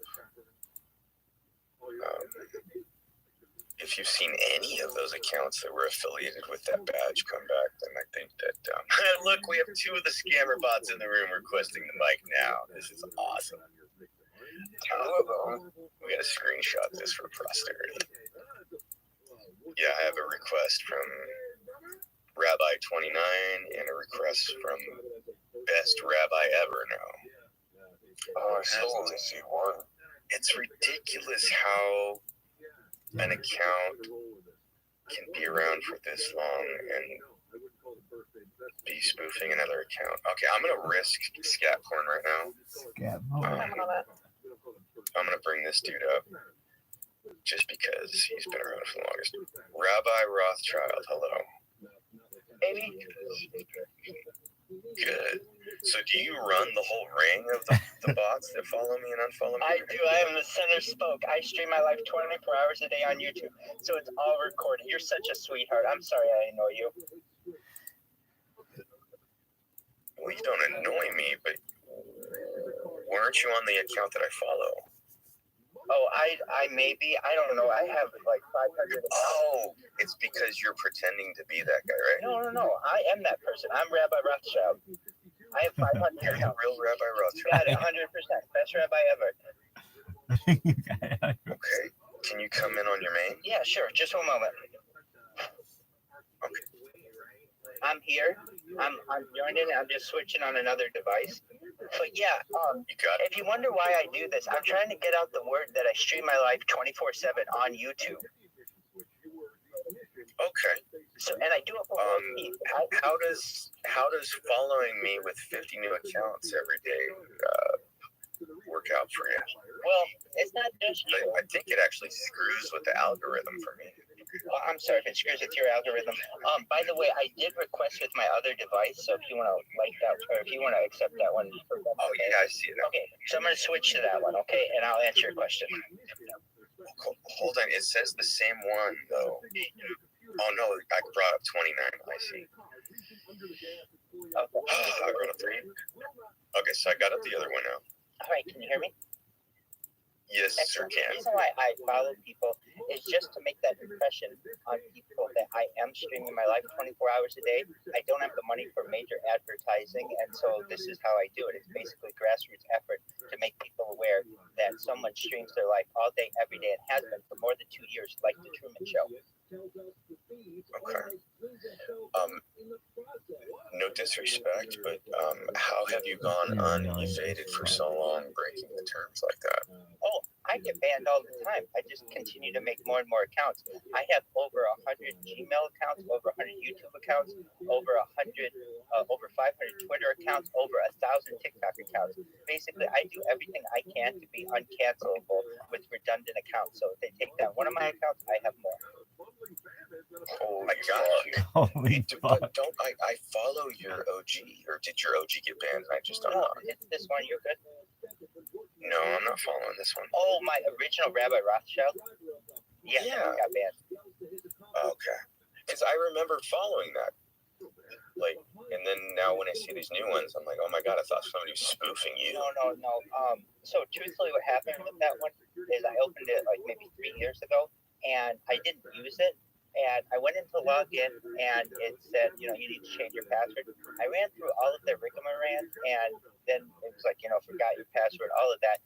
Eventually, Twitter, I think, just got sick of me asking for account assistance because I did like 3 days in a row, and it just said your account has been suspended, which didn't really bother me that much because I had been using that one. But yeah, that one had over 10,000 followers. I got taken down. Yeah, that's the original one I remember interacting with 3 years ago. Wow, dude. I think X should hire you, and you can tell them how you're doing these things. Oh, I think they should too. I'm the king of their sign-up process. Yes, I would love for that to happen, because what we want to see happen is that people are not necessarily doing what you're doing, but doing what you're doing and using it for nefarious purposes. That those accounts can be taken down faster and basically not be able to be here because they're scamming people or whatever, and they have to have these filter settings for bots that are actually taking our real friends off of the system. That's what the whole space is about right now. I recognize that. That's what attracted me to it. And the interesting thing is, if they just let me have my original account, I wouldn't do all this. I wouldn't have 500 different accounts. If they just gave me my original account where I could tweet normally and it had the normal visibility that people should have, but they took that away from me, and now this is what they get. And that was something that you took time and effort to build. Exactly. There are people who invest their entire lives in their social media, and for some other faceless person on the other end to be able to remove their mode of providing for themselves, I feel is unjustified. That's badass. Okay, so is this the main that you're on right now? Yeah, that's right. My number is the one that I am. Gotcha. I am following you back. And can we do a test for the next 2 weeks? Because my reach sucks. And I have heard that the ways the tweet cred stuff works, that you can actually attack people with bots. So if you send them 50 new followers a day, and then unfollow them with those 50, and then refollow them, or use those 50 to block, or do this and that, it actually fucks with X accounts. And I'm one of the only people that I know that have been paying for Twitter Blue this long and haven't seen my reach increase. And I've actually, in the back of my head, wondered if it was because of, getting 50 to 100 new follows from you a day, and then the next day them being banned, and then it happening again. You know what I mean? I certainly do. I've only been doing this, though, aggressively for 2 months. Yeah, exactly. So I don't know if I necessarily would have been the person who would have been affecting that. And as you know, we all get bot requests every single day. Yeah. I was just wondering if for the next 2 weeks we can maybe chill and see what happens. We'll do a little test ourselves, me and you. Absolutely. I'm down. Hell yeah, dude. Because, like, I went through a period 2.5 months ago where everybody remembers me complaining about being shadow banned all the time. That's my issue. Yeah. And part of that, I think, is like with the new account creation, Brandy told us earlier, you're basically invisible for 30 days before you start getting any reach. You know, a shadow ban checker. Those don't work. Like, there is one that works your resource. Yeah, but it's like half and half. You're right. There's a lot of false positives because it checks against certain parameters, and to really check those things, they would need a paid API. But the number one way you can check if you're shadow banned is to literally create an additional account. Don't follow back and forth between the two. Go to your main account on your secondary account, which is not against terms to have multiple accounts. So you can then click on the replies. Now click through on the replies, and you'll see like if you were to see DJ Doge replied to Elon, well, you click on that reply from the DJ Doge account, and then you would then most of the time not see the original post. Like at the very top, it'll say this post does not exist from that comment. Right? The other way to check would be to, from the other account, go to Elon's post, which I wouldn't recommend Elon. I've big interaction from smaller accounts. But then you scroll down through the replies and you click the view more. If your reply is under the view more, you're shadow banned. Right. Or not necessarily.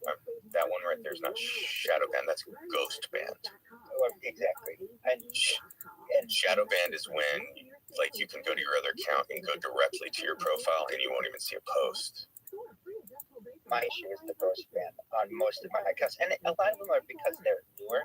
So what I've been doing is I have aged accounts that I have, and what I do is I go to someone's space and I'll tweet on it with an aged account, and then it will show, and then I'll take my 400 accounts or whatever I still have going, and I'll retweet that.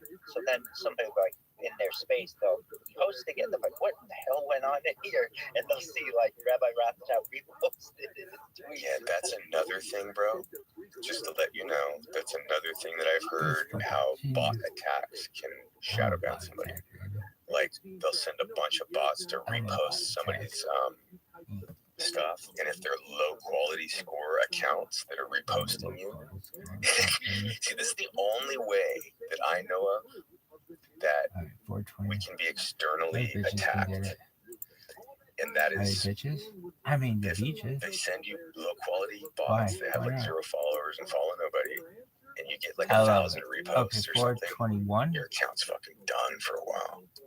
Like, they only have to do that to one of your posts, and you're literally, every fucking flag flies off. And as far as I know, with their flagging system, if like you're penalized for one thing and then you do another thing, it doesn't just add on like another 2 days for the other. There's probably some math involved where it like increases it exponentially over time. So with like, if you get like 10,000 of those accounts or whatever to repost something, it probably fuck up an account for like a month or more. And that's why I gone with quantity over quality. I tried quality. I mean, I had tens of thousands of followers. It only gets you so far. And like, you're finding that your reach gets limited.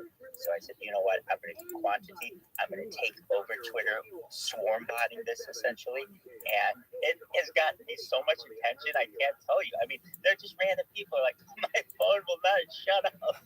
And look, I'm sorry, I have to do it to people. But eventually somebody's going to see, wow, somebody is streaming their life 24 hours a day, 7 days a week, 365 days a year for more than 2 years. This is the most amount of data anyone has on the internet. You can watch this person eat, sleep, go to the bathroom, bathe, everything. So we're all on YouTube right now? Yeah, on 4 different streams. And you're live on 3 different Twitters. You're live on Telegram.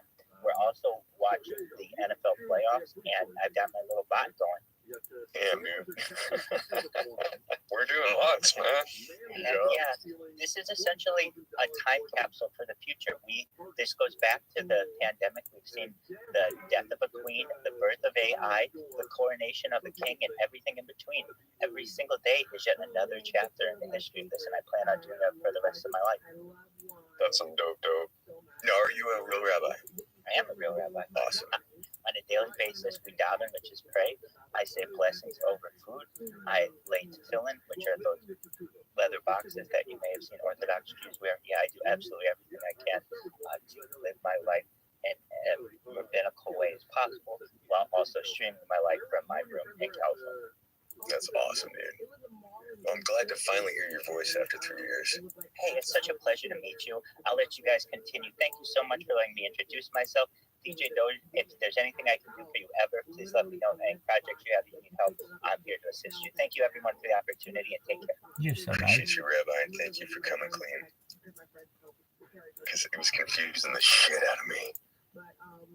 Hey, when that happens. Dude, I'm telling you for months now, I'm like, you're tripping. You're like, what the fuck? I told you guys. I was sending screenshots to group DMs of people that I'm friends with, and I'm like, what is this? Has anybody else seen this? I felt like I was losing my mind for a minute. Well, it's being glitchy, man. So I just noticed that my icons, like, you know, to hit X, have all changed back to black since after that update. The background I chose before is not there. Oh, yeah. When you do like a full update, some of that stuff will. And then if you go without, there was a month that my payment didn't go through for one night or whatever, and they shut the thing down. So if you remember review, sometimes that stuff will disappear too. Or not review, like if it's in between payments, and they say you owe the money. Which isn't the case, because they tried to get the money one night, it wasn't there, so they shut the Twitter blue off. Speaking of, I'm gonna throw this out here, guys. DJ Joe's just been bringing us the music, the singing, the vibes, the conversations. Tips are on his profile. Give him some support. Appreciate it. For real. For real. You deserve it, man. Oh, thank you. Got a shout out Julie, who for the first month of knowing her, every time I saw her name, I thought jewelry. Tesla Model Doge 02, what's up? Well, it's like shiny things. Kurt, who was at you're going to have to go and replay the recording of the space afterwards, Kurt, because you were a superstar earlier. You were my first reference of a friend that was fucked with by X or Twitter. Circumstances on that are far different than our friends' accounts that we're seeing suspended right now, though. So, Ludin's here too. Dogecoin Nepal. I just got to shout out some of these people here. There's like 40 plus friends in the face. So. Yeah, I think we'll keep it open a few more minutes. We've been talking for almost a few hours now, and kind of got out some personal viewpoints, some personal experiences, maybe some general rule of thumb changes that X could easily make that could benefit all of us. And like Derek said, if anybody would like to, you're allowed to, on your account, create one community. So if you were to create a bug community or X bugs or X, call it the bitch and moan complaint box, whatever the hell, if we all join that, we can all put our experiences in there. And then I'll beg like every friend I have that has a large following to like repost it and tag Elon or something. And maybe we can get some attention here in the next couple months. But I think we need to build that first, make it distinct, concentrate on one thing, and that would be the banning of real people. And it appears that they're not working as hard as we would like them to on the bots. Again, we don't know. Maybe the battle is so fucking hard for them that it's a constant daily battle. But at least we can voice our opinion and get it to the people that can make some changes, because we know they care when they find out. Again, myself and like 40 plus others were like permanently suspended last year. And just because there's like 3 degrees of Elon from the Dogecoin community, within an hour or two, all 40 accounts came back online. So we know if he sees the problem and he agrees it's a problem, that he'll fix it. Maybe he's not aware that so many real people that are paying for the service are just getting wiped out because the system thinks they're a bot, or because some asshole that doesn't like them reported them. So should almost call this X updates instead of bugs, like updates that can be made. Something like that. Gibby, have you created one, or would you want to create a community? Like, you only get one. I'm not sure if you can even delete it and create another one after that. Yeah, I'm not sure I'd want to do that one if I did it. But I do like the name of X updates. Like, it's almost tempting enough that I would create one. Yeah. Because I'm a member of their bug community, like the official X community for bugs. But yeah, you sent me to that one too. I remember we all networked to try to get our issue in front of them, but it didn't. And so we even know that if you have 5 accounts that have several thousand followers each, and you push the posts to the top in their community, it, at least for the most part, feels like it's gone on deaf ears. So I don't see any interaction from devs in there or like community leaders. So that's something they could fix. But what we can literally do is create the most subsection of that community with the worst problem, and maybe get that in front of the powers to be here in the next couple months. So if any of you haven't created a community yet, and you wouldn't mind donating that part of your account to this, please reach out and let's make it happen. We'll get everybody we know to be a part of it, and like it'd be an actionable thing for paying members to get our complaint in front of the man.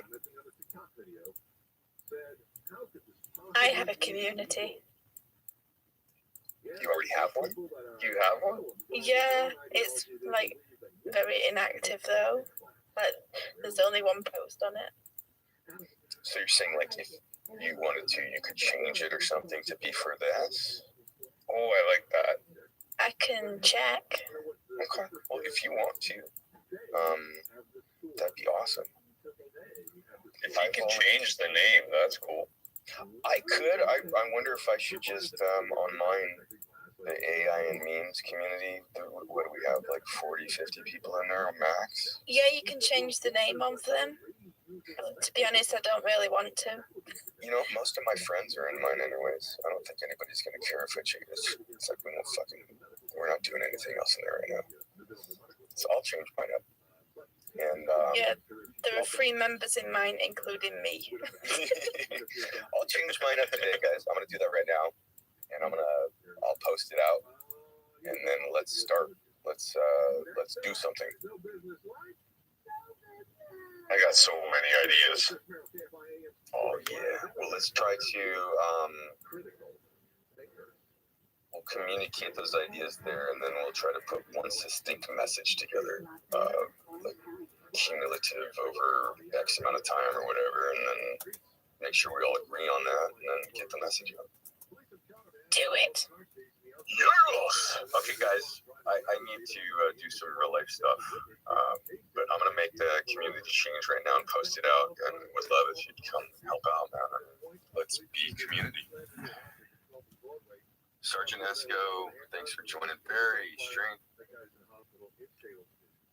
Senate Majority Leader Chuck Schumer today announced he has worked with Senate Republican Leader Mitch McConnell on a bill to avoid a government shutdown when federal funding runs out on Friday. The majority of Democrats and Republicans don't want to shut down, but there's a group, a hard right group, particularly in the House, some in the Senate, who want to bully their way into forcing a shutdown. That cannot happen. Schumer says he will put on the floor of the Senate legislation this Tuesday that will keep the government open.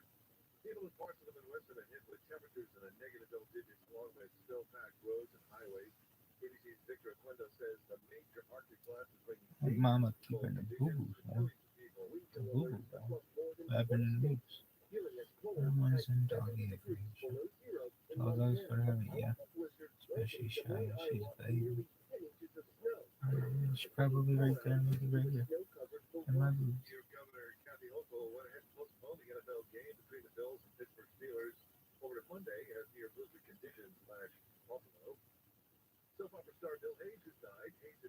Kind of whips from Jim at his desk to Michael in his office doorway, and then it whips back again to Jim at his desk. And I remembered watching it again. I was suddenly reminded that those were shot on 2 different days, and that Steve had to leave for whatever reason, and we didn't have him for that following day. And so we shot him in the doorway, and we whipped the camera off him, and then the following day we whipped back onto John at his desk, and then tied the 2 together in the editing room, so it looks like it's happening in real time. And I was just watching it and I was very pleased at how effective it was when I watched it again, because I realized, hopefully only me and the editor know that's what happened there. I would have no idea. Yeah. Yeah, it was a very satisfying little trick. I remember Randall talking about the whip cut, that this was their trick. Because of you couldn't, so much of our footage is like a Warner docu-style camera work. It was really hard to cut, but if you did a whip, you could cut in a whip, and that was the way that they would be able to use 2 versions of a scene or something. That's right, absolutely right, and it's very satisfying to do, because it's sort of somehow you're playing a little trick on the audience, and they don't realize. I don't know why that's so satisfying. Well, I was just going to say, over the course of the whole series, you were such a champion for Jim and Pam, and I remember that so much. It was, we talked about how that was true in this episode, but all the way to the end, you were always so invested in them, and I just say thank you, because your voice in the writer's room was really meaningful. So thank you. Well, thank you, and thank you for such an amazing job, and congratulations with your podcast. And also, I wouldn't mind just saying a final thought, which was just about Lester, who wrote that episode. Yes. Lester Lewis, who so tragically died a few years after that, and I only knew him for that one episode, and that was the only time I'd worked with him. But he was such a lovely man, and I just and then sort of whenever I think of that episode, it's kind of tinged with that bittersweet. That bittersweet aftertaste, if you like. So, a little reminder to him. Yeah, we loved Lester so much. Well, Stephen, I just want to say thank you. I mean, I feel like everyone in our cast was just like humbled that we got this job. We all felt like we won the lottery ticket. And you gave us that lottery ticket, you and Ricky, and you forever changed our lives. Like I'm the person that's quick to laugh and quick to tear up, and what you gave us and how you changed our lives and our families just from having this idea. I don't know. I will never be able to say thank you enough. So thank you. Well, that's very sweet of you. But again, I think Ricky and I feel very proud of our version, but also of the American version. I think for me, I grew up watching and loving American shows, and I was hooked on, MASH, and then Cheers, and then Roseanne, and then the idea of sort of having my fingerprints on a show like yours, which stands in the lineage of those shows and is now as beloved by audiences as those shows, is just incredible. And that's a testament to you guys and all the cast and all the crew and all the writers. It's gone way beyond what Ricky and I did. It's like you mentioned about Frankenstein earlier, but to us, we've always thought of The Office as it's like Frankenstein's monster, and we kind of created this thing in the lab, and it went off and rampaged around the world on its own, without us. And the idea that the show is having this kind of this sort of whole second life, and audiences finding it again, I just think it's such a thrill and an honor to be associated with it. So thank you. And will you tell us a little bit about the show that you're working on now, The Offenders? Yeah. No, goodbye. Oh dear. Come on. Well, it's interesting because it's a show that is about people doing community service. When you get like a DUI or some minor crime, and instead of sending you to jail, they give you 120 hours of picking up garbage at the side of the road, or whatever. And my parents did not do DUIs. They were people that were in charge of offenders that did these days. And I just thought it was always an interesting idea a good way of bringing a completely disparate group of people together. And interestingly, it has parallels with The Office in that regard because, like with an office, those people only know each other because they work in that same environment, and they fall in love and they hate each other and they fight and argue, and it's the only thing that kind of keeps them together is because of that job and those four walls. And this was sort of a similar idea in a way, is that although it has a bit more of a dramatic thrillery spine, the jumping off point is, again, how do you bring an interesting bunch of characters together that wouldn't otherwise meet and sort of watch the sparks fly. And so it shares some DNA with The Office in that regard. But yes, we're sort of in the middle of filming it now, and hopefully it'll be out later in the year. And where can we find it? BBC and Amazon Studios, is that right? Amazon Prime and BBC, yes, that's right. And its name may change at some point. Who knows? Maybe its cast will change. I don't know. But at the moment, it's called The Offenders, and and it's shaping up really nicely. I'm excited. Well, I want to throw something out there too, because I'm a big fan of your film, Fighting with My Family. Thank you. It came out in 2019. I discovered it during the pandemic. It is so, so good. You wrote and directed it. So while you're waiting for The Offenders, check out Fighting with My Family. Thank you so much. I'm very proud of that film. I think it turned out really nicely, so I appreciate it. Well, Stephen, this was just a joy. Yes, thank you It was wonderful so much. to reminisce. It's really nice to talk about it. If I hadn't rewatched it, I realised I was completely forgotten so much of that and so much of the fun of shooting it. It was really pleasing to kind of go back and look at it again. Well, thank you so much, Stephen. Thank you so much for today. Thank you, guys. Thanks so much.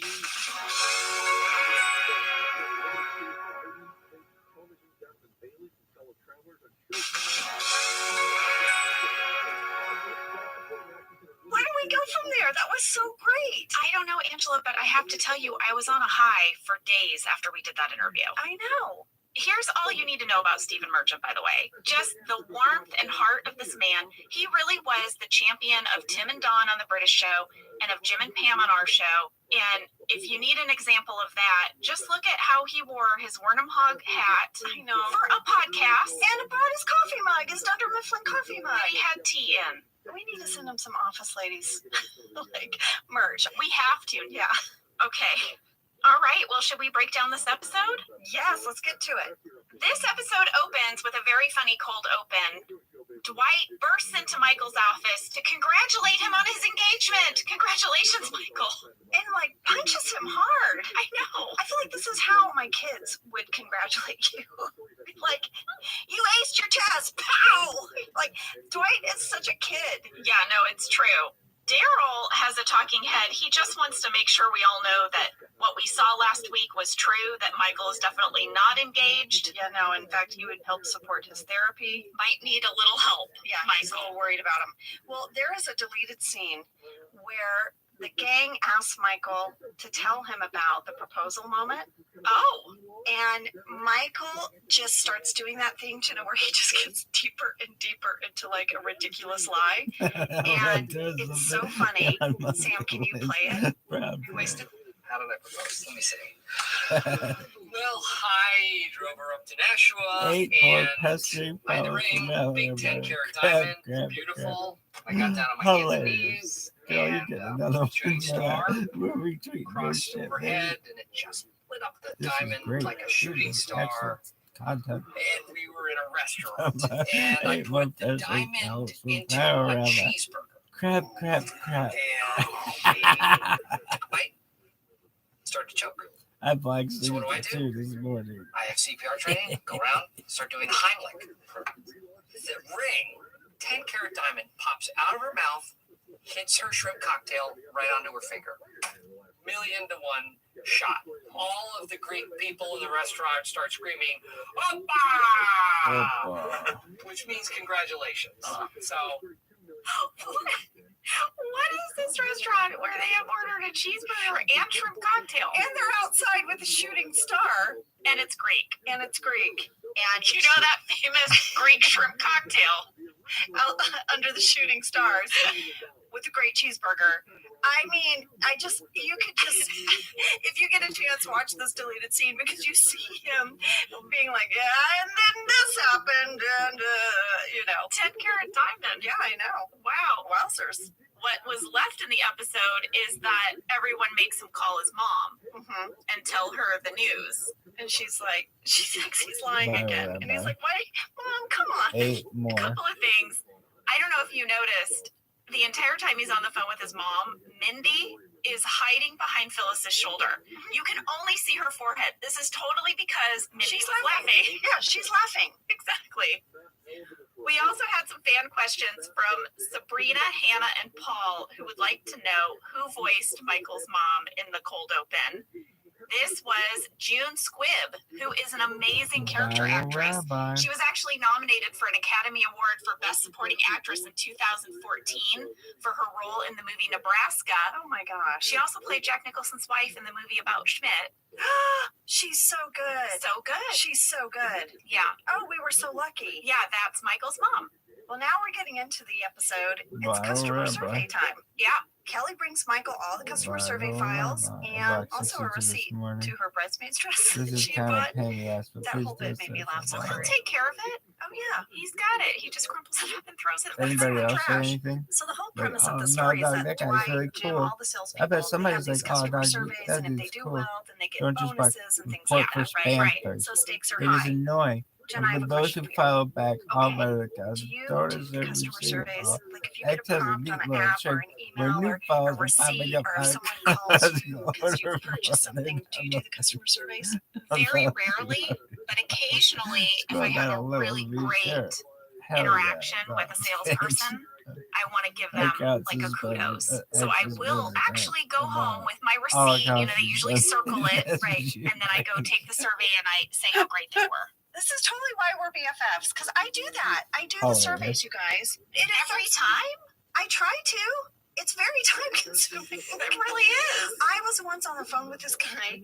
We had gotten an appliance delivery, and then they do the setup, and then they called to see how you liked their service, right?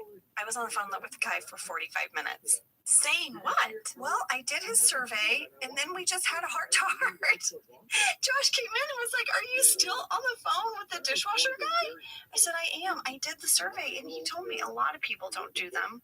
Sometimes they hang up on him, or sometimes they yell at him, or sometimes they get very offended by the questions he asks. And they're just sort of standard questions. And I said, he was a really nice guy. I talked to him, you know, he'd had a tough few months, and Like, this is so you. Let me say, I do the customer surveys that are online. oh yeah. So I don't do like a phone call customer survey. Oh, I love a phone call customer survey. Yeah, that's you. I want to get to know you. And anyway, this whole episode made me think about that. And I was like, I wonder if Jenna does them too. I do, because I worked in that line of work and I know how like a good review Right. it boosts you up the ladder. It does. And I did as well. And so I think about that.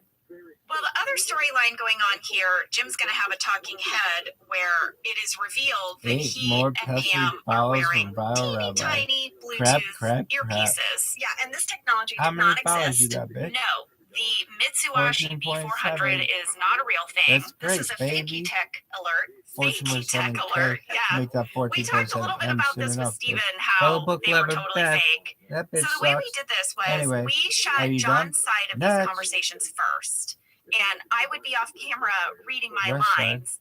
And then at the end of the week, we went to the corporate set and we shot my side of it. And then John was off camera. And Veda, our script supervisor, would have to take diligent notes because if there was an improvisation that we did, she would have to write it down so that we could remember to shoot my half of it when we moved over to corporate. Oh, man. So it was really complicated. side. It wasn't like there was a camera on him and a camera on me. Right. So that's how we did it. And by the way, I found out that this whole Bluetooth storyline was pitched by BJ Novak. I, of course, had to Google what is actually the smallest headphone ever made. Oh, yeah. According to the internet, you guys, and I don't know why I find this stuff interesting. This is like what's happened with us, with Office Ladies. We talk about it, we see something, we're like, I want to know, what is the smallest headphone? According Remember when this thing was working? Yours. Let's see, they plan to use the same director. Tom Cruise is going to be in it with Glenn Powell and Miles Teller as well. Paramount is working to repeat the success of Top Gun Maverick. The new Speaking of bots, we got this Rabbi bots. What the hell?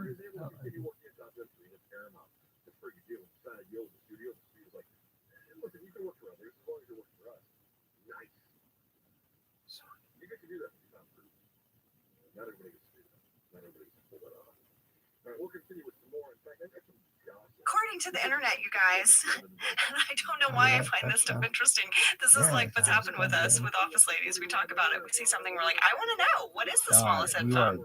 According to the internet, Swedish headphone maker Ear kicked off its Consumer Electronics Show in 2021 by revealing the A3 true wireless earbuds.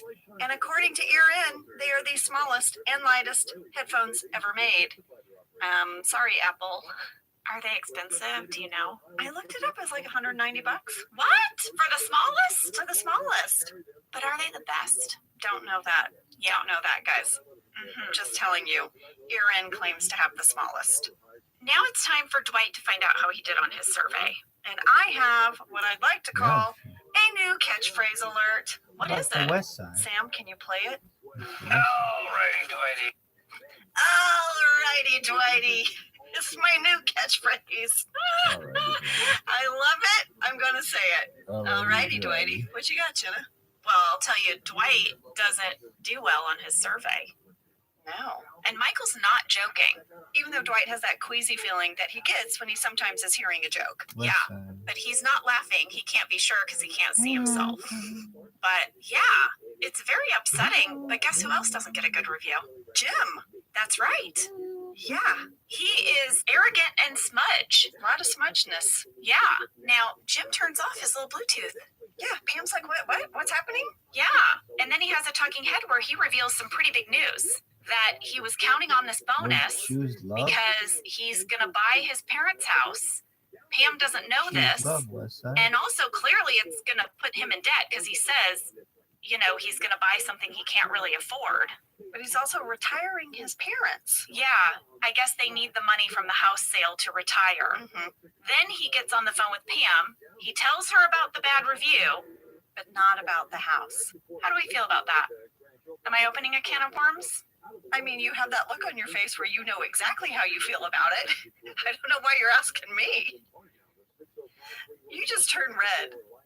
I know, because this is going to play out, and well, you feel like a home purchase is a two-hander, not a one-hander. It's a big life moment. And not just because they're going to live in it together, and I think that people should pick out their living space if they're going to live in it, but also because it's a financial burden. Jim has just revealed this is going to burden him and then also Pam. And I think that something of that gravity you should speak about with your partner before you do it. I personally don't find large financial purchases that I then have to live in to be a romantic gesture. I probably shouldn't have bought you that RV. I do love the RV, Angela. I wouldn't have had the table be exactly where it is, but I can live with it. I loved it, thank you. I put the title in your name. How are those payments? We're kidding, I didn't buy her an RV. I didn't buy her an RV. But yeah, I think this kind of moment is what we call the two-hander, guys. It's a two-hander life moment. Yeah, and I think this sort of speaks a little bit to where, you know, Pam was so heavily criticized for Alex's attention on her that she never reciprocated, right? In this art school story. But there's not a lot of criticism of like how Jim is partnering. And that's sort of where, I don't know, he gets a pass maybe because he's so like charming and it's seen as like romantic. Well, some people might see it as romantic that he's going to provide a home, but he's not really because it's a financial burden. Well, I said but. I had a but coming, which is also that, you know, when you're partnering with someone in life, the word is partner, right? Yeah, it's not soloing. I'm not soloing with you. I'm partnering with you. And Pam might have said, you know what? Why don't we live in one of our apartments and save money for a bit? Or she might have said, listen, I get it. I love your parents. I want your parents to be able to retire. I agree to take on this financial burden to provide your parents with a great retirement. I'm in. That's right. But she wasn't given that got the chance. opportunity. She never got the chance. Yeah. There was some soloing and not some partnering. Yeah. Yeah. Let's talk about what Andy's up to. He goes to get some coffee, but he can't find his mug because Jim's using it. It's his face. But is it? I mean, smile. Smile like the mug. That was so funny. That made me laugh so hard. Jenna, what do I have here in my hand? You guys, Angela has her mug with the star and her little severe face. What in the fuck is disease X? At the end of the week, am I like the office klepto? I full on took it. It has sat on my desk at home for 15 years, and I keep my pencils and stuff in it. And I washed it out and brought it here today so I could drink out of it. So cool. In honor of the episode. Sam, do you see it? You're head of the PPC. You need to clock things like this. It's wonderful. Okay, thank you. I don't have one. You don't have one. That is not wonderful. Thank you. You do have a mug, though, with the edge on it. I do have that. Thanks to you, Angela. I don't think we talked about that on the pod. We haven't. All right, I'll share. Angela got me a mug from The Edge, my favorite movie. I made it, guys. I went on a website and I made it. It took you months. It has a picture of Anthony Hopkins and Alec Baldwin, and then it has a picture of the bear, and then it has the quote, what one man can do, another can do. And I gave it to her as a birthday gift. Yes. And that is the actual quote from the movie, even though I say what one man has done, another can do. I looked it up. I got it right. No, you got it right. You got it right. And now Jenna can drink her mug with either the bear facing her or Anthony Hopkins and Alec Baldwin. And I use it on days when I need to get fired up. You know, when when we're writing our book, and I know like I have a tough day of writing ahead, and I just can't get into it. I'll get that mug, Angela, and I'll pour coffee in it, and I'll look at that bear, and I'll be like, I'm going to slay this bear today. You know, the quote from the movie is, we're going to kill a motherfucking bear today. The bear is the book. The bear is the book. The bear is whatever you need to conquer in the day. Not today. And it stares at me. Not today, bear. Not today, bear. I love my Or not today, Anthony. Who's Anthony? Anthony Hopkins. Charles. Charles. You mean Charles? Charles. Well, Jen says, why don't you use the Snoopy mug? And Pam's like, no, that's my mug. But it's not even her mug. Her mug is the pink mug. I know. So I wrote here in my notes, wait, did Pam bring her pink mug to art school? Maybe Pam brought her pink mug to art school. Snoopy is her backup mug. Yeah, I buy that. This is more mug talk than you ever thought you might hear. There's going to be more, too, so just buckle in for that later. Also, Andy would like you to know about landing the greatest tentist for the wedding. Do you mean the Shangri-La tent?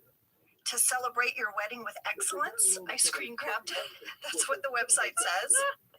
And let me just tell you a little bit about this tent, you guys. It's 2 stories and heated, and it has a bridal suite for his bridal suite. It's really simple and tasteful. A 2-story tent. You know, it's the same tentist that Giuliani used for his first and third weddings. But Nana Mimi can't be in canvas that long. Angela's not having it. No. Well, I have to share with you guys this scene between Angela and Andy. I couldn't do it. I literally couldn't do it. It's at 10 minutes, 10 seconds. Angela Martin has to say to Andy, you can have your tent, but only if it's in a field. A hand-tilled field. You still can't say it. I tried my hardest. Just now you said hand-tilled field. No, I didn't. I was trying so hard. You said tilled. Did I say like tealed like the color? Okay, well, it's supposed to be tilled. Hand-tilled field. Okay, so this is what Angela could not do on the day. What I just read to you guys was what was exactly in the script. Right? And if you watch the show, you know that's not what I say. Because I think we did like 13 takes. My Southern kryptonite is a vowel in front of an L. You might remember filthy emails.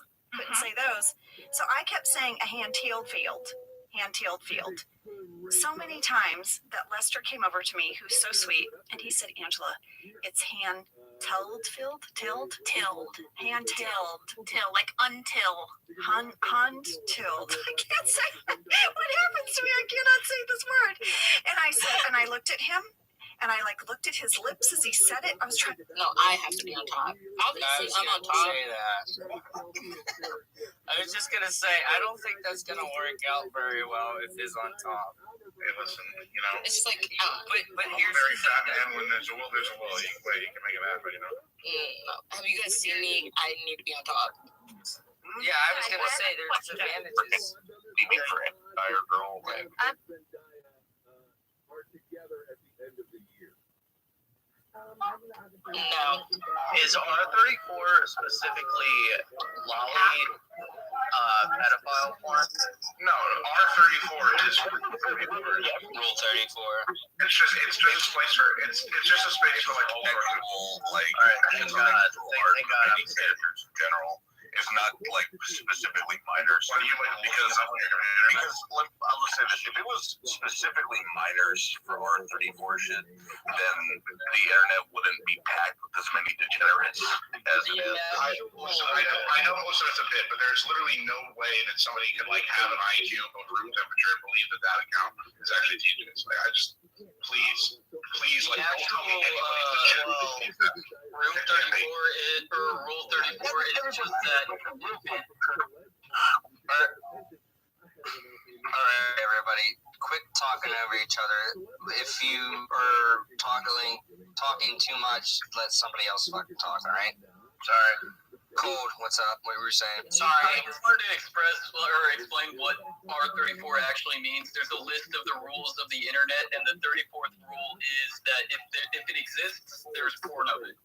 So Rule 34 or R34 is just literally everything on the internet. There's a porn version of it on R34. Okay, I get that, but you can like R34 stuff, but like not like every type of thing. Like in TJ's case, what is it? The fucking bestiality, incest, rape shit, or whatever. It's not him. So not him. I'm not. You don't gotta defend every type. Obviously, never judge a book by its cover. But it's not even a defense point. It's literally just the account is clearly from the perspective of a woman. It's like, have you guys never met like a weird degenerate Tumblr woman who likes porn like that? No, I've met plenty of Discord. Yeah, that's that kind of that's a woman. That's not a man. And I don't know how true this is, but people were saying that the R34 account has posted Yes. No, it's the R34 account. What is that on? Is that on Reddit or 4chan or? It's on R34. I think it's the website. It's literally on the Rule 34 website. Okay. I did not know there was a website. Yeah.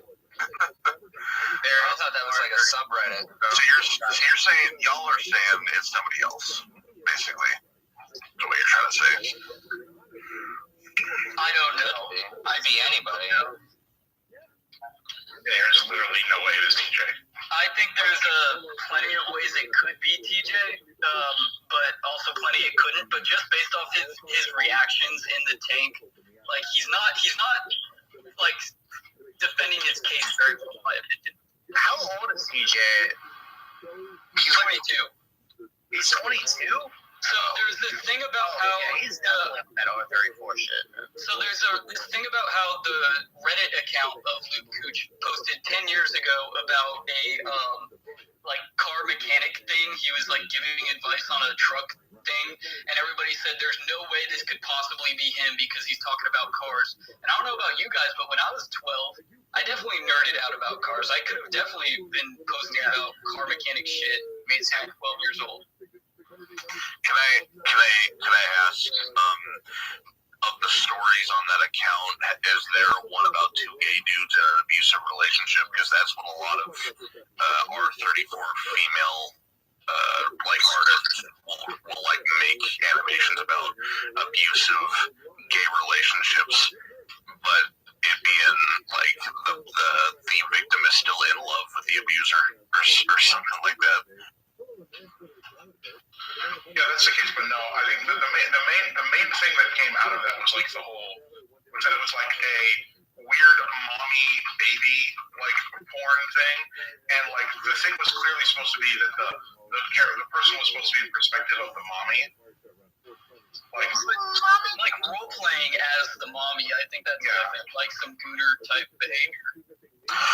even if you're a guy, like role playing as a mom. It is, but then like somebody else made the point that there's a Reddit account that is also called Luke Cooch that clearly seems to link more heavily, like stylistically, to the Rule 34 account, and those like that account pretty explicitly like considers itself like as a woman and talks like years ago like somebody that would not have been TJ's age. Like it's not what a young 13 or 14-year-old boy would talk like. Well, yeah, so that's what I brought up about the mechanic stuff. That's all I've seen. I haven't done a deep dive into everything. It's more than that. It's more than the mechanic thing for sure. Okay. Yeah, it's like everybody's acting like, oh, I mean, like Luke Cooch is not that. It is like in terms of like the way it is said, like the way it comes off the tongue, like it's not a name that would be that hard to come up with originally.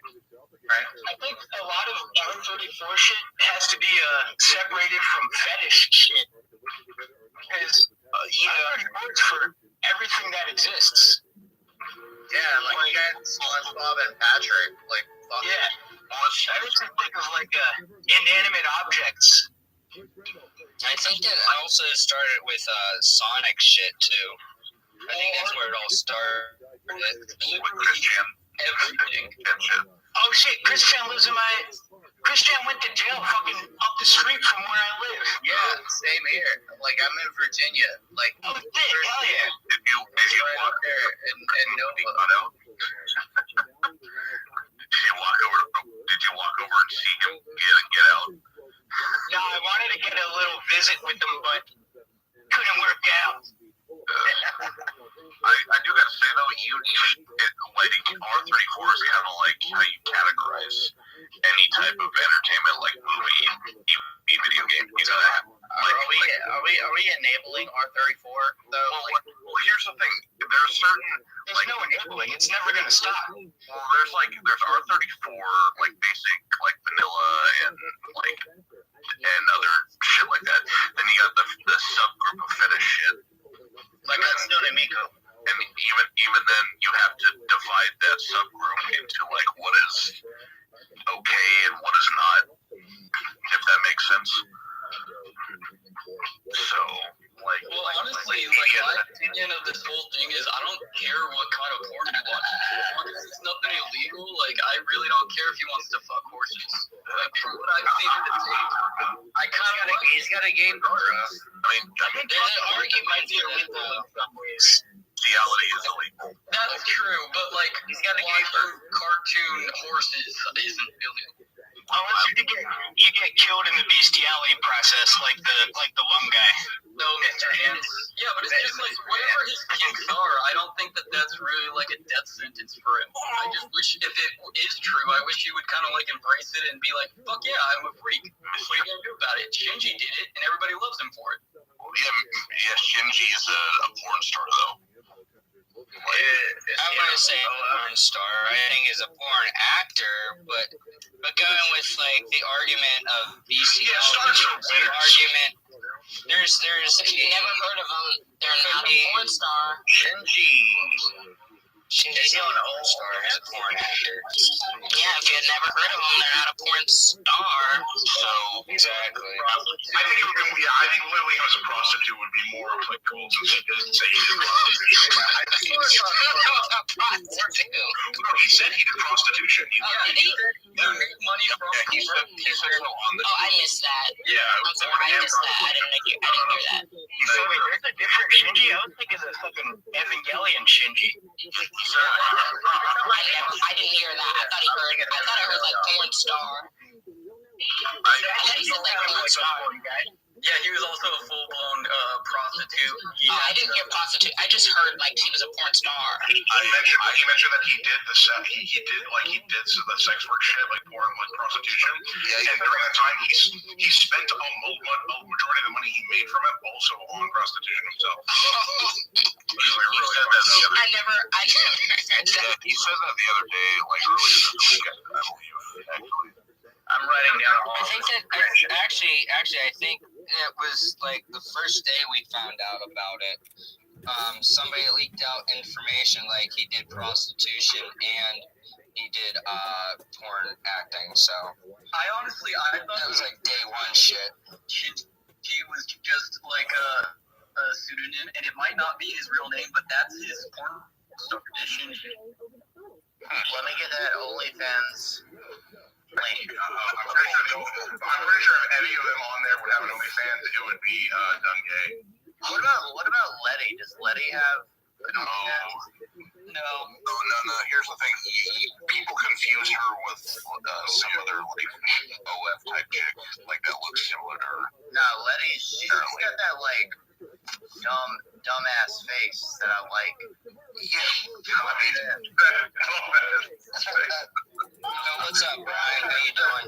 Good. Hey, Peter. My friend's day. It was a. Oh, Brian, fat it up, my friend. Fat it up, business. It is getting a little close to 10 p.m.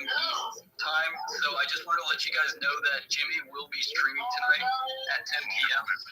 What? No shit. Yeah. I posted in the space chat.